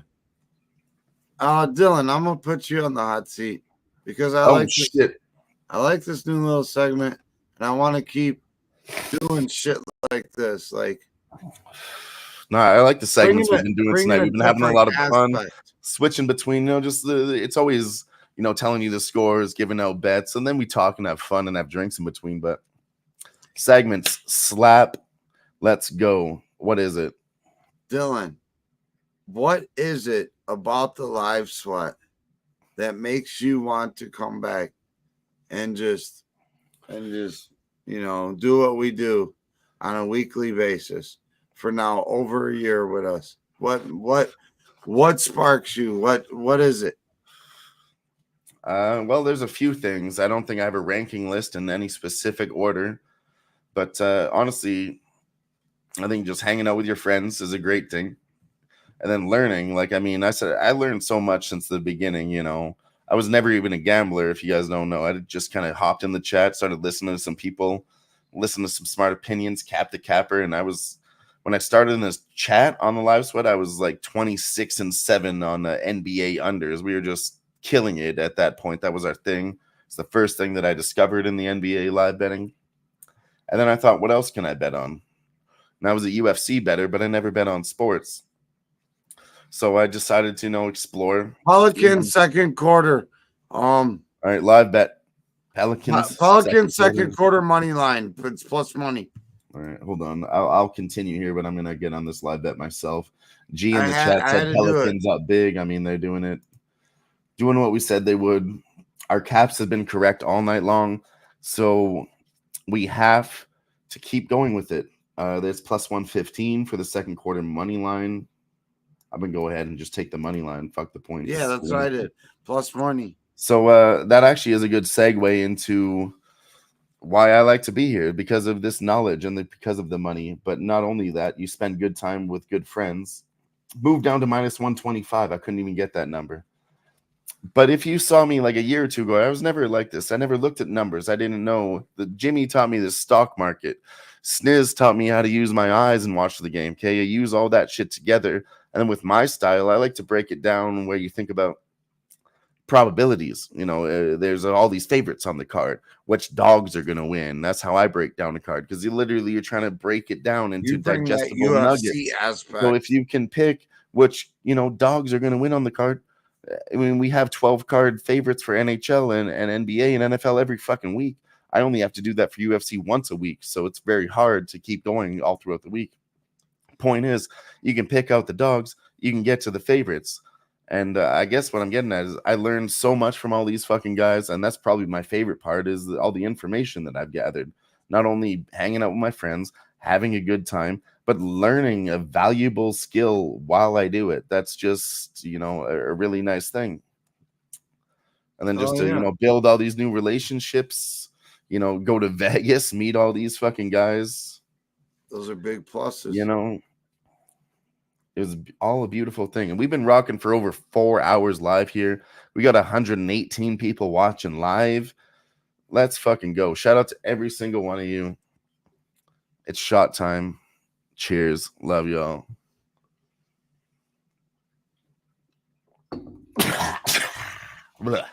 Are you all right? Oh, yeah, I'm good. Bullet point number 2. I know I'm not on the hot seat anymore, but another thing that I just discovered in myself, I was never a video editor or a producer. I've always been good at music, piano. I know how things fit together. I'm very creative, but I didn't know that I could produce videos as well as I could. I just jumped in here. These guys gave me ideas, what they wanted. DJ Big Boss gave me the tools to be able to do it. And shout out DJ. And, here I am just crushing shit. So on that note, yeah, let's shout out DJ, Ragu, Wham, Oh, I mean, and you know what? Most importantly, in that group, we got to say RIP to Tease, man. Tease taught me a lot. That's where I was going. It's right where I was going. I knew you would never forget about him. This one, my friends, it's all fucking. If you got a drink, salute it. If you don't, smoke some. If you don't, just I got something special prepared for you, Sniz. Actually, we are going to do the shot, but check this shit out. Hold on. I went through this shit the other day. Bear with me. Who got next? We on deck. Time to fall, and the money's coming all in with Tease. We ball. And we got some long-time low baggers here with us today. Sure. We got Tease. Tease, what's going on, buddy? How are you? Good, brother. What are you thinking about I'm happy to be out here. Flew in, had a little trouble on the flight and everything, but got in. Birthday party, breast cake waiting for me. Happy birthday, big brother. Happy birthday. Appreciate you. Jose's mom baked the cake for me. Come on, Jose's mom's involved. That's awesome. Got Big Show holding it down, videoing it, getting everybody videoed. And Jeff's been just the hospitality of Jeff is just insane, off the hook. And Southtown 101, man, for real. Every day watching the shows, seeing the pics and wanting that food, the pics don't do it justice. It's banging. It's banging. Fucking shout out to Tease. Yeah, man, that made me a little emotional there. Man, you know, yes. Shout out to Tease. Love you, brother. We got plenty more of those videos. I went through his old Tease Planet, which is still here on our StreamYard. I found a whole bunch of videos that Tease had prepared for his shows that he never, really shown. Oh, hit us with another one while we're doing this. Studio. You want another one from Tease's studio? studio? Yeah, man, we hit a plus 470, dog. Here's another one from Tease's studio. Yeah, let's get some more Tease. Let's do Tease and JPZ. Let's go. But Tease be ballin' like it's time for us to hit a little grinding spree. But no peace till we hear that Britney Griner's free. What up, yo? Welcome to another edition of We Got Next for Wednesday, August the 10th. We've got 2 games today. 2, uno, dos. And I've got a very special guest here today. My guy, man. Spitting fire left and right for Pub Sports. Who-Bangin, wrote the track for We Got Next, and man, I'm blown away by him. So let's bring him in. Let's bring our guy, JPZ, into the house. What's up, JPZ? The fuck is banging? What's happening? You, brother, you, man, you. I want to. I just want to bring everybody in so you get a chance. I don't know if many people get on and watch the nightcap and seen you on there, but I wanted to bring you in. Let everybody know, they're hearing your tracks, open these shows. I just want to let them know who the mastermind behind it is, man. And there you are, and I much appreciate it, man. That shit's straight fire. When you first sent me the track, man, I knew it was special. Brother. So basically, I wanted to find out I really loved how you incorporated all the WNBA teams in there, and just the way that you had that track laid out, man. It's really just, it's amazing, man. I couldn't do anything like that. Why don't you let me know how you got started in the game like this, man, and what inspires you to go to be able to just spit it out like that? I probably got lucky. It just came to me, man. I sit in the good thing is I started making music myself. I spent a lot of years just being an MC and trying to make tracks. Oh yeah. And that's my main man there, JPZ too, man. It's a beautiful thing what we got going on over here, and we can leave this background up. We'll leave this up for the rest of the night. We're good right here. Oh, yeah. I love it. That's where I found all those videos. I just switched to what he used to do his StreamYard on for his WNBA shows. I went to go look through there under the brand. And, there was a bunch that were just it says RR replay final 718-35182. I went and looked at all those videos and I renamed every single one. Oh, that's there's a whole bunch in there. Yeah, shout out to Dylan for all of that, man. Right now, the Pelicanos are down 5 in the second quarter. It's okay. If we get an 8.5, we're gonna smash that. If we get an 8.5, we're smashing it. It's 5.5 right now. Fucking give me a 7.5, bitch. See what happens. See what happens.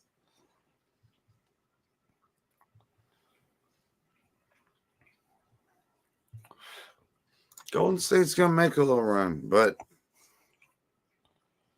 be all right.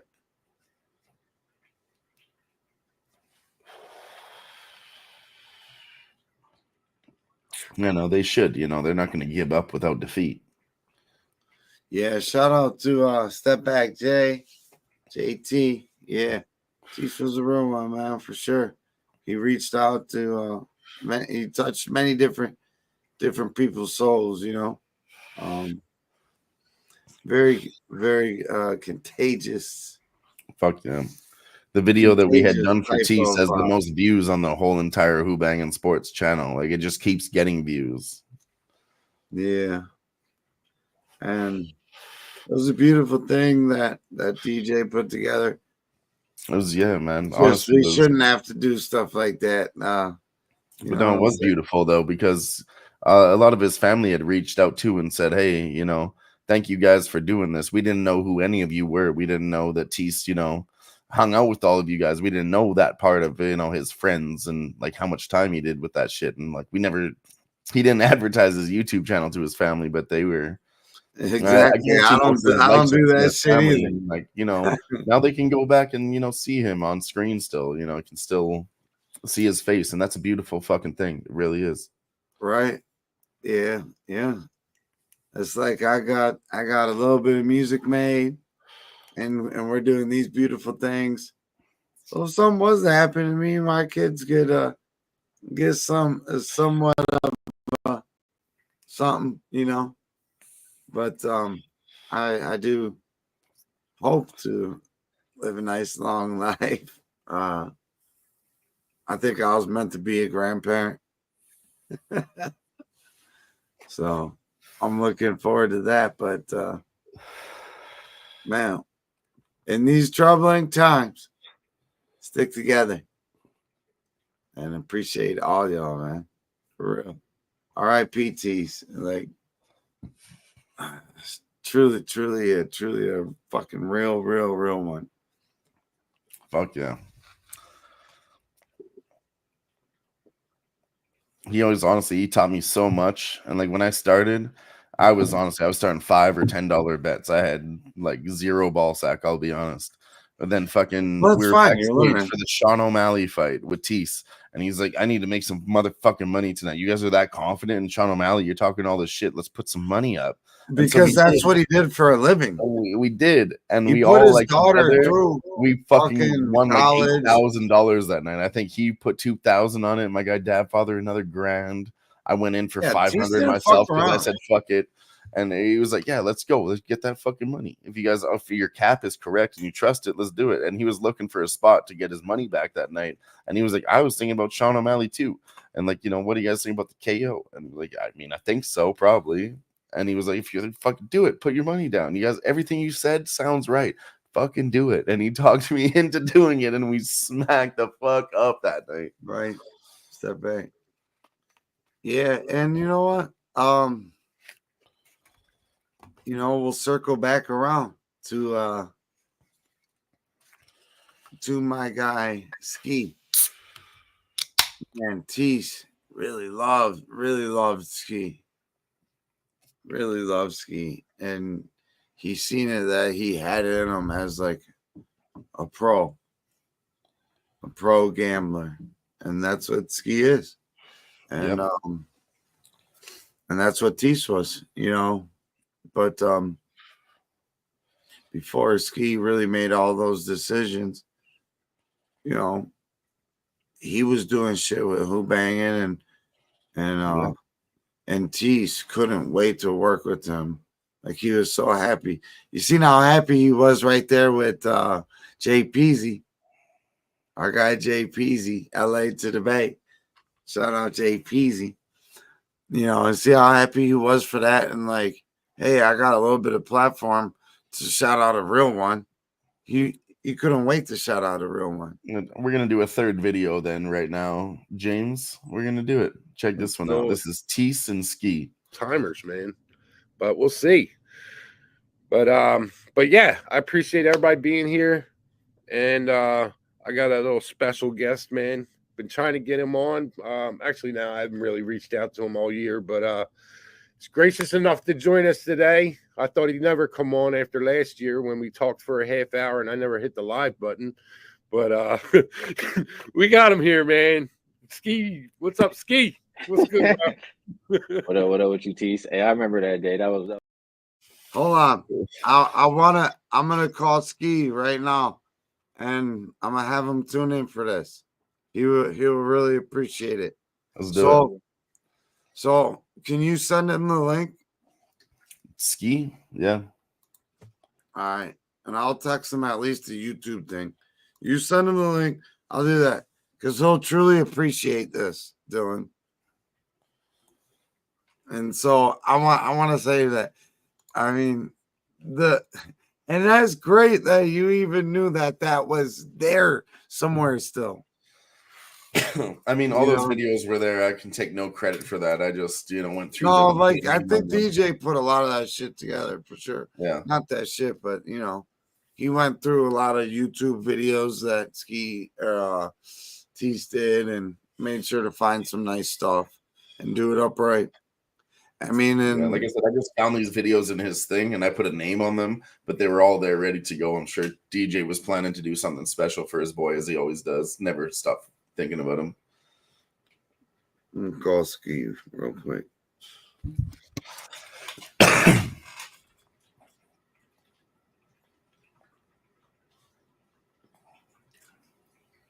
Let's go, Pelicans. Turn that shit around. Let's go. They're only down 6 now. 9:15, second quarter, 7 minutes left. Golden State had to go on a bit of a run. And now it's the Pelicans' time. I think maybe we take Pelicans second quarter plus 5.5, Sniz. That's what I think we do. That's what I'm doing. Oh, they missed plus 6.5. I ain't mad at that at all. It's plus 6.5. I'm still taking it minus 120. Let's go. Let's get it. Oh, plus 5.5 minus 105. It moved. I'm taking it still. Lock it in. Oh, 6.5 minus 110. Place the bet. What are you doing? Place it. Place it. Oh, yeah. Pelicans at a turnover. They'll take that bet now. Pussies. I'll be right back.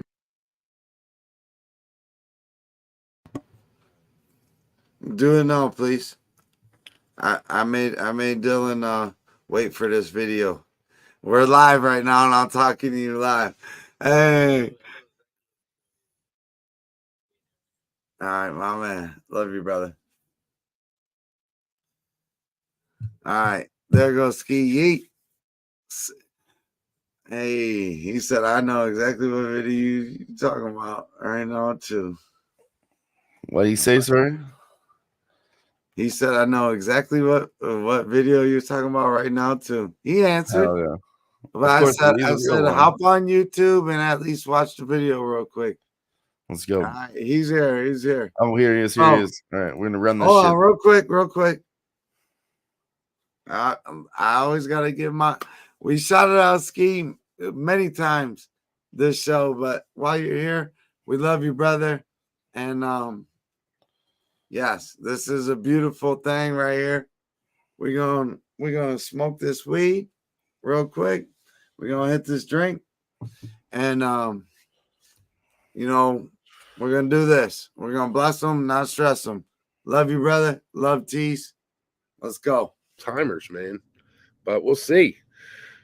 But yeah, I appreciate everybody being here. And I got a little special guest, man. Been trying to get him on. Actually, now I haven't really reached out to him all year, but he's gracious enough to join us today. I thought he'd never come on after last year when we talked for a half hour and I never hit the live button. But we got him here, man. Ski, what's up, Ski? What's good, bro? What up with you, Tease? Hey, I remember that day. That was funny, man. No, it's good to be back on here with you. I appreciate the gear. I got the hat. I got the gear. I appreciate you, man. That's what's up, man. Nah, bro. I could laugh at. I love how Tease was so honest there. He was like, "Yeah, I've been reaching out to my boy to get him on the show. Actually, I haven't. That's on me." Yeah, like he didn't even fake the funk. He's like, "Yeah, I fucked up." he tried throwing it the other way. Nah, yeah. That's why he's a real one right there. Fucking love that shit. That motherfucker shuffled his feet about 5 times right there on the Warriors. But hell yeah, man. Love you, Ski. And be on the lookout because my homie Ski, yes, RIPTs. RIPTs. This is where we're going with the rest of this. This one's for my boy. The rest of this fucking live is for the homie. Hey, we've been smacking it up today. Okay, we gave out some great care live if you're gone. You ain't never gonna be forgotten. This is what we had to do. We crushed the card. We did a very good job today. And it's not about continuing to chase. We made our money. We're out. We're done. If you were here earlier on the show, we've been running 4 hours strong. We smacked that shit. Now we're about to chill. It's Halloween. We're partying. We're also betting. We did our first part. Same as Vegas. You know, we partied in Vegas, but we did our work first. And then we fucking partied late night. So we did that. We fucking made our money early. You partied late now night. It's getting later into the night. Like and a we're baby, done gambling. motherfucker. Shout out to Dan in the house. He says, "What's up, fellas?" Whoop, whoop, Juggalo. He said, whoop, whoop. Whoop. He knows. Juggalo Dan. Send Dan the link. Dan, get your ass on screen. Dan, the link is incoming. WNBA plays. Yes. See, I love it. Smoke's coming through with this. See, we're still keeping our homie very much alive. And you'll always be alive in our hearts. Always. Remember the first what was it? It was on a Friday. I think it was on a Friday and we went live. Oh shit, hold on. Hold on, no. Sorry to cut you off. We got breaking news. Dan says, yeah, I'm fucking coming. He's gonna join us here on the live sweat. Let's go. You better be wearing a Halloween costume, Dan. Everybody else is. Sniz dressed up as Ragu, and I dressed up as an 80s hippie. I'm the land rat. I'm the land's version of Ragu. Hey, I'll take that all day, every day. Because that motherfucker's fly as fuck, and you don't want to fuck with him. I want to give a special shout out. We're talking about Vegas. First ticket I cashed, okay? Big Ragu texts us in the group chat. He said, boys, have a good time in Vegas, but here's what I'm going to tell you. And he wasn't cocky about it. He said, Army, 3 units. That's all I'm going to say. And that's literally what his text said. Army, 3 units. That's all I'm going to say. Oh, that was quick. Hell yeah. We don't have an intro video here because we're on a different channel now, but we're going to bring him in right here. He's our favorite cunt all the way from Australia. What the fuck is up, Dan? Oh, Doherty? What's up? Let's go. Missed your face, man. I really have. It's good to see you. How's this Yankees Dodgers series, man? Freeman just fucking pinging fucking baseballs around the fucking stadium. We were talking about that earlier on the show. You know, Jimmy said Freddie Freeman is going to smack one. He done it in all 3 games. Tone Miggins gave this out on our Sunday show. He said, I'm on Freddie Freeman. He's smacked for me 3 times in a row. So I'm putting another half unit on a home run, blah, blah, blah. He smacked it again. But Jimmy said, listen, if this motherfucker does it again, it's actually the worst coaching you've ever seen. No matter if it's the playoffs, you should walk that motherfucker. And they didn't early in the game. And he was like, what the fuck? And that's when you knew that the Yankees have no hope. Like, that was just a bad coaching strategy. My whole thing for this series, like, as you guys know, I'm a novice with baseball. Like, this is my first season really like paying attention and watching baseball. And through this whole fucking series, I've been talking to Dave, and he's been like educating me. Other people educate me on shit. That I'm like, there is no fucking way. Like I was talking to Dave, that the Dodgers do not want to take this World Series back to LA and win. So today I went. I think we said the exact same thing here tonight. I went balls to the walls on the Yankees, and I took the run line as well. I put my fucking both nuts on the tables. To me, it's a public play thinking the Yankees just because they're at home and it needs to go this way. I don't know, man. I don't want to jinx it, but like I wanted to come in and let you guys know what I'm on. We jumped on a 2.5. Yeah, 2.5. I think was the play. I like I nearly took the Dodgers plus 2.5 in the 3rd inning. That's exactly what we took. 3rd inning. It was plus 135. Yeah. Yeah. So I was looking at that, but I had too many. I had too many bets, man. I got the Yankees. And we did too. and We did too. But you know how we do it on the live spot. You feel a spot, you fucking take it. You know. And also I took, tonight is a night we're all syncing together, Dan, pretty fucking well. Also, I took the points on Pelicans today. Fuck yes, we're all on the Pellies. That's the late night play. Let's go. Steph, I don't see where Golden State's getting their points from. We're only on the money line, but the points, I mean, that's respectable too. Well, who are they going to get their points from? They don't have Steph, bro. That team. That's what we said. We smashed. Like, this is a smash spot on the Pelicans. Almost everyone's in the chat on it. This is a panel play. I was very hesitant. If you don't remember, I was because of that. Why is this line so short? Of course. If there's any spots I'm looking at in that game, it's going to be Warriors points players props, and the players I'll be looking at will be Kuminga and Moody. Because Moody hasn't been playing much. He's got an opportunity to come on, and he actually had a really good preseason. So Moody's points total was, I think it was 8.5 when I looked at it just before, but I'm just staying off. But I just had a little look at it to see what was there. The Kings are actually fucking too. We said the Kings were going to outclass them. We took the Kings on the point spread tonight too. The Kings are fucking absolutely fucking. Yeah, we got to, like, this is the whole point. Like, the first 3 months of the season is going to be so hard to find your angle. So it's like so important. Like, when games are live, choose wisely. Yeah, when games are live, look at those lines that you like. You don't have to bet on them. Just look at them. See what the market does. Like, fuck, you know. Some of the props I was riding from the tail end of last season in the playoffs, I hit a few of those spots early, but like, you're not going to get those spots at the start of the season because we don't know the rotations. Like, you got new players coming into new systems. The rotations. They don't know where they fit on the floor yet. Like, you know, it's when they try to catch people, man. Kalulaby for the Wizards is my guy I'm watching right now. That's the guy who I've got under the microscope. Like, I watch his props every game. So all right. We've been doing a segment. I'm not going to put you on the hot screen and full screen you, but well, let me ask you, what's the best 3 things you've seen so far in the NBA this season? What are you thinking? The best 3 things I've seen so far? Just 3 bullet points in general. Okay. Something that is noteworthy. AD is not fucking around this year. That's one thing. Okay, I like that. Good point. He's not fucking around. The Phoenix Suns stink. They do not have a designated scorer. They've got they do look really good right now. To point. And they look great right now.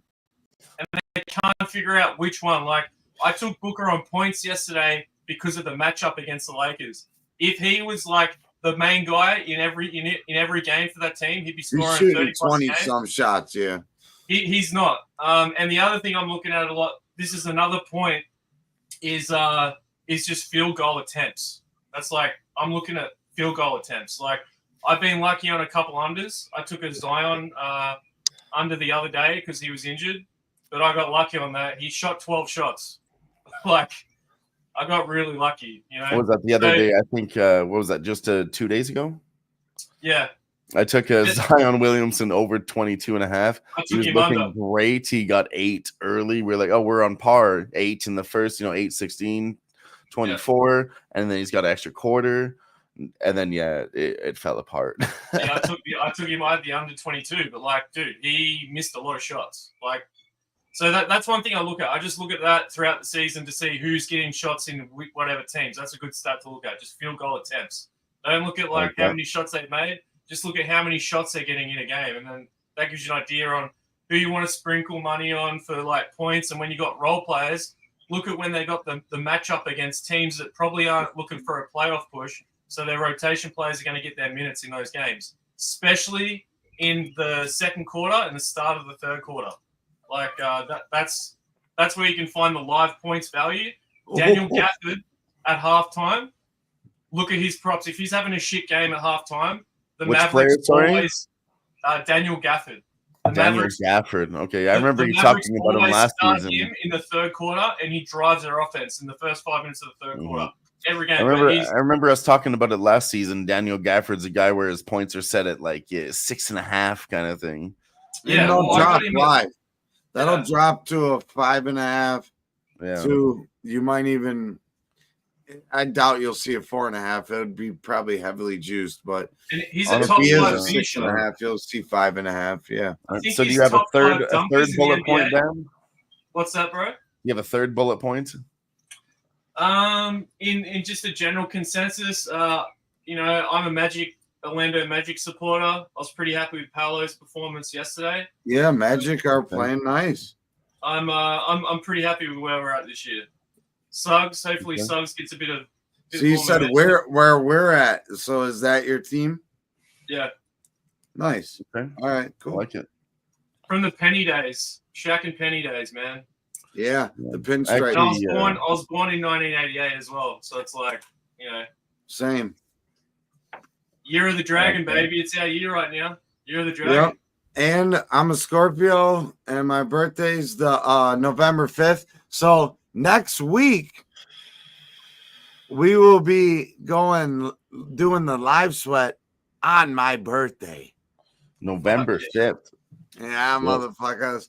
We're gonna be live sweating on my birthday, so you know. All right. We are rolling. I'm gonna make a special birthday edition for Stiz. Let's go. You need to get a some Jericho wig going on, Dylan. Get you looking like the Macho. I was gonna say, like, this whole time I'm sitting here like this, and Dan hasn't commented on it once. I was just gonna wait for you to fucking say something. Just waiting for you to pull out little milks. If you missed the show earlier, like I said, we smacked the fuck up. Now we're just trying to chill. We had a little Cash Panda segment earlier. He showed up tonight, so it's only the third time that Cash Panda has showed up on the live sweat. How's Vegas, boys? You were Dan, it was unreal.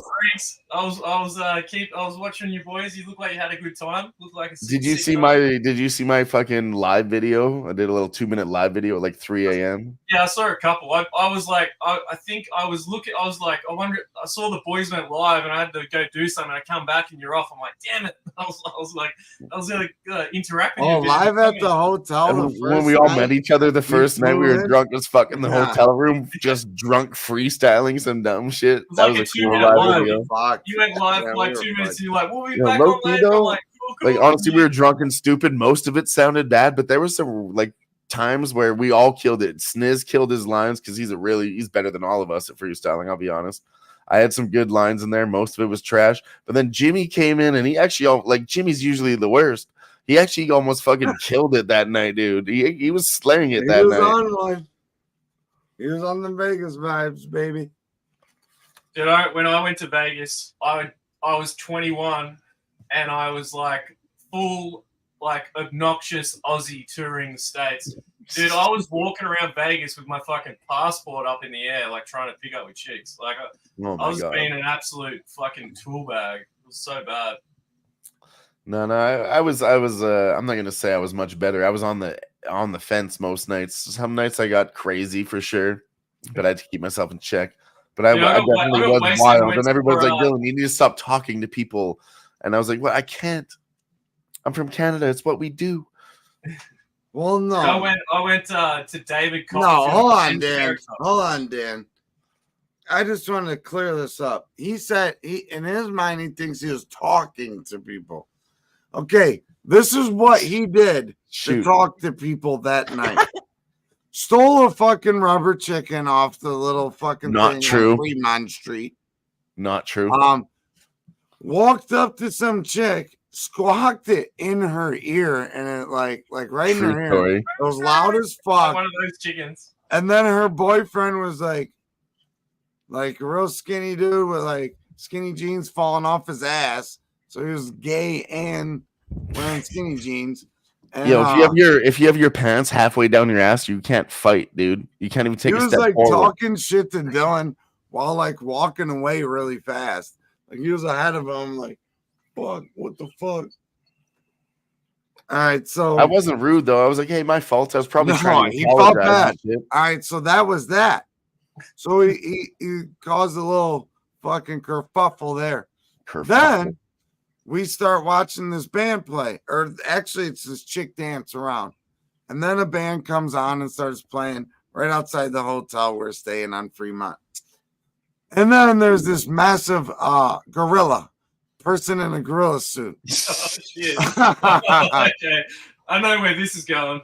And they have the you don't know, Dan. You have no idea. Little circles that the performers like pay money to be able to stand. No, that I want to stop you right now. The performers don't pay money to be there. They're not paid performers. They're literally homeless people, and they tape their own circles.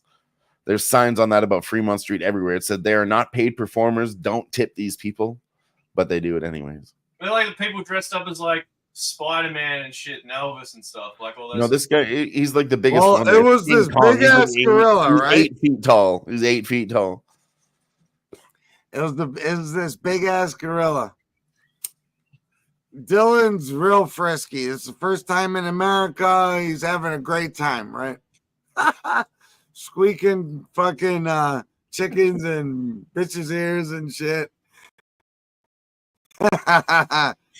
And so he goes up, starts dancing by this gorilla. The gorilla's dancing. That's its little fucking gig, and it's got the music going. Then the gorilla kind of invades his space, right? The gorilla actually grabbed his Holy shit! Sorry, we got to cut in really quick. 10 for the Yanks, 10-4 now. This game is getting retarded. Yeah, you hit a home run. So the gorilla grabs Dylan's junk. And then, and I don't see this. Dylan ends up telling me this, after the part I'm about to tell you. I look over and Dylan's fucking, oh, you want to get gay? Or whatever. He starts like yelling at I played a game of gay chicken with him. And starts grinding on it. Well, this is where I thought it was like, I'm going to make you gay. It happened. And then I tickled his balls and he wanted to play a game. This dude's about to get arrested. His first fucking 8 hours in America. Jeez. No, I'm very good at talking my way out of situations. Well, when you look like that, yes. But you weren't looking like that. You were just Yanks got another one home. Yanks are 11 now. They just got another one in. God damn. So we were talking about that fucking. I was thinking they're aren't gonna smack 13 runs, right? But you don't want to take the over or the under. It was greasy. But I thought if the Dodgers come back, we'd get there. Judge needed to fucking get a hit, man. He's been struggling. And then if you believe the conspiracies, like I do, listen, Dodgers were plus 165 yesterday, plus 130 today. Bookies aren't going to give that shit out twice in a row. They're not. Hey, Ben. Good fucking shit. You know what we're going to give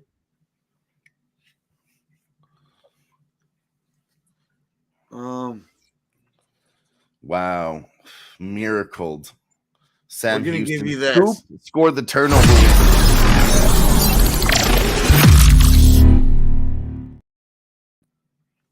That's fire.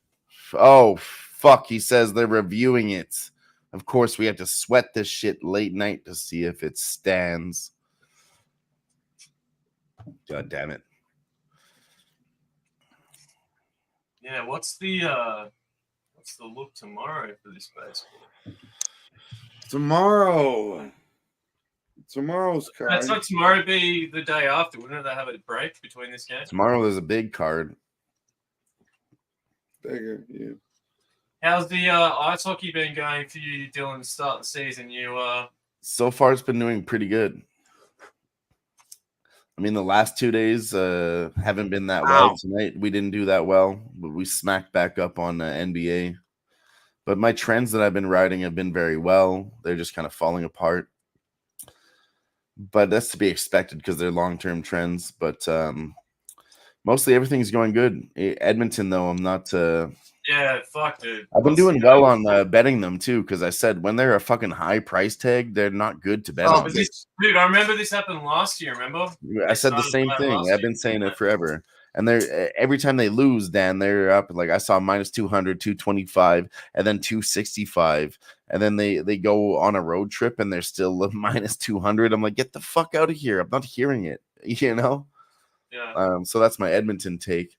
New York Rangers on the puck line, been crushing it. Not so much lately, but I feel like the record's going to fill out.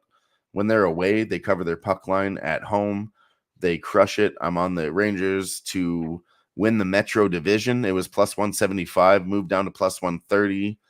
I took it What at plus about Rempe? 160. Has Matt Rempe knocked anyone out yet? Who's that? Matt Rempe. I haven't seen a knockout yet, but He's my I guy. did take the That's Rangers. the I jersey took the I'm Rangers also to win the entire thing this year at plus 1,000. So Rangers is my team that I'm following, Dan.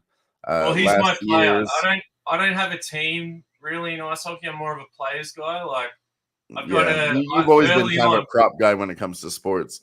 Early on, my the first thing I got involved with hockey with, a friend of mine bought me an Ovechkin shirt for like when he got drafted.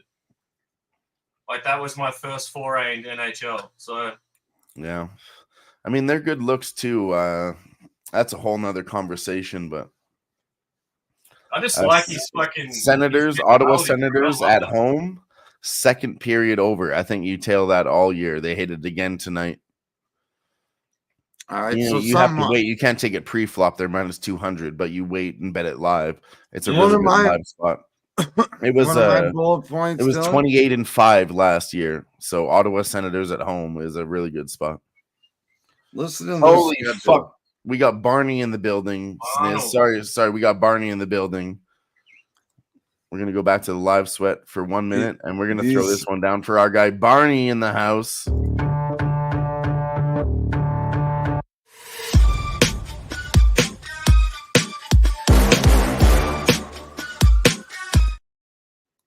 Let's go. That's such a Barney clip too. That's so good. Dylan, you spoke it into life. You brought Barney I out. did. Actually, Barney, you weren't here earlier. I did play that show earlier. We were Get looking in for here, Barney. videos. What's Barney And doing? Get in Choose here. the Bush Light and the Barney. Let's fucking go. Barney, incoming link. Get on the screen with us. I know you're not doing anything else right now. Get the Okay, fuck no, over here. but Dan, you did ask No, I'm just about kidding. I love you. tomorrow. 7.5. Celtics Pacers. Okay. I'm hopping on the Celtics. The Yeah, Pacers dude, don't actually- look right. Nah, They- Halliburton. Something wrong with Halliburton, bro. Something's wrong with him. Yeah, Halliburton does not look good this It's year. up here too. It's in I his think head. I think he went into holiday mode at the Olympics a little bit too much. Like I think he like something happened. No, he got reality checked that he ain't really that dude. Yeah, but he's not even passing the ball. I know Like, he's he's trying to be somebody and he's not. He was a guy that tries to go back and beat everybody, right? He tries to play He had defense, assist totals rebounds. last He likes season to at, shoot like- his shots, okay, but he also likes to shoot threes. Like it seems to me that his ego is through the roof and he thinks he can do it all. Yeah, And but like the- to me, Yeah, the as thing an is, NBA really, player, it's that you have to find your thing. Are you a 2-point player? Are you defense, rebound? What's your thing? But he thinks he can do it all, and he's not doing it for me. The thing for me with him right now is that if he doesn't have his shot, he gets passes out. Like he might be making those passes, but that means if he's not getting his like 8+ assists a game, it means that they're not making the shots they're supposed to be making. So that means that Exactly. there's If he's something wrong not with getting the his team. shots, he doesn't do well. I was just gonna say he's a good nail, but a bad hammer. You know, when he's winning, he's on fire. But when he starts Well, losing, he had he assist can't. totals last year, He's not a guy 11 that comes back. You know, he can't do it all, but he check thinks he this can. out. There's an opportunity here. So the Celtics are 4-0 to start the season, right? They play the Pacers tomorrow. Friday, Hornets at their place. Saturday, Hornets. Monday, Hawks. I think they can go 8-0 to start the season. Yeah. Pretty easily. They might not cover the numbers, but I could see them covering the number on every one of those. Yeah, I agree. And the other thing, like another good spot is that the Pacers just had to grind out that win against the Magic. Like they had to grind that one out. That's why I love looking at the Sorry, the schedule. loss. Yeah, the loss. That was a grind for them. They lost by 4 points. Yep. And the It ain't Celtics- easy guarding Paulo. It ain't easy guarding Paulo. He reminds me of not a young LeBron, a little bit like fourth year LeBron. He does like the same kind of he did a move he shook this dude down right to his spot on the elbow of the free throw line. Hit a LeBron fucking like. No, fuck. There's no fucking way. I was about to get us another live spot. I swear to fucking God, boys. And I still might. There's another chance here. But I was looking at the second period over. That shit was minus 150. It was too much. 0 score here in the Kings and the Sharks. 17 and a half minutes in. We had to wait a little bit. We literally needed 1 more minute to get a minus 120. Sharks first to score. So here's the next live fucking spot. The Kings. Second period. I'll draw. Second period for the Kings. Draw, no bet, plus 200. They could win this shit, plus 200. Draw, you get your money back. I don't think the fucking Sharks are going to win this second period. Fuck those Sharks. Plus 200. If it ties, you get your money back. Draw, no bet. So plus 200 is a nice spot for the Kings. Second period, that's another live bet. We haven't live bet for long. I said we were done, but this is a fucking spot, and I'm feeling it. Fuck the Sharks. Seriously. No. Let me talk to you about NHL for a minute, Dan. Sharks are the worst team. This is an easy cap. I'm not some intelligent hockey capper here, okay? Sharks are not going to win this game. Sharks just won yesterday, their first win in 10 games. They ain't going to win 2 in a row. And if they do, we're going to triple down. I lost yesterday betting against the Sharks. We're going to triple down if they win today. So we're smacking this shit. The old Shark fade. Oh, what's this? A Los Angeles Kings goal? Yeah, Boom. no, I tried getting on it, and they just scored. That was a great, fucking perfect timing, Dylan. I literally have my whole account in those Yankee bets today. So like I'm not putting any money in. I'm just writing these out. Oh well, very good. No, Sharks are on tired legs. I'm on the Kings. I gave this out on the show earlier. I'm on the Kings puck line. I still think the puck line is viable right now because Sharks scored 5 goals the other night. They're not going to do it again. They score 2 or 3 minimum. If they score 3, we lose the puck line. But I don't think they score 8 goals in 2 games. They're not that team. You're not that team, pal. Plus 110. Plus 110. It was minus 120 pre-flop. Kings minus 1.5 is plus 110 now. I'm not taking that because I already got a better spot, but I do endorse it. Fuck it, I'm taking it. It's a live sweat late night. We're putting a half unit on it. What? I'm not going to talk all this shit like I like it and not bet it. Fuck that. Halloween edition. This is my Halloween bet.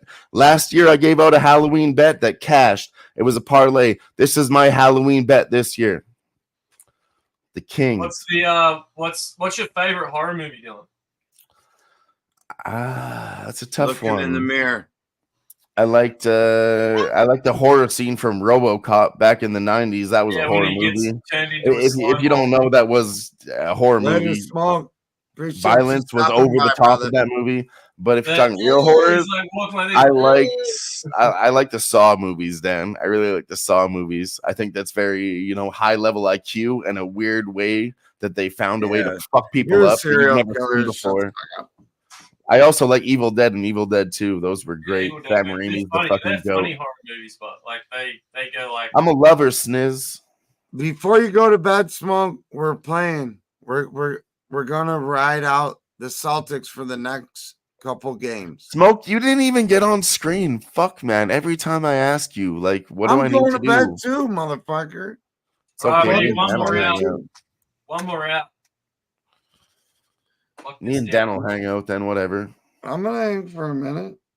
Yo, fucking Yankees got 11 now. Holy fuck. Remember when you said, was it 12.5? Yeah, I know. I told you. Everybody said they didn't like the under. We should have gone with the over. I mean, it's okay. I didn't want to get too invested in that. It's okay to miss something and just live without That's exactly that. That's the lesson that you taught me. Find your live spots, take it. If you like it, take it. And then if it gets away from you, leave it. But don't go chasing it either. And go, I lost. Let me double down. No, get the fuck out of here. We used to do that on the live sweat. We used to do that on the live sweat, but I've learned my fucking lesson. Yeah, here we go. No waterfalls, my G. 1-on-1 count. Don't go chasing waterfalls, okay? Just stick to the rivers and the lakes that you're used Dude, to. that's what I. If I'm really, really wasted and I can't piss, I'll start singing that song to myself, and I'll start pissing in about a minute. Just stick to the rivers and the lakes that you're used to. And if that one doesn't work, it's I know that you're gonna have it your way or nothing at all, but I think we're moving. If that don't work, too does R. fast. Kelly work? Start singing some R. Kelly. Give it to me. We're fucked. Fuck yeah, Flea Mathis in the house says it's good to see you, Dan, and it really is. Fuck yeah, it really is. Yeah, man, I've been sorting some shit out. I built a new computer, so I'll have that up and running hopefully in the next couple of days. So, Fuck been yeah. fucking busy boy. Do you know how to hack people's lives? Hey, G, we lost a couple bets too tonight. Not yet. We're still building it. This is the first week, though. You know, G was on fire. Let We me always know. give him We'll his talk, flowers. we'll G talk. was on fire, all right? And he lost a couple bets. That's why I love this guy. He comes around here slapping fire. I swear to God, Dan, he was on fire, like undefeated in Dana White's contender series. Gerardo was fucking undefeated. I'm fired for like fucking. I know. 2 And then he months. comes in here being all fucking humble, saying I lost a couple. This is the first time he said he lost, and honestly, he hasn't lost on the live sweat in like fucking 4 or 5 weeks. He's one of us. He just doesn't come on stream. Like he's No, one honestly, of us. he literally had like we a 3 or need- 4. we need people I like know. I think Gerardo it was in at the least chat. 4 weeks. Listen, no, sorry, let me cut you off. It was at least 4 weeks in a row that Gerardo went undefeated on his fucking bets in the chat. At least 4 weeks in a row. This guy was fucking Same with me. slaying that shit. Same with me. Whooping your ass. That's true. We had some Gerardo bad knows, spots, man. Gerardo knows his soccer too, bro. That's why I fucking got heaps of respect for Gerardo. He fucking No, shout out to Dylan. Dylan puts in a lot of work and knows a lot about these fighters. What's funny was about that we put Very on a impressive. contest and like I was smacking these bets on my end, but Sniz was winning in our contest. And I I know, said it that so night too. I was stupid. like, I looked at this card and I think there was a lot of big dogs. And I said, I think we just take every single one and hope to get a couple of the big ones because there's only 5 fights on Dana White's Contender Series. Dan, that night, plus 1,000 dog comes through, knocks this bitch out in the first round. Another plus 500 dog, another plus 700, another plus 300 dog. And I was like, okay, Sniz, you smacked me the fuck up tonight. that was on PFL 1 week. I think 1 week all the dogs won on a PFL card or something stupid. Like, yeah, Gerardo. Oh yeah. And That's Gerardo, one we're gonna thing. be working on some kind of Discord on our end too. Like that's something I would really like to do. At least push for the Who-Bangin side. A little Discord. Yeah, But it is it does kind of suck. I never really bots hit it. I never really got into that Discord stuff. Hey, it's like there's a few. I'm in a Discord for some other random shit, but I never use it. I just don't really get it. Well, I joined Razors, and as long as you turn the notifications off and go check what you want to check, you're fine. If the notifications on, there's too many bots that come through, and just Kinda like. And if you have like hashtag soccer, every different sport, you know, it's gonna pop up in 8 different times on your phone, just one fucking bot. So that's annoying. But other than that, it's a great place for you know, when there's not a live show for cappers to get together and cap. To your point, G is saying that's why he's only in 5 Discords. Too much going on. Yeah. All right, boys, I got to bounce, but I just want to come on because there's a few times Dylan sent me a link and I haven't been able to come on. And I didn't want you guys thinking I fucking love you, boys. I'm around, and I hope you guys have a good night. And I'll fucking catch you guys soon. You know, it's always respect. I know you got the time difference over there. You put the time in when you can, and I always appreciate the time we can Hey, get basketball's back, Dan. Hey, basketball's back, Dan. Hey, I'll be rolling, man. Once I get my shit up and running, I'll be pumping some shit out. Don't you worry. Oh, I know, and Let that's us know, you know, too, 'cause, let's work together. You're something welcome new we're doing anytime. on the live sweat this year is we're trying not to stick to our spots. It's not going to be Tuesday where we always have to bet on Tuesdays. If we like a certain day, we might go live on that day. So I know you're 12 we'll hours always ahead. be We'll live figure out some Tuesday. time. Hey, man, if I can jump in, bro, you know I'll be around. I'll jump in. Well, no, like, sorry, what time is it for you right now, Dan? It's 2:30 in the afternoon right now. Okay, yeah. Holy so we fuck. could get together for some late games for sure. Yeah, man, I just like had some lunch and I was seeing you guys. I was like, fuck it, I'm gonna jump on for a bit. I got a bit more shit to do So today. what's the date over there right now? It's the 30th of October. Yeah, October 30th. It's the 29th over here. I got a half an hour. Happy Halloween to you, Dan. Appreciate All right, you. boys. Take it easy, fellas. What's up, brother? Thanks for stopping. Hell yeah. Ramon Scott stopping by in the chat. Yes. Always appreciate Ramon. We were talking about you too tonight. If you don't know. See number 4, Ramon Scott. He knows about poker. He's a dealer. My guy, Yes, Ramon. sir. Love it. I love it. Fuck. All right. I'm going to hang out till my food comes here. Are you still down there? Hang out? I mean, yeah, it's always earlier for me. All right. So I got to grab some ice then. I'll be right back. Yeah, get some ice. I'll hold it down. Yeah. While he gets some ice, we're going to get some looks at these late games. Pelicans have tied it up 66-66. Third quarter, Golden State winning 19-15. We do know Golden State is the best team in the third quarter. Halftime adjustments, good coach, all that. It's going to get greasy. But Pelicans still minus 145 to win this game. Was minus 120. Foul Golden State. Pelicans get some free throws. Hockey. Kings tied it up 1-1. We're still in the second period. Second period over. What a cash for you. I was trying to get in on that, but we had a little bit too much conversation, I'll be honest. So we had to take the Kings. Second period, draw no bet at plus 200. It's a draw. So we're sitting right there on a push right now. I do expect the Kings to start doing something.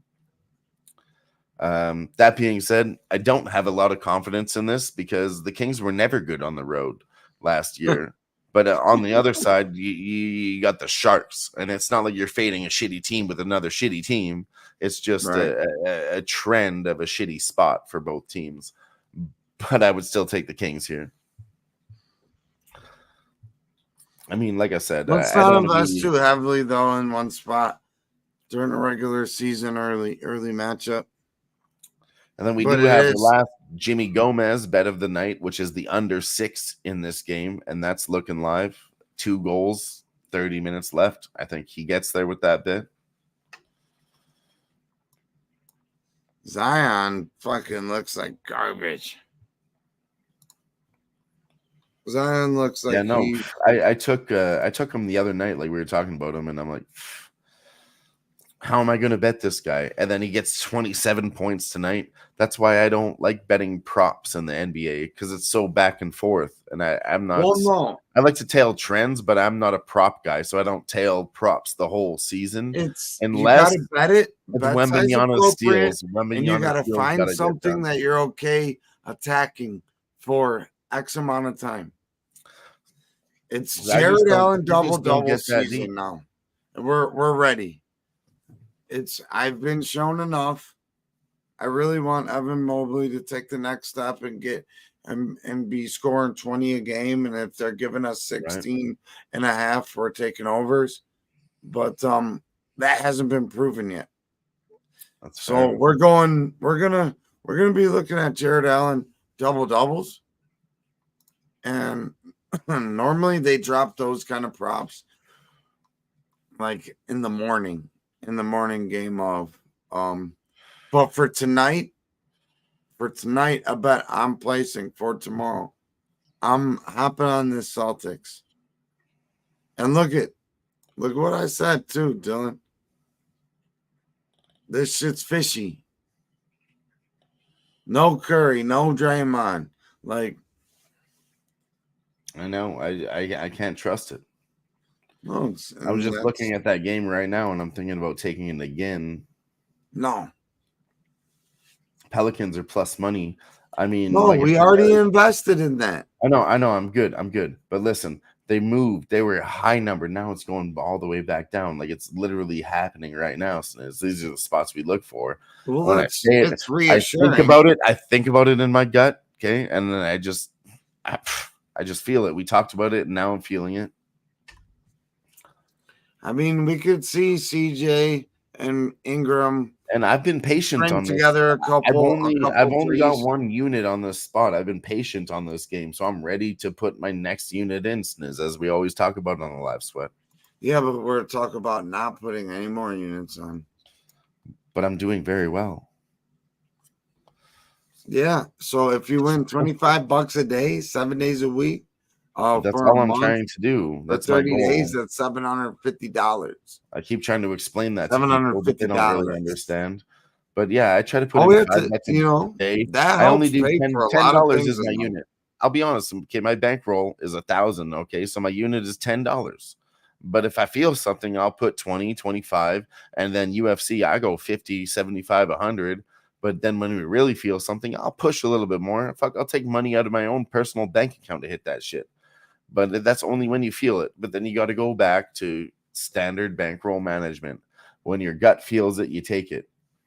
Does it say that I should smash the Pelicans? No.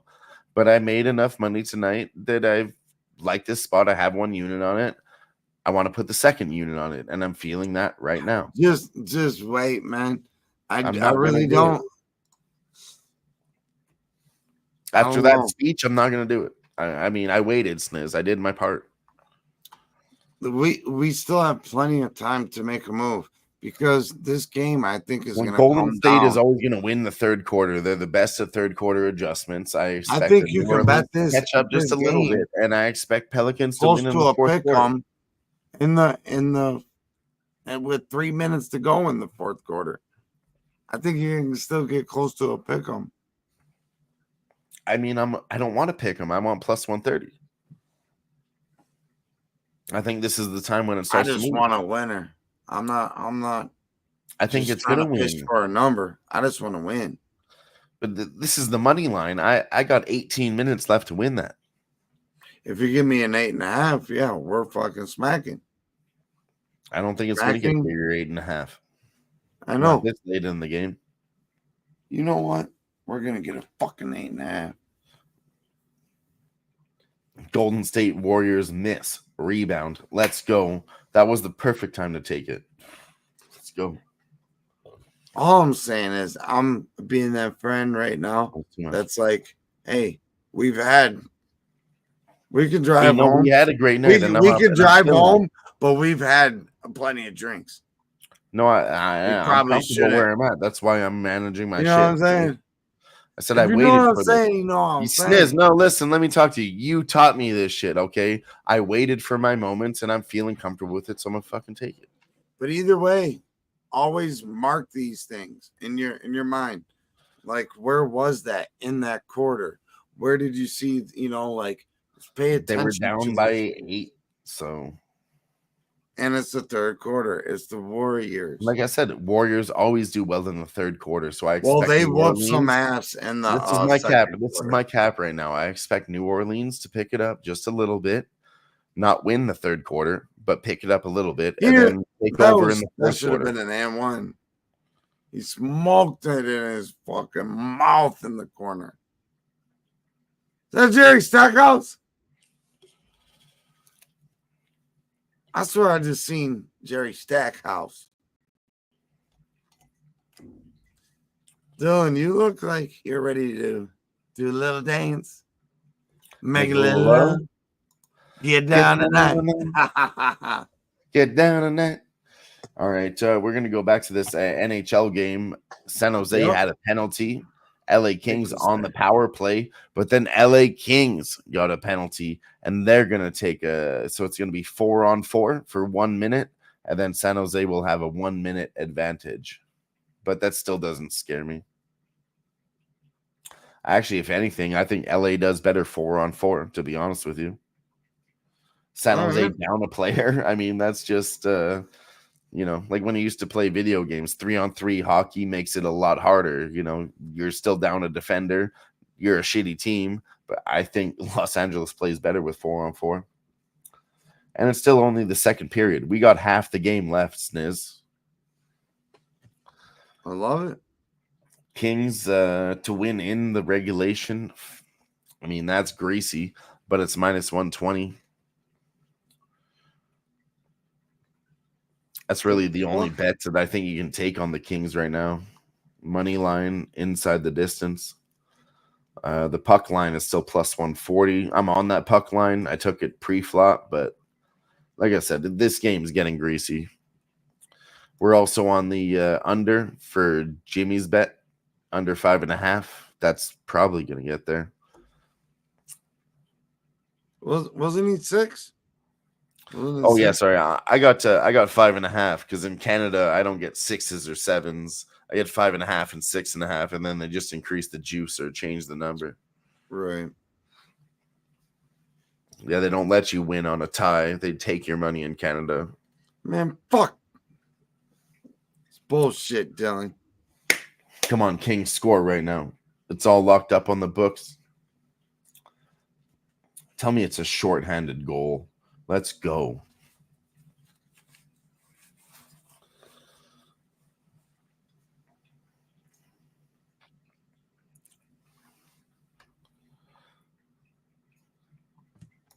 Shit. Ben Stevens says he agrees with you, Sniz. Zion looks tired. He was thinking the same thing. Oh, fuck. It's going to be a San Jose penalty again. This is a Kings goal. This is a Kings goal. Come on. We'll see what we're seeing right now, too.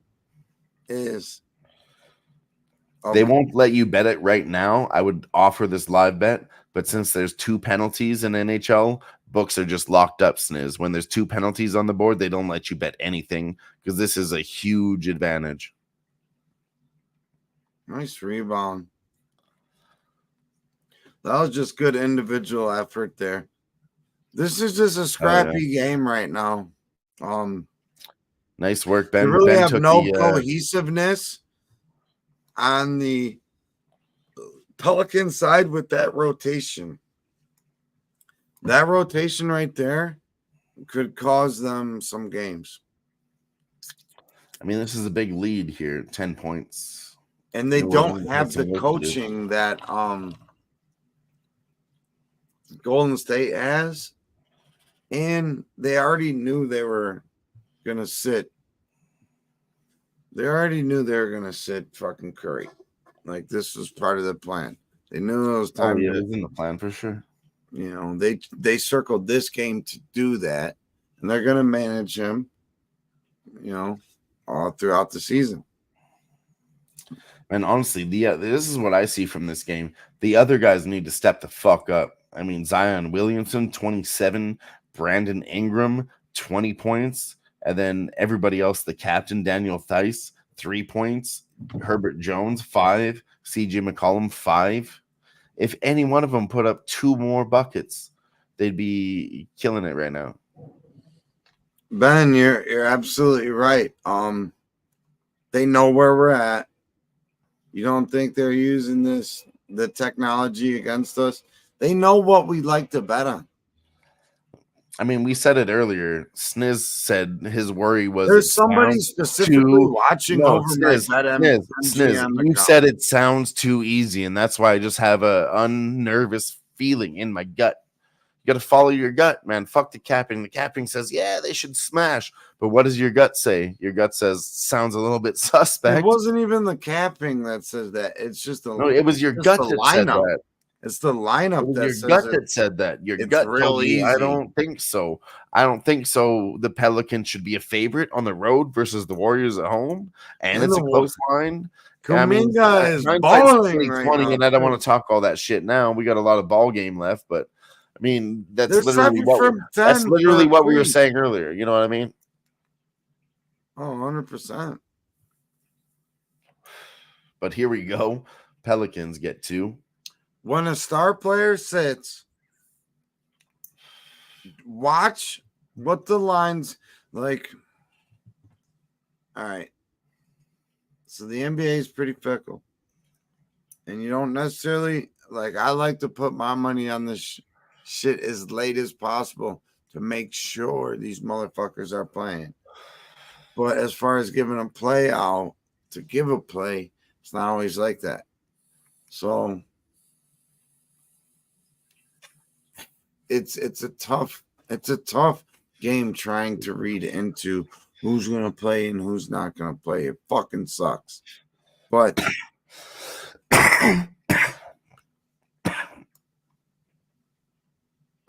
the Pelicans made a nice little bucket there. But when you see shit like this, just let me tell you, the Warriors knew Steph was going to sit this game the whole time. They knew that. They practiced for this. They knew that. This is no surprise to them. So yeah, tomorrow and so I gotta run for 1 minute. I gotta run to the washroom. I'll be right back. For instance, say this line opened up at, let's just say 10. A line opens up at 10. Star player goes out. The line goes to 8.5, 7.5. You're still worried to play it, and they're missing, the best shooter in the world, or this, that, the other. Guess what? It's the NBA. All these motherfuckers are pretty good. And that's where you could get baited into the wrong side. I'd rather be on the other side. But you can also find your spots in positions like this.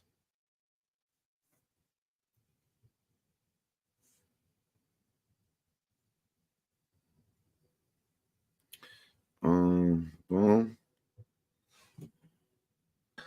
Hey, bada bing, bada boom. Bada bing, bada boom, over here looking like East Side Mario and shit. What's that? You're over here looking like the fucking face of East Side Mario's. Hey, bada boom, bada bing. You never seen that guy? Do you guys have East Side Mario's in America? No, we have Donairs. I know it was like a shitty restaurant that closed down pretty fast in Canada, but like they had a logo. It looked exactly like, pretty much like you or like Ragu, just a fucking guy with a nice goatee and a mustache and a hat, and he would say, "Hey, bada boom, bada bing." Well, it's bada bing, bada boom. But if you're doing bada boom, bada bing, you reversed it that just means like you're in you the know, clear. You say you reversed it bing, just like bada Ixnizzle. You reversed it. You know what I mean? Shit's blowing up. You reversed it just like Ixnizzle. Ixnizzle for shizzle, every. Ixnizzle for shizzle on the hizzle, and you don't even know what it bizzle. I'll tell you what, though, this bench right here of the Pelicans is a problem. Hey, I'm actually still comfortable with it. The way that they're going back and forth, it's only within 6 points. Pelicans are now plus 165. I'm not saying hate it again, but they're coming close. Like I said before, Lakers' third quarter was always the fucking spot, but Pelicans are not doing that bad. At 37 points for Golden State, they're fucking that shit up. But Pelicans got 28 points also. So they're fucking it up. It's not crazy to think that the Pelicans could win the fourth quarter, possibly the game. Hold. Pelicans are minus 200 to win the fourth quarter. Are you fucking around with me? I would never lie to you. I didn't say lie. Are you? I'm not fucking with you. Are you? There's no trickery. There's no fuck arounds. There's no trickery, dickery, doc. Ain't nobody fucking with the clock.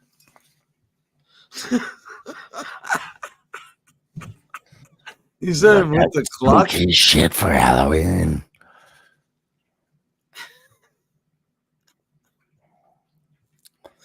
No way.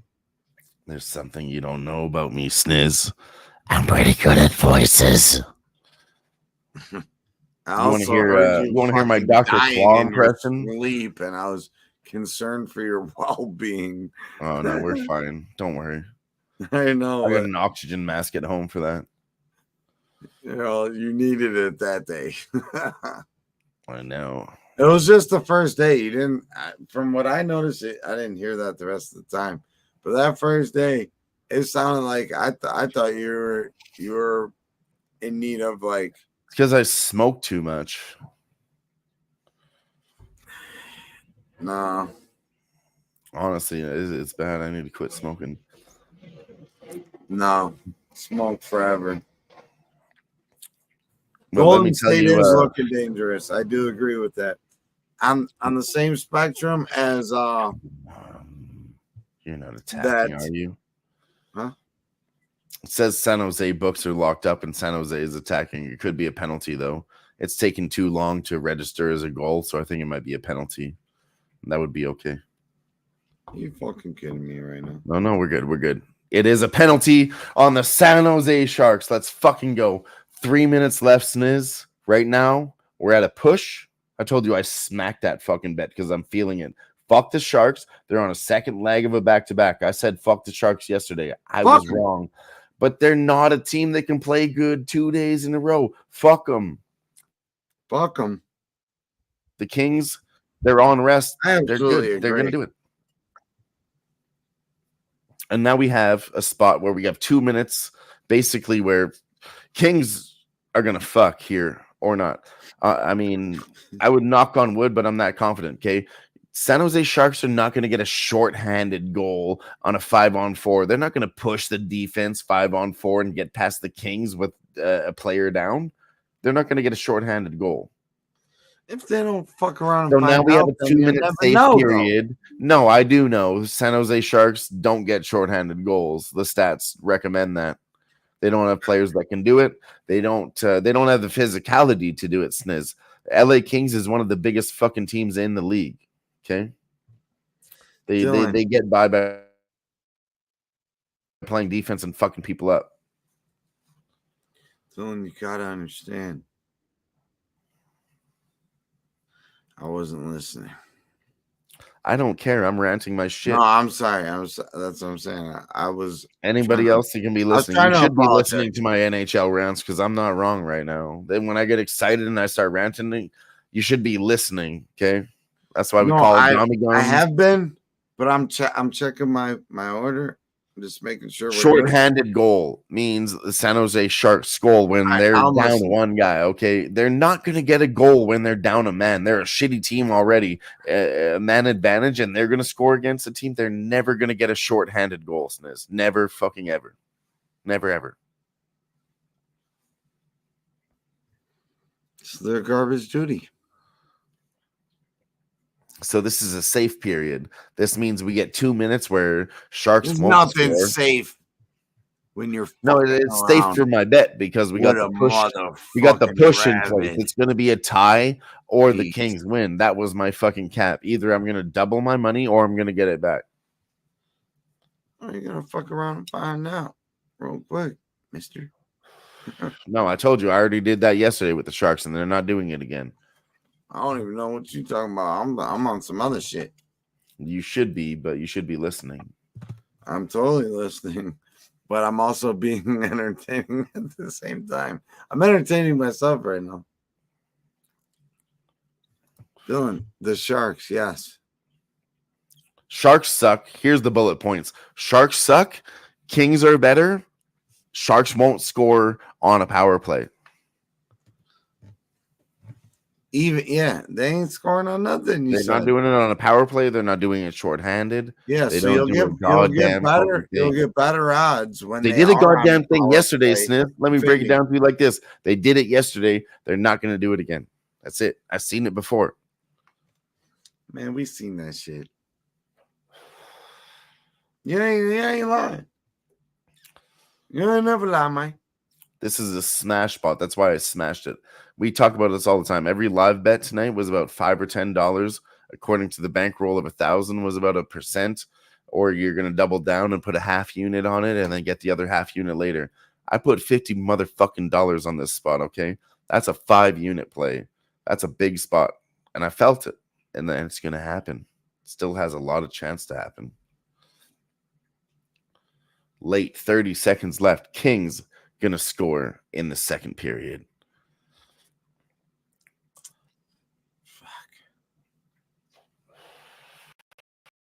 Love it. I love it. Well, it's always much love.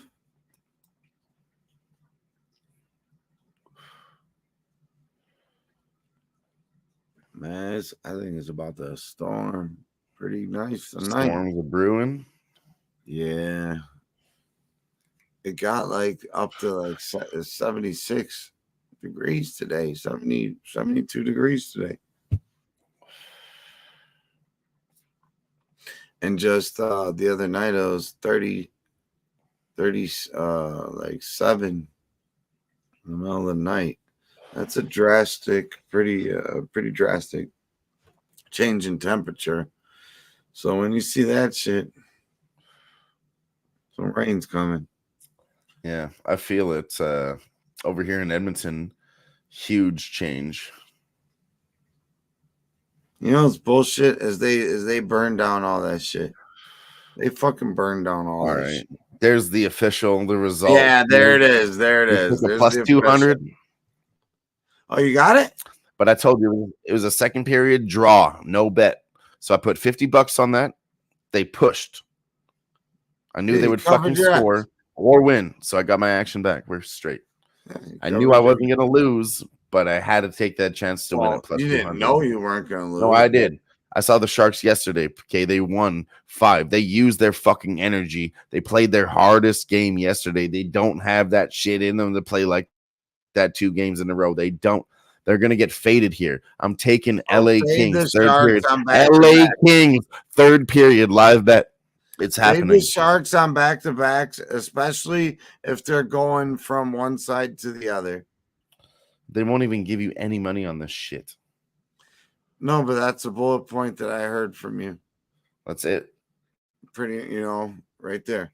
Fade the Sharks on a back-to-back, especially if they're going from here. Fade the Sharks off a win. There.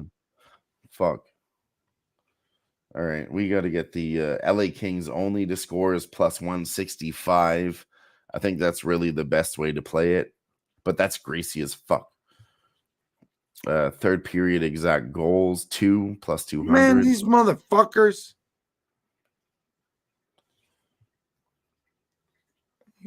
All right, here's the bet. This is how I'm playing it. I don't know if Kings win or lose, but I think they do score a goal in the third period. And I'm taking a third period goal.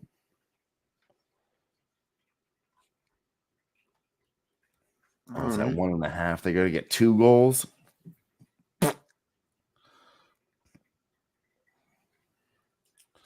LA Kings only to score or 1 exact goal. Tell you what, the homie Kaminga, he's been a nice little project for them, and this is his year to really shine. So we'll see. We'll see what he's made of, because they're going to give him plenty of opportunities.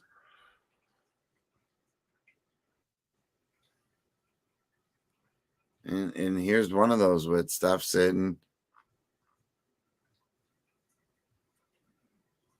He's going to be touching the ball a lot more.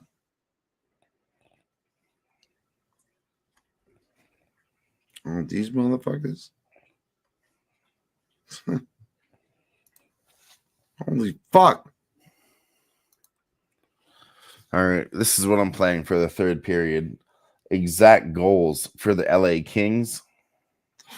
They're going to get 1 or 2 goals. Plus 175, plus 350.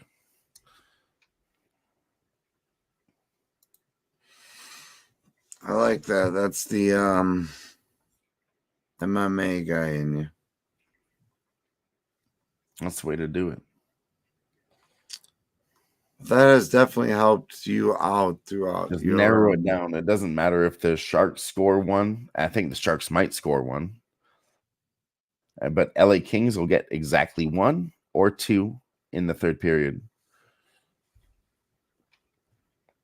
If they score 3, fuck me, I'll take that shot. Gee, I'm gonna be so tired tomorrow. We got a furnace and air to do. But when we're getting after it, we gotta keep it going. So you know what?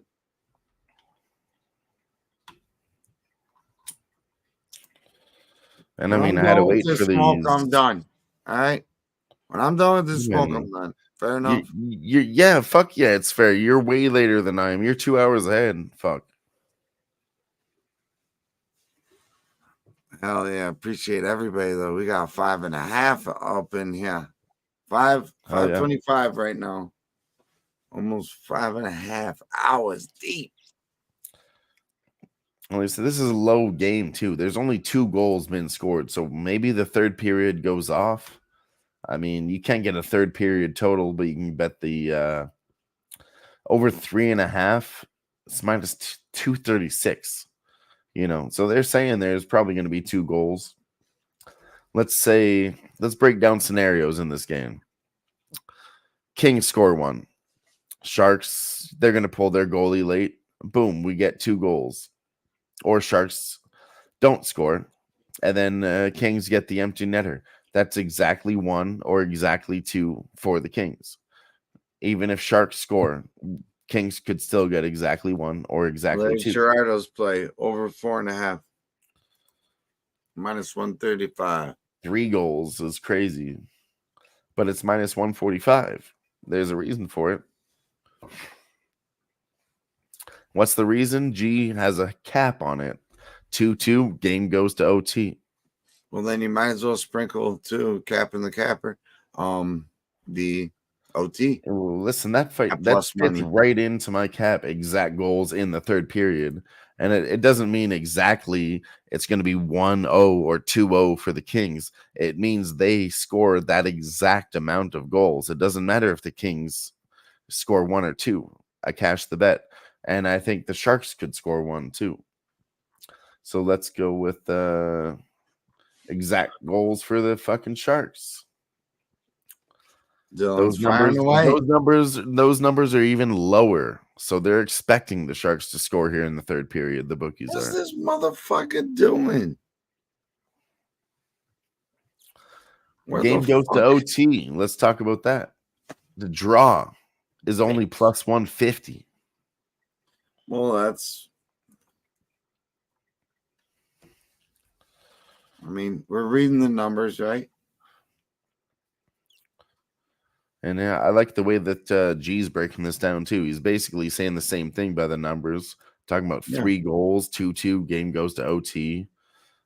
And I'm saying the same thing. Kings, whether they win or lose, they're going to score exactly 1 or 2. And it's a beautiful bet. Yeah, it's plus money. So, I mean, you really can't go wrong. I mean, you can. I mean, they score 3. It can get fucking drunk. Like, I don't think the Kings are the team to score 3, though. That's why I love this bet, because Kings play defense when they're up 1 or 2. They're not going to fuck around and, be dickheads and just try to skate around and play defense. They're not talented enough to do that. On the other side, you have the Sharks that are going to push, play sloppy fucking hockey, not going to let the Kings play that shit, even if they wanted to. We don't play that shit, dude. This is actually now that I've talked all this shit and compared the numbers. You've had your giggles. We really just broke it down. I'm going for the end of the night smash Halloween live sweat. I'm putting another $20 on this one. Bets all night long were $5 to $10. I told you I had a $50 bet. This one I'm putting $20 on each one. It returns $55 for the plus 175, 1 exact goal, a $90 return on the 2 exact goals in the third period. So we're going to smack that. All right. I feel it. I'll join your candy.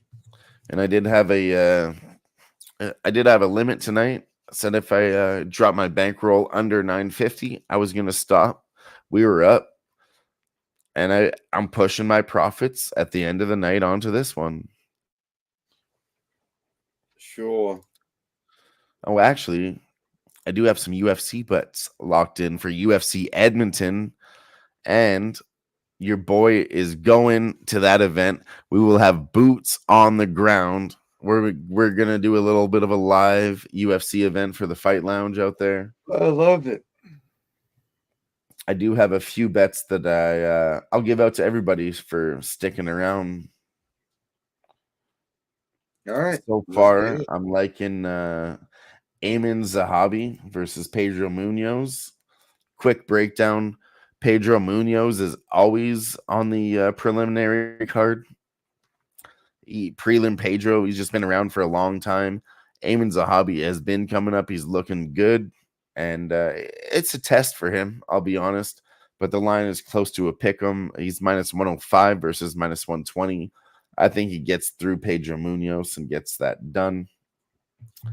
I'm going to take a dog in Dustin Stoltzfus, plus 165 over Marc-Andre Barriault. He's Canadian. Hold on, real Canadians quick. haven't been doing well. Canadians haven't been doing well. I'm looking to fade Canada. What was the bet in the Kings game? The Kings that Exact I took, goals, exact right? goals, 1 or 2. For plus the Kings 175, plus or the 350. Sharks? The Kings. Okay. I just want to make sure because I'm telling. All right, keep going, my friend.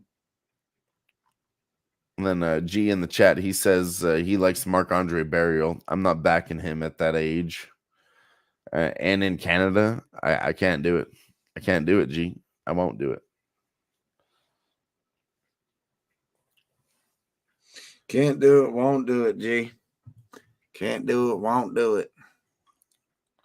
There's another guy. Oh, yeah, Serhii Sadi. Serhii Sadi, I think he beats Garrett Armfield. He's a really good striker. Garrett Armfield might test him in the grappling, but I think his takedown defense will be good enough to completely outclass this man on the feet. He'll get a win for Canada. I do like the Gibson look from G, though, too. I'm on Cody Gibson. He was minus 175 earlier in the week. I put him in a parlay with Serhii Sadi at minus 165. And that one has climbed to minus 188 for Cody Gibson. But now that I'm talking about it live, I'll do Cody Gibson parlay with that other fighter. Let me find it and get a price for you. Man, I can't get that. Just the team. Like exact goals. All the exact goals, yeah. I'm sure I could with a different book, but I'm not even dealing with that right now. Honestly, I feel fucking great. And I'm gonna sleep like a fucking baby child, man. The parlay is plus 200. Cody Gibson and Ayman Zahabi. I think he gets it done. All right. Sure.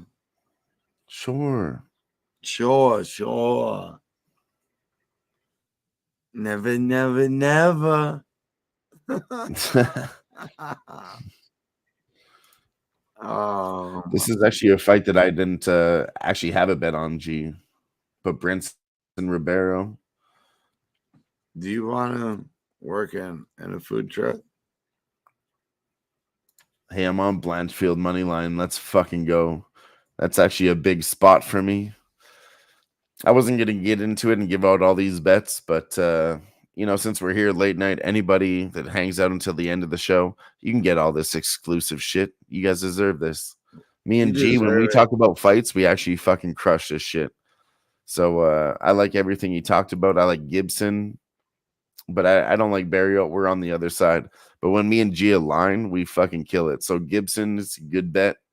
I'm not saying his bets aren't, but like for alignment wise, I think Ribeiro, I don't know about that one. I don't have a bet there. I'm not on the other side. I just don't have one. But then Blanchfield money line and inside the distance, I think so too. I think fucking Blanchfield subs Rose Namajunas. Rose never liked to compete against grapplers. She's scared of grapplers. She knows she ain't good at Brazilian jiu-jitsu. She's a bitch. She knows she's not good at Brazilian jiu-jitsu, Sniz. This girl could fucking... She could sub her. and I like the sub, but inside the distance, it's on the table for sure. And Hey, then Dinez KO Gerardo says, I mean, I respect G as a capper. I'm kind of leaning the same way because my heart says this is why I bought tickets to the UFC. G. I want to see Derek Lewis live. I fucking love that guy.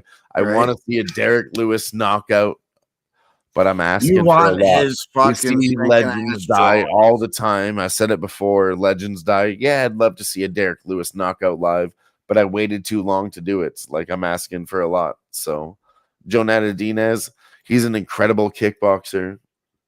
I just don't know. I'd love to see a Derek Lewis knockout and his classic Black Beast performance. But man, Dinez is a guy coming up, and lately the UFC is promoting new guys. We've been around for a long time. Derek Lewis, Brandon Moreno, they've been around for a long time. Rose Namajunas in that same spot. Legends die. We've seen it on the last card. Blah blah blah. I'm betting against. We all also of them. seen I'm all betting the against people all of Dana them. White brought in. And what does the company want, Sniz? They want these old legends to win for what? For fan base? They need new. This is the time of base when they need new people. These are 35, 30-year-old fighters. I mean, Brandon Moreno, I'm betting against him. Amir Albazi on an 8-fight win streak. He's plus 140 right now, okay? Brandon Moreno had wars with fucking Figgy, and he got smashed. Max Holloway had a war with Justin Gaethje, and what happened? He got hurt really bad. They're beat up. Okay, they're old. They've been fighting for a long time. You can only get beat up for so long. It's time for these young chins to take over. That's the best way to say it. Yeah, even if you win, you're still taking damage. And this is a only shout so out to much Ramon damage Scott. you can take in a career. This is a shout out to Ramon Scott. This is the emotional hedge. Bet on the other side, and if you win, you'll be happy as fuck. And if you lose, at least your favorite fighter won. Right? I don't know, dude. So yeah, definitely I will That's be where I'm at betting with on Bones Jones. And if I lose that, Oh, dude, I'm on.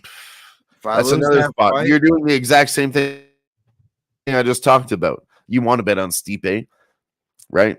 But the money's on John Jones. Of course it is. But if Stipe wins, you'll be happy to lose that money. yeah. I don't think That's the emotional hedge.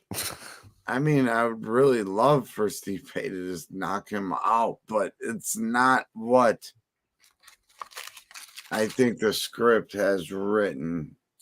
I wouldn't even talk about a script. I'd talk about fighter versus fighter. This one doesn't have a script, Sniz. This is legend versus legend. This is all for promotion You from the just said UFC. part of the script. Yeah, they know what's going to happen. We know what's going to happen. It's Everybody the knows next what's going fight. to happen in that fight. No, Stipe is a Dylan. huge underdog. Okay, we all know that. Dylan, it's the next fight is what is the script.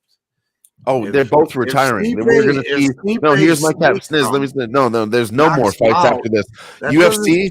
I'm calling it right now. UFC is going to have their first ever double retirement. They got videos ready for both those motherfuckers. Oh, John Jones already said this is his last fight. That's confirmed. Stipe already talked about retirement. The only reason he's coming back is for a paycheck. Both these motherfuckers get their flowers and they get retirement videos at UFC pay-per-view 309. You heard it here first. Retirement, both of them, big video presentation in the main event. You heard it here right now.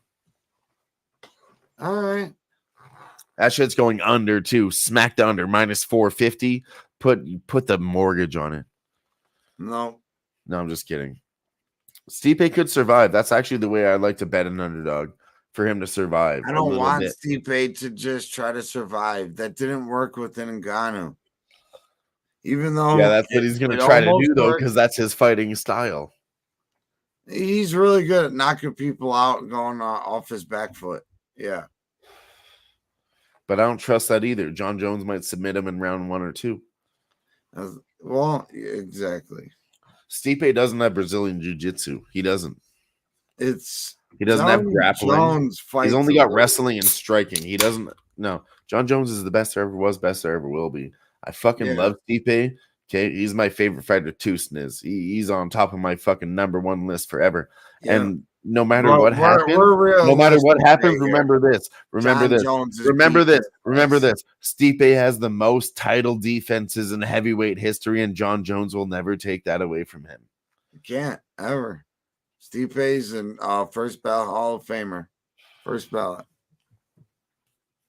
And you know what? Stipe is my guy, dude. When Stipe is the one that changed things in Ohio and in Cleveland. He changed the whole heavyweight division. He was the first one to come in and talk about 235 pounds. Okay, he was the first one to come in slim and do it faster because the heavyweight division, light heavyweight's 205. Okay, heavyweight division, you're all the way from 220 to 265, anywhere within 45 pounds. All the other divisions are within 10 to 15 pounds. And Stipe was the first guy to come into the heavyweight division, light as fuck, smart as fuck. And we're seeing a new division in the heavyweight doing that, Tom Aspinall. But back to Stipe, he was the first one to do it. And Tom Aspinall said, I learned from Stipe. Watch him come out and be, tall, slim, strong, fast striker at heavyweight. It's a new generation. And he's really not slim. The dude's a beast. You know what I mean? He was 235, He was a big guy. He was 265 for sure. And he slimmed down to like 235 for the fights, which is like incredible for him, He could have been 265, Sniz, but he slimmed down to be faster. That's what makes him smart. That's why I love Stipe. Oh, we could go on and on about anything Cleveland related. Yeah. 2016. John Jones says he's scared of Tom Aspinall. Listen, 2016, Stipe won. It was and then the Buckeyes got the national championship. Then the Cavs came back down 3-1 and won the fucking championship. The Tribe Indians went to Game 7. And rain delay happened, and we ended up losing. But we went to a Game 7 in the World Series at home. It was a beautiful time in Cleveland in 2016, and Stipe started it. He started it. He's the man. That's where I was going with all that. No, literally, he's one of my favorite fighters of all time. And the thing I like about fighters is not what they did in the fights. Yeah, he has great knockouts, all that good stuff. I like a humble fighter, a guy that gets on the mic and gives the other guy respect, and he sits there and it's just like, he was a great fight. How about when he defended his title in Cleveland and did the little Irish jig? Yeah. When I think about Stipe, that's the first thing that pops into my mind when he knocked out Daniel Cormier and did the Irish jig on his ass. Oh man, and fuck DC. I think he's a trash little bitch, eye poker, fucking fat little troll. There was a lot of bullshit in that fight. I agree. I was a huge DC fan, Sniz. I'll be honest with you. The third one, he poked him in the eye like 4 times. Going into that fight, I was a huge DC fan. Big fans on both sides, right? It was a trilogy. It was a great matchup. I was more of a DC fan, for sure. I was on his train. He was smashing more than Stipe was at that time. And then, the eye pokes made me really mad. And then Stipe came back with one. He said, you're going to do that to me? I'm going to do it to you too. And he did it on purpose. Stipe did. Yeah. And then that fight ended in like some bullshit. And then Daniel Cormier was standing there. Oh, I didn't want my fucking shit to end this way, but whatever it is, what it is. And he was like crying. I was like, oh, man. Like I said, I still love Daniel Cormier. But at that point, that's when it flipped. And I was a bigger Stipe fan. Because he did pull some bullshit. It was a fuck around. And Stipe said, fuck you. And he knew what he was doing. He put his fingers out like this and poked Daniel Cormier right in the eyes. So you want to do it to me 3 times? And that's a fight. That's a classic fight, Sniz. I get no disrespect to Stipe for that. You want to poke me in the eyes? Yeah, let's go with that. You want to play that game? I can do that too. And then he beat him in the eye poke game too, So, maybe it ended in a bad way, whatever. But Stipe was winning that fight too. Right. And that's what happens when you're losing. You do a little bit of dirty shit, but and like I said, Daniel Cormier did a lot of dirty shit. He was the right guy at the right time, and then other guys came in and smoked him. But like, He admits to it now later too, like when he was weighing in. But a lot of people don't. You know who you remember don't this? talk about? You remember this? You remember this? When Daniel Cormier was leaning on the towel. Remember that? He was cheating anyways, so he leans on the towel for like weigh-ins, and he loses like a pound within an hour, and everyone's like, "Yo, you're fat as fuck. There's no way you lost that weight." Anyways, he changed the game forever because now the UFC has that screening circle, and it's more professional instead of just a towel. There was one time too, Justin Gaethje tried to hold the towel for, I think it was Max Holloway, and for some reason the professionals let him in, and Justin's like, "Oh yeah, just let me hold the towel real quick," and fucking Max Holloway's dick just got shown on fucking to everybody, and they're like, "Okay, yeah, we need to get like officials in there to hold the towel. What are we doing here?" We need official Yeah, dick that was a towels. classic UFC. That was a Dick classic. towel Yeah, holders. exactly. There was dick towels, professional dick towel holders. But you know, a guy that doesn't really get brought up is Gustafsson. Alexander Gustafsson. Yeah, no, he gets, in my world, he gets brought up all the time. Yeah, that is a true warrior. He was fighting. There was lots of guys He back. was fighting John Jones when John Jones was fucking Dominic Reyes. primed and ready to Dominic go. Reyes, another guy. He came back, he lost to the best, and then everybody counted him out, saying, "Oh yeah, he's done." We cashed that motherfucker at plus 300. He ain't done. Sometimes you lose to the best. He only ever lost to best than a contenders. bum. He only ever lost to contenders. You know, if you are going to, you want it to be in the most epic fashion. You know, where it was an all-out brawl. And then from there, whatever the judges decide, they decide if you don't get knocked out. You know, but man, well, look at this, 114 to 96. And I told you, man, I told you there's something with this game that I did not like. Said it's a fishy line. It was dirt. Stayed back and fucking capped it. And I even took the Pelicans plus 6.5 in the second quarter, and it was like, nope. And that's when I decided I'm done.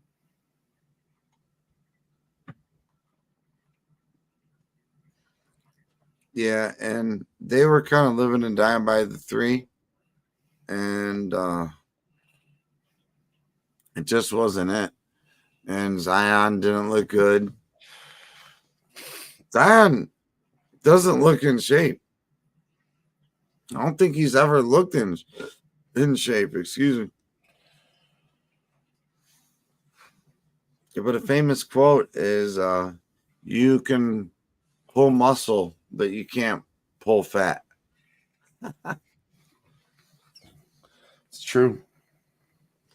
It is, and it's funny. He said all the this is Pete Rose, I believe. Not maybe not Pete Rose, but somebody like that in baseball. I gotta take a leak real quick. Oh yeah, you're good. I'll just keep rambling. So Pete Rose was saying, we'll just say Pete Rose. I don't remember exactly who it was, but you can't pull fat. You can only pull muscle. Oh, it was Jose Guillen. Jose Guillen. And he said the boys after the games would drink 12 Budweisers, eat 3 hot dogs. Can't pull fat. You can only pull muscle. And as Like silly that. as that sounds, it's No, I like it. It's a good quote. true.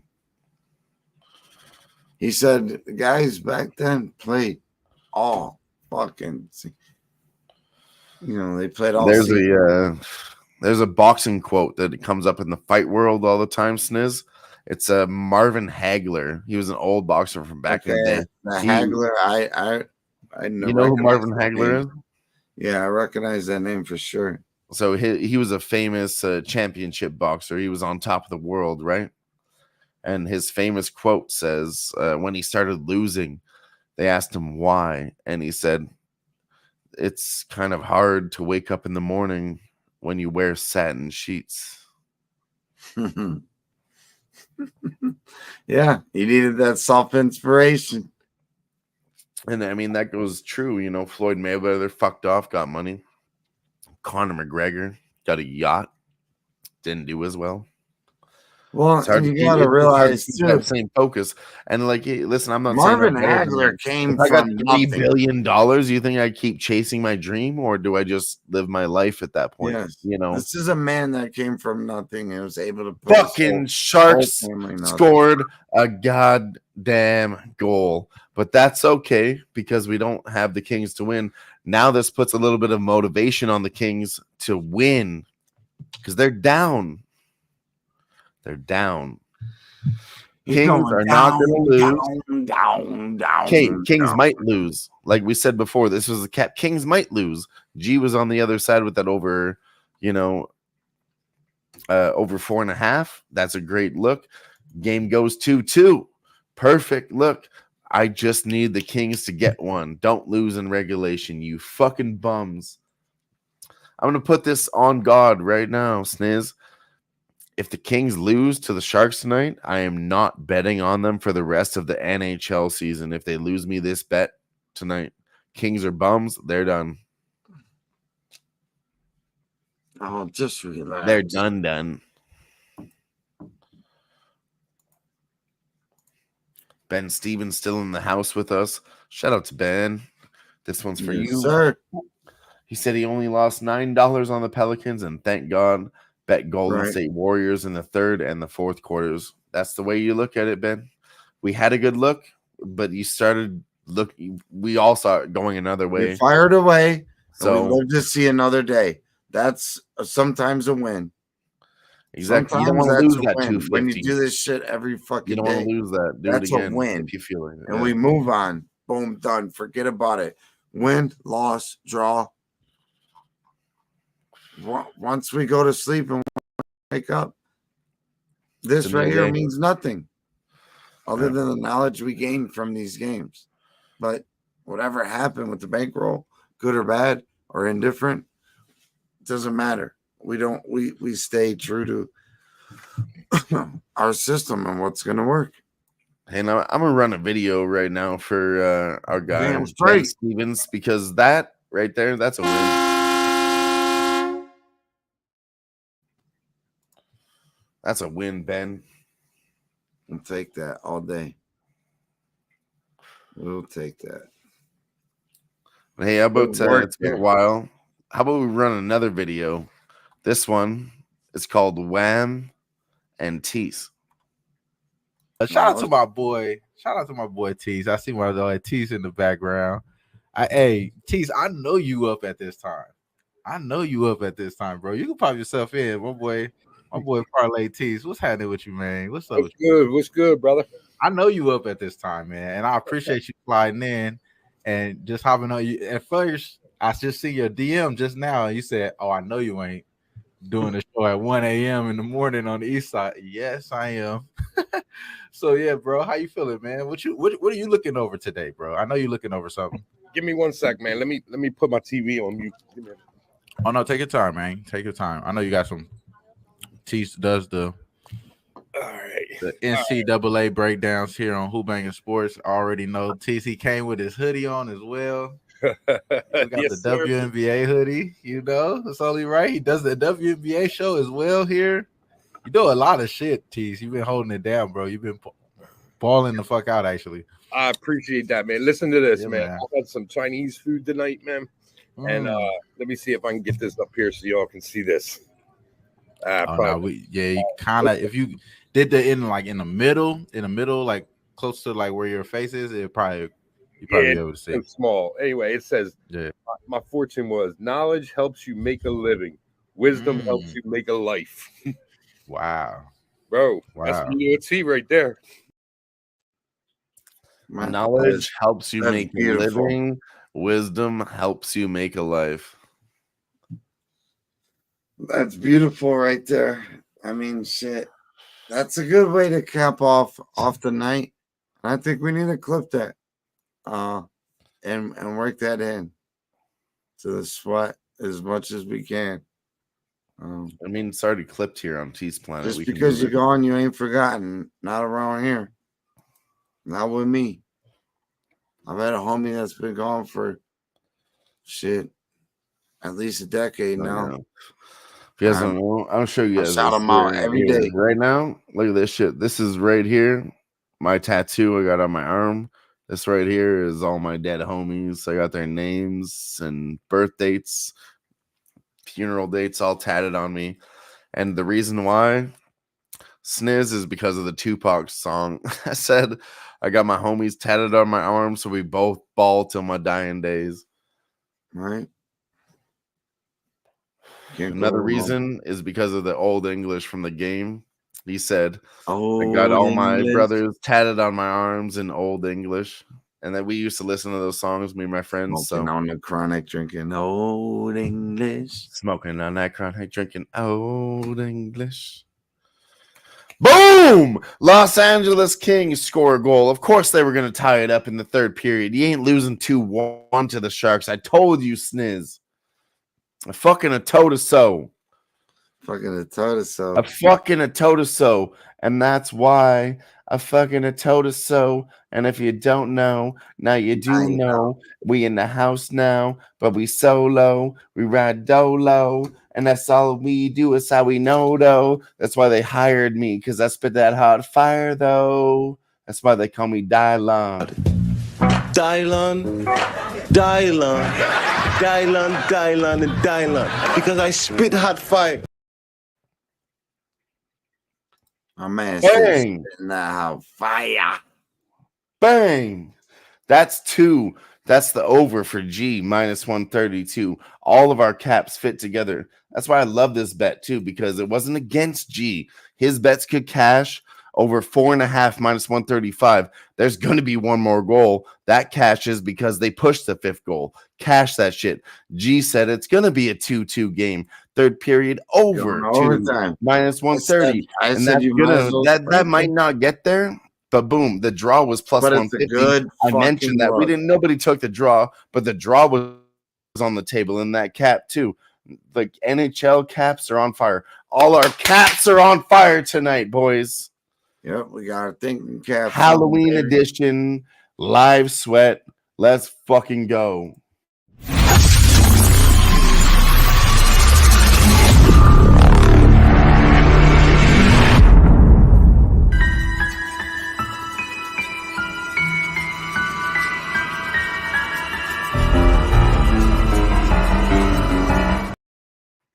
Boom, baby. Boom.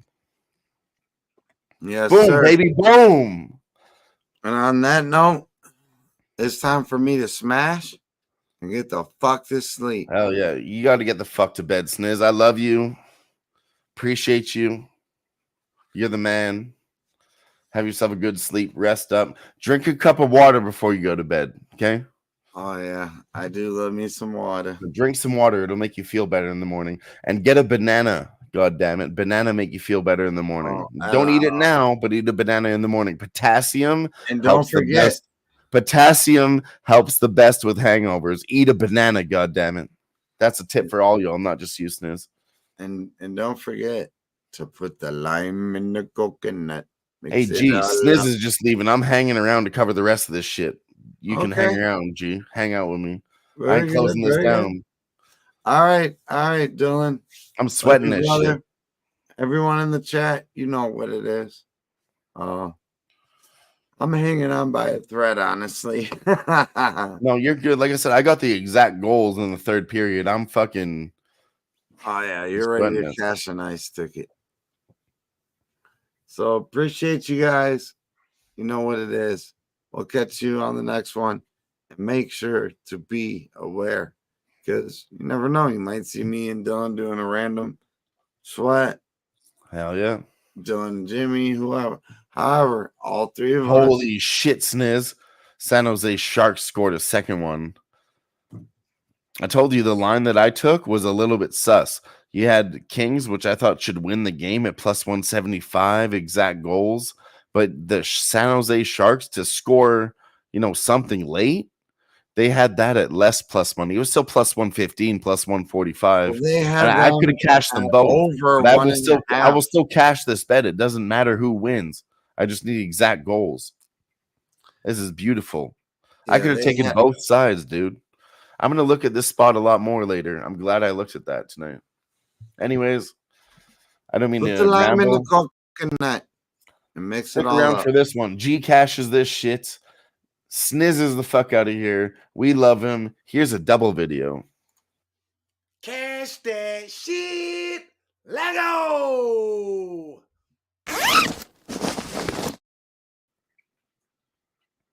Funk, yes. G smacked that.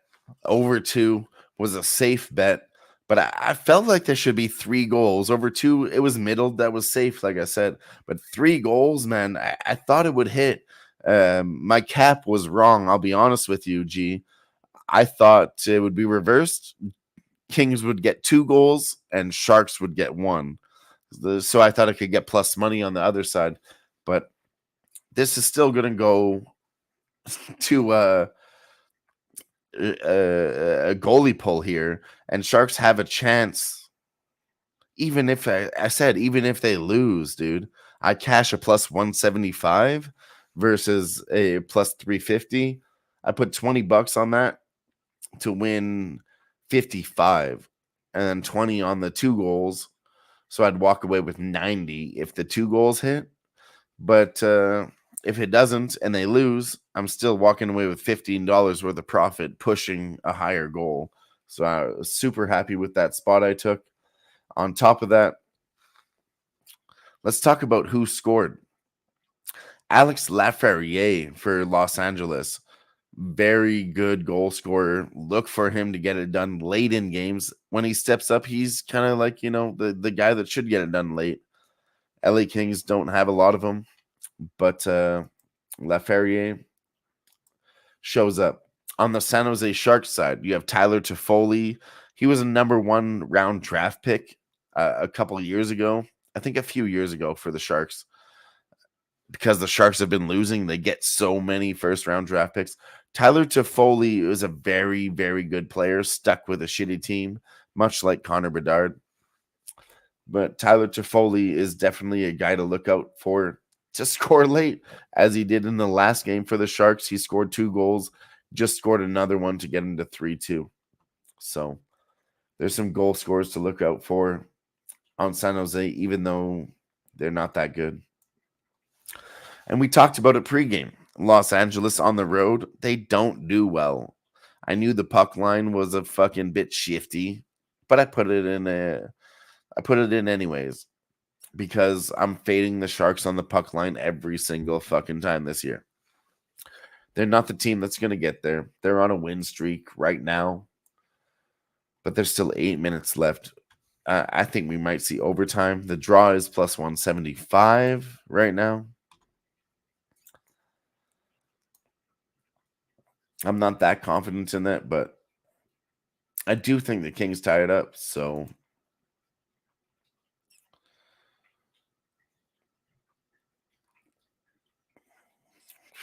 let's go with the draw at plus 175 for a little small late night bets, quarter unit here. We're going to do the draw at plus 175, and we're going to do the LA Kings to win this game in the third period outright at plus 650. Because I do think they can slap one in early. And then they're going to pull their goalie no matter what. So they could get this third period.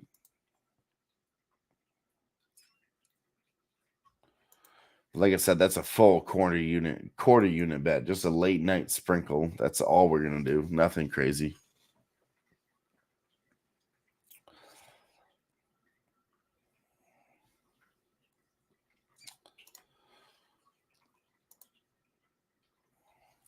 It's not a better number though. Sharks 220. I guess instead of the draw, Sharks slap one in, you get the plus 220.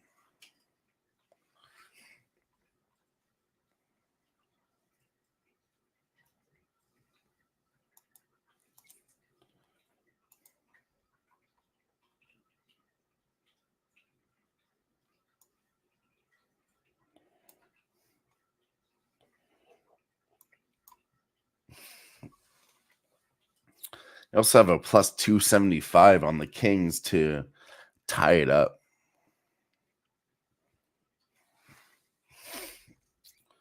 That actually seems a lot more greasy to me than everything else that we have talked about.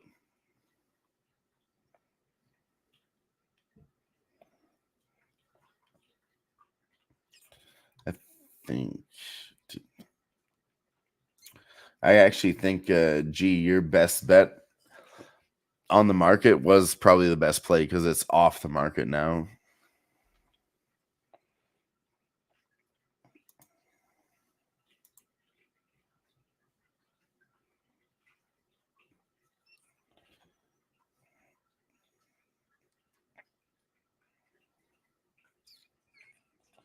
Yeah, they won't even offer the Sharks minus 1.5.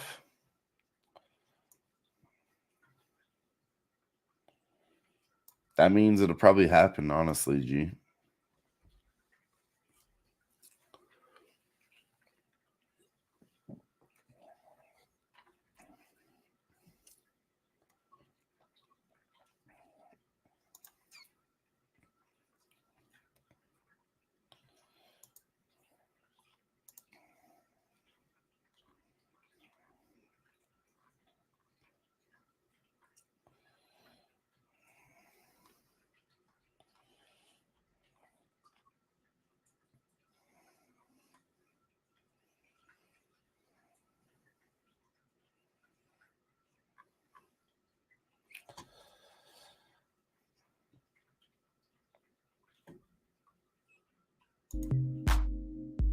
Hell yeah, let's throw down some music here. Let's go.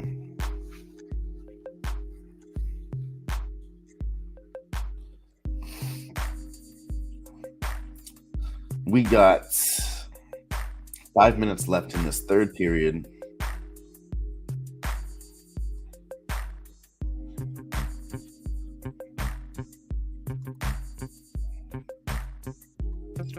I think I don't like the LA Kings third period.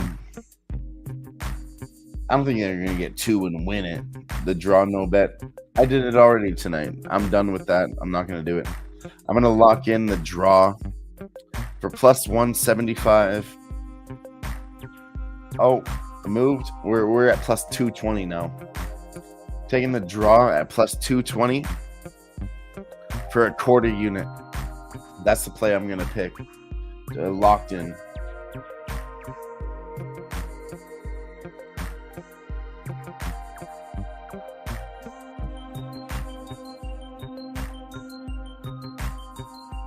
I think the Kings are going to score. If they don't, I've already got that plus 175 in my pocket. If the Kings do score, I'll get that plus 350 in my pocket, and we will get the draw. And then I think we can look at Kings to win this shit at a pick'em in overtime. With 4 minutes left now.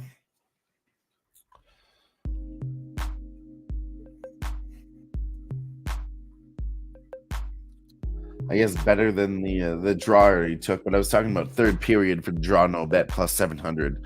I think plus 450 Kings is viable right now. I like him to score. I'm going to take it. Let's go. I'm locking it in. It's a 1-goal game, and this is the fucking Sharks plus 450. Kings, let's go.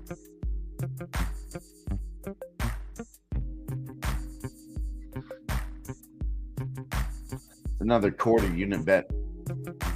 Like I said, we already won money here tonight. We don't need to get crazy. but I feel it. Let's go.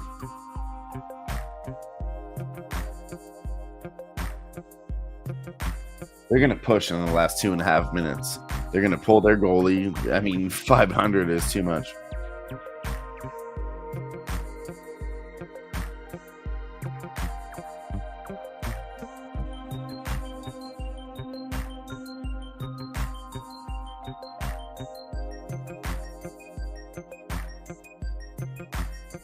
Let's go, Kings.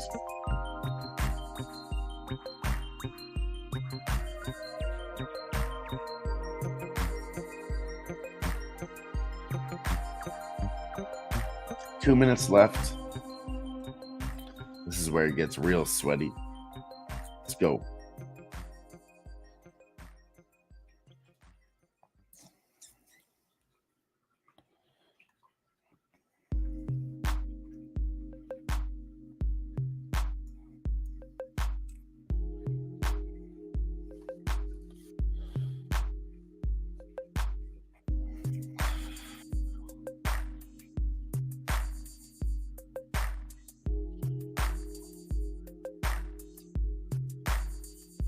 Let's fucking go.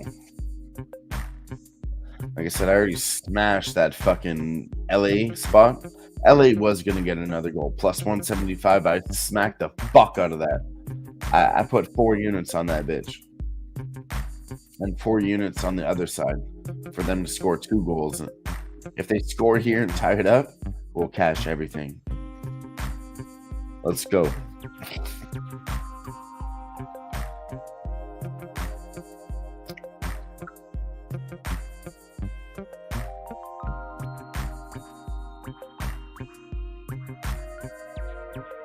Fuck. Sharks got the empty netter. We're boned. But we still got LA Kings to cash that goal. Exact goal. They got plus 175. We're straight. Maybe they get something in 45 seconds and we get that exact goals too in the third period. Other than that, we're totally fucking hooped. But we still come out with profit. Whole night has been profitable, so we're fucking straight. We covered ourselves with bankroll management. That's a beautiful thing. A beautiful fucking thing. I knew. I'm not even watching the game. I knew it was an empty netter. That's the only way the Sharks are going to score on some dumb shit. But we came out profitable in this game. Like I said, I had the Kings on the puck line. Felt like that was going to lose. Hedged on this late. We're smacking. Plus 175 for Kings to get a goal in the third period. That was way too much. Way too much. And they're not the team to start smacking and get 3 goals. So I took the 2 goals at plus 350. Hit that. So we're going to hedge out even. We're going to be just great. We're going to be great with a plus 175.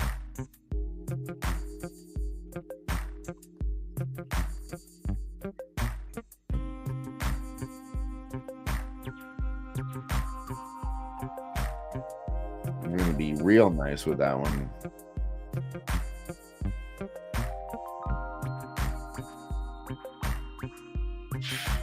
Under 5.5 almost got there too.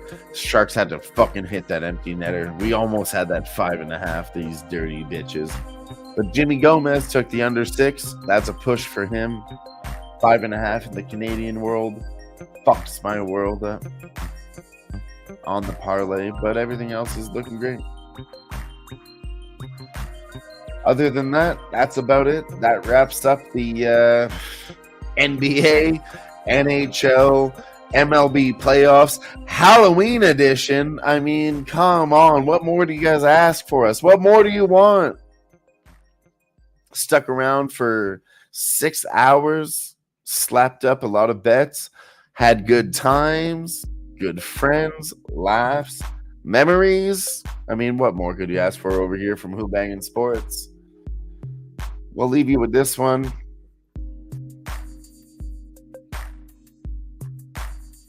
It's going to be another one from the Tease Planet for all you guys tuning in.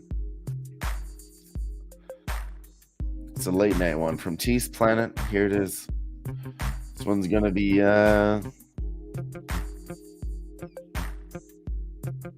Tease and his friend Mikey Hova. Let's see here.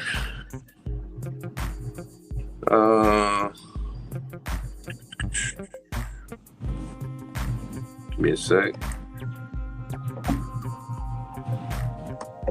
There we go.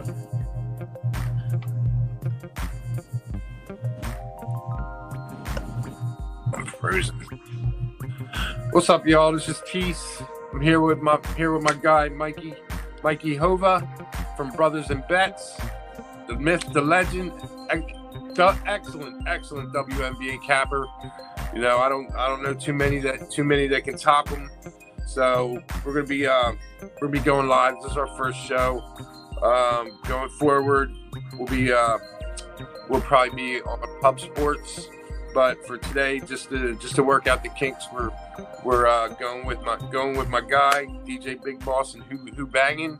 He's been there for me, and so let's get started at breaking down these games. I'm trying to see if we got anybody here in the chat and stuff.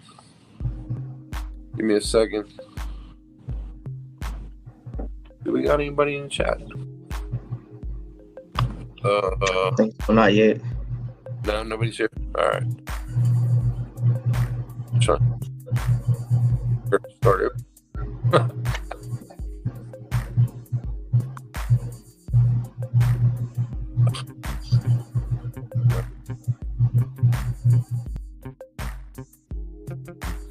Hey, I hope you guys love that. It's the return of the Cash Panda for the end of the show.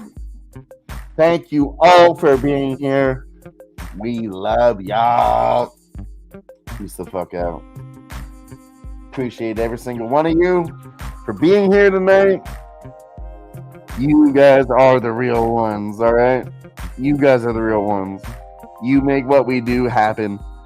Love you. Peace.